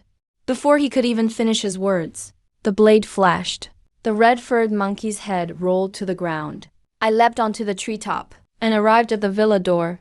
The villa was entirely modeled after human houses, complete with 2 wooden doors and couplets. I couldn't be bothered to study them, and simply squeezed through the door slit. Pretty ladies, don't cry. Other than being a bit hairier than you, I guarantee I'm stronger than any man. The white ape's lecherous laughter came from the next room. I quietly sneaked in, by the light of an oil lamp, and saw the white ape sprawled out on a huge bamboo bed, Holding 2 desperate struggling village women in his arms. There were several bloody skulls at the head of the bed, filled with sticky clots of blood. The white ape picked up a cucumber, stirred it around in the skull, dipped it in blood clots and stuffed it into his mouth, like scallions dipped in bean sauce. I felt nauseated. Do you want a bite too? Come, I'll feed you myself. The white ape grinned wickedly and tried to shove the bloody cucumber into the woman's mouth. The woman frantically shook her head and knocked the cucumber away, preferring death. The white ape was furious and was about to pick up the cucumber when his movements suddenly froze. He abruptly looked up at the door. I stood holding the Lingshu blade, divine energy swirling around me, the blade cold as snow. It's you. How did you get in? Sheer terror flashed in the white ape's eyes. For that, you can thank Lady Bai. I sneered coldly, raised my blade high, and channeled all my power through it. Suddenly, the silver blade chopped down, like a furious dragon bursting from the sea, ripping through the villa with unstoppable force, aimed straight at the white ape's face. The white ape was shocked and desperately twisted aside. The blade scraped his shoulder and cut off an arm directly. Howling in pain, the white ape leapt up, not even caring about the missing arm. We can talk, Xuanyang Palace. Only a fool would talk to you. I struck again with my blade. The white ape's demonic aura exploded, forming a barrier, desperately defending himself. No more offerings. You can have Jupin Mountain too. Just spare me, okay? Take a guess. I gripped the blade with both hands and poured all my magic into it. With a crack, the demonic barrier shattered. But Bai Yun crashed through the wooden wall and bolted away like mad. Splinters flew everywhere, blocking my view. By the time I chased out of the villa, Bai Yun was already gone. Divine Lord, over here. Qiyu's shout came from not far away. I rushed over and saw Qiyu and Huang Ling fighting desperately to entangle the one-armed Bai Yun. Bai Yun was incredibly strong, and even with one arm, he was still beating the 2 little demons back. If he wasn't just trying to escape, Qiyu and Huang Ling would already be dead. Stop him, I shouted, quickly forming 5 thunder seals with my left hand. A surge of lightning instantly cut off all Bai Yun's escape routes. Qiyu and Huang Ling fought desperately as well, forcing him back into the center of the storm. Boom! Boom! Boom! I poured out all my power without holding back, and several bolts of heavenly thunder struck right on target. When the dust settled, the white ape lay on the ground, bloody and mangled, barely clinging to life. Spare me, I'll give you a treasure. The white ape opened his mouth wide, spit out something the size of a palm, and placed it in his hand. Please, Zhuanyang Lord, take a look yourself. As I walked a few steps closer, the white ape suddenly hurled the object into the air. Universe infinity. The object instantly shot out a blinding purple beam, heading straight for my face. Just as I thought he was trying to trick me. I never let my guard down around the white ape, not even for a moment. I gripped the Lingshu blade tightly, ready for anything. The instant the white ape threw the object, I slashed out with my blade, while making a one-handed sign, and conjured up a protective shield. With my other hand, I caught the thick beam of purple energy head-on. Bang! I was shaken so hard that it took me a while to steady myself. Such terrifying force. I was secretly shocked. Neither Old Master Hui nor the white ape had ever attacked so fiercely before. If I hadn't been extra cautious, I would have been caught off guard. Luckily, this purple aura lacked follow-up strength. It dissipated quickly. The item clattered to the ground. I picked it up to take a look. It was a brass octagonal prism, carved with strange symbols. A green stone was set in the middle. It looked like a feng shui compass. I didn't have time to examine it closely. I looked up at the white ape. Its massive body had already been sliced in half by my blade. Entrails spilled everywhere. That single slash instantly killed him. Apparently, he was at the end of his rope, trying to turn the tide with this prism. Chu quietly went over and rummaged around. He dug out a bloodied core. He ran over to me like he was offering a treasure. Sir, the core. This core is slightly bigger than Old Master Hui's. It means White Ape was even stronger. You can refine it. Share some with Huang Ling. Thanks to them holding back White Ape. Otherwise, this wouldn't have gone so smoothly. I'm always fair with rewards and punishments. Huang Ling was overwhelmed with favor. The look he gave Chiyu was even more intense. Brother Chiyu. Chiyu shivered, then went and gouged out the white ape's eyeballs and handed them to me. What's this for? I was puzzled, sir. Zhao Sanning. Didn't she ask you to cure her family's rooster crowing at midnight? Grind up the demon's eyeball and take it. It's especially good for weird animal illnesses. That way she won't bother you anymore. This bird is still worried about such trivial matters. Huang Ling took a knife to skin the white ape. This white ape's fur is rare? Enough for a big cloak. Looking at this once untouchable monster, now reduced to mere materials, I felt a bit emotional. Why couldn't he just be a king in the mountains? Had to cross the line and get himself killed. Congratulations, host, task accomplished. Peacekeeping. Merit points for protecting people, plus 600. Reward received. Old Master Hui, 500. White Ape, 600. So White Ape really was stronger. These system rewards actually reflect the strength of the threats. If only I had an ability to directly see someone's power. That'd be great. The idea popped into my head. Suddenly, terrified cries from a group of monkeys echoed in the woods. Many of the monkeys were injured. They were all fleeing this way. I'm sure Fang Yu did this. Sir, what should we do with these monkeys? Qiu asked, kill them all. These monkey demons committed countless crimes alongside White Ape. The human corpses in the trees are proof. Even though White Ape is dead, since they've tasted human blood, they'll continue to harm the people. It's awesome having underlings with you. I don't even have to clear out the minions myself. I got to experience the joy of being the boss. I walked back to the ruins of the giant treehouse that had collapsed. Two battered women were struggling to crawl out. Terrified, they clung to each other. Don't be afraid, I'm from Zhuanyang Palace. That white ape has been slain by me. I thought they'd be grateful, but instead the two women looked at each other. Timidly asked, you're not a demon, are you? They've actually never heard of me. You aren't from around here. Sir, we are from Sani Town in Changfeng County. Changfeng County is on the west side of Jupin Mountain. Shiakai County is on the east side. The two counties are separated by the mountain. Rarely do they interact. The two women tearfully complained.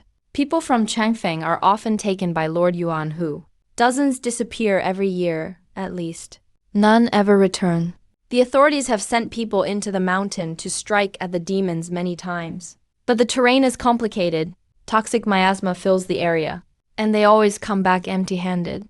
The two of them were captured a few days ago while working in the fields. Almost got abused by the white ape. Thank you, sir, for saving our lives. The two women sobbed as they knelt and bowed. I'm a deity, not a king. I corrected them. The two women trembled all over. Stunned. I suddenly understood. No wonder so many dried corpses hang on the trees. This white ape was very cunning. Knows not to harm his own territory. He camps near Shiakai County, but goes to Changfeng County to grab people. People in Changfeng couldn't find him. And the authorities in his lair, Shiakai County, don't care about matters in Changfeng County. He had it all worked out. Too bad he messed with the wrong person. Seeing the two women barely covered, I had Wang Ling find them some clothes to change into and escort them back to Changfeng County. Treat it as doing me a favor. You're too kind, sir. This humble demon will do my best. Wang Ling was overwhelmed with favor. I decided to see this good deed through. Used a blessing to heal their wounds, then had Wang Ling take them away. Intense fighting could be heard nearby. I jumped up onto the treetop. I saw Fang Yu wielding a blue steel sword, being surrounded by several monkey demons, including two red-haired apes. Fang Yu's swordplay was solid, with steady attack and defense. More interestingly, his left hand seemed to be holding some kind of magical tool, occasionally releasing a faint purple aura, knocking the monkeys back. This kid has good combat instincts, just lacking in cultivation. What is that purple aura magic tool? I was curious, seeing him surrounded. I called out, "Need help?" "No need, immortal. I can handle it. You focus on the white ape." Fang Yu shouted without even looking back. This buddy is pretty straightforward. I drew my blade and jumped down, slicing a red-haired ape in half with a single swing. The other monkey demons were terrified, scattered in all directions. The white ape is already dead. I said to the stunned Fang Yu, "Quit staring. Clean up these small fry." "Yes, sir." Fang Yu snapped out of it. He followed me to hunt down the remaining enemies. We returned to the white ape's corpse. Fang Yu looked at the terrifying gash and gasped. A peak stage tier 3 monster was instantly killed like this. I thought for a moment, how did you identify him as a peak stage tier 3 Fang Immortal? I practiced Taoist insight techniques, able to see the aura radiating from living beings. The white ape gave off a bright yellow aura. That's the mark of a peak stage tier 3 monster. Bright yellow aura. I stared at the corpse for a long time, but saw nothing at all. Chiu spoke up for me. "Where's the light?" "I don't see anything." Fang Yu smiled and replied, "That's a Taoist magic ability. You demons have your own ways of identifying strength, but your realm isn't high enough, so you probably haven't realized yet." Chiu scoffed in defiance. "Then tell me, what realm am I in?" I followed up. "Immortal, you're way out of my league." Fang Yu gave a bitter smile. "My insight technique, at most, can see through beings one realm above me. The immortal's divine power is unfathomable. How could someone like me ever understand it?" So that's how it is. I kept asking questions. Other martial artists have similar identification techniques. The Divine Lord is testing you. Chi Yu rushed to answer again. I couldn't be bothered to reply. I really don't get it. I need this kid to explain it to me. Yes, every sect has their own secret arts like this. They're pretty much the same. Like the heavenly eye ability in the Buddhist sect? Fang Yu responded truthfully. I nodded slightly. Looks like this world's cultivation system is way more complex than I imagined. Any remaining questions? I'll ask him slowly after we get back. You guys clean up the battlefield, then head back. I instructed Chi Yu and Fang Yu to go clear out the collapsed super treehouse. Both of them acted like treasure hunters, digging out lots of items and handing them to me. Mostly materials and pills used by the demon clan for cultivation. I wasn't interested and just threw them all to Chi Yu. Don't keep it all to yourself. Threw away all the stuff from Huangling's evil cultivators. Chi Yu looked so happy he nearly lost his mind. I couldn't help but remind the Divine Lord, don't worry, little demon, so I don't have to keep sorting through the spoils. This white ape actually has pretty good taste. Little teapots, tobacco pipes, cricket cages, everything is here. If Bai Yan became a wealthy recluse in the mountains and stayed away from the world, wouldn't that be nice? Fang Yu sighed. I wholeheartedly agreed. Huang-level magical weapon, Ziai Wu San, can be exchanged for 200 merit points.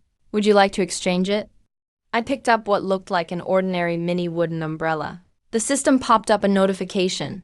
This is spiritual energy. I tried infusing mana. The umbrella instantly got stronger. This is Ziai Wu-san? Fang Yu was a bit surprised. It's recorded in the Zhenling Department's illustrated handbook. This is a spiritual energy often used by Demon Clan evil cultivators. It's dripped into wooden boxes. During the 100-day refining process, every day. It has to be watered with fresh blood, ideally human blood. As he spoke, he took the umbrella, quietly exerting force. The umbrella folded and opened instantly. Its surface turned bright red. A strong smell of blood rushed over. After putting it away, the abnormal look disappeared. Pretty amazing. Do you know how to use it? I asked. I only know a little. This thing must be refined with a blood sacrifice to unleash its power. Such ominous objects. Immortal, it's best to destroy it. Okay, I'll destroy it in a bit. I planned to throw it into the system when no one was looking. Recycling this umbrella actually got me motivated to find more loot. I dug up another item. A black skull that looks like it's coated in tar. It felt icy cold to the touch. Purple bride's head. Royal level magical weapon. Even Fang Yu didn't recognize it this time. Just hearing that name made me not want to study it. I tossed both the skull and Ziai Wu-san straight into the system. Successfully sold 3 spiritual items. Completed the turning trash into treasure quest. Reward: 1 chance to draw a new divine power. Would you like to use it? Counting the rain banner from earlier. That's exactly 3 items. These quest tasks are really bizarre, but the rewards are just too good. All my current divine powers are super practical.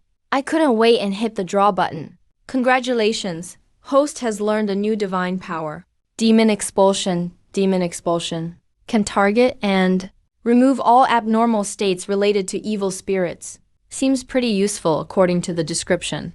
I'm very satisfied. Seeing them still picking through trash. I strolled around the ruins. Saw the couplet on those 2 door panels. The upper line, cultivate for 1,000 years to seek enlightenment. The lower line, wander the 3 realms to refine the mundane. That's some bold talk, but it fits me pretty well. While wandering around, I noticed the white mist all over. Was gathering in one direction. I followed it to its source. Deep in the forest, I found a small pond. The pond wasn't big. Pitch black like ink. Bubbling like boiling water. Blub blub blub. Rolling out thick white mist. This must be the spiritual spring Liu Kang mentioned, where the monkey demons used to cultivate. But where did the miasma come from? I got closer to the water. Turns out the miasma is rising from the bottom. This spiritual spring is like this because there's a coffin at the bottom. A woman's voice suddenly rang out. I looked up, instantly feeling a chill. A ragged, fair-faced young woman was actually skewered like barbecue. On a thick bamboo pole from bottom to top, standing stiff and upright not far away, there was a faint demon aura emanating from her. You're a demon. I'm a primordial spirit. What's going on here? I made a mistake, and my father pinned me here. He stuffed a heavy gold stone inside me, so I can't show my true form, nor can I move. I can only wait for death. Your father Jidu can read. Who is so cruel? My soul was shocked. What mistake did you make? I had an affair with a human, and even brought him here. You're Baiji. If it weren't for that distinctive name, I honestly wouldn't remember who you are. The woman weakly opened her eyes. Liu Kang, the main deity of Liu family village in Xuanyang Palace, told me about you. Liu Kang. A wave of emotion flashed across Baiji's ashen face. He's doing well for sure, better than me. That's good. I was really worried he'd get poisoned by the miasma. Baiji's eyes turned moist. It was you who saved him. Thank you, Divine Lord. I was lost for words. Liu Kang said Baiji was deeply devoted to him. I didn't believe it at first, but now I do. Just because of this. Your father tortured you like this. Baiji gave a bitter smile. My father has many children. I am the most insignificant one. He'd kill me without a bit of pity. Why is Xuanyang Palace here? I killed your father. I figured that out. If you could walk here unharmed, he must have had something happen to him.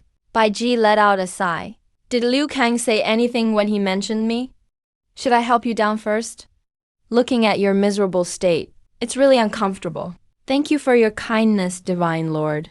But this bamboo pole has pierced my soul. Once it's pulled out, I'll be utterly destroyed, Baiji said with sorrow.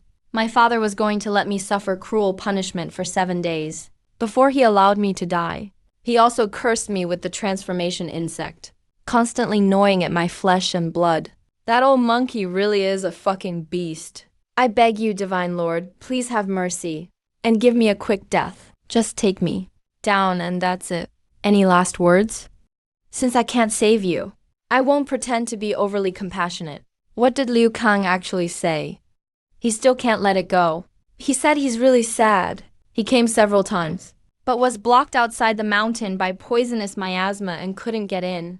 All he could do was stare at the entrance. Really? A startling brilliance flashed in Baiji's once dim eyes. She said it herself. I lied. Liu Kang never came to look for her. When I went to find her, she was eating pig's head meat, sipping on some liquor. But when facing a pitiful spirit about to die, I just couldn't bring myself to expose her. Even deities don't always have to tell the truth. Baiji smiled. A faint flush of red even appeared on her pale face. Thank you, I can leave at peace now.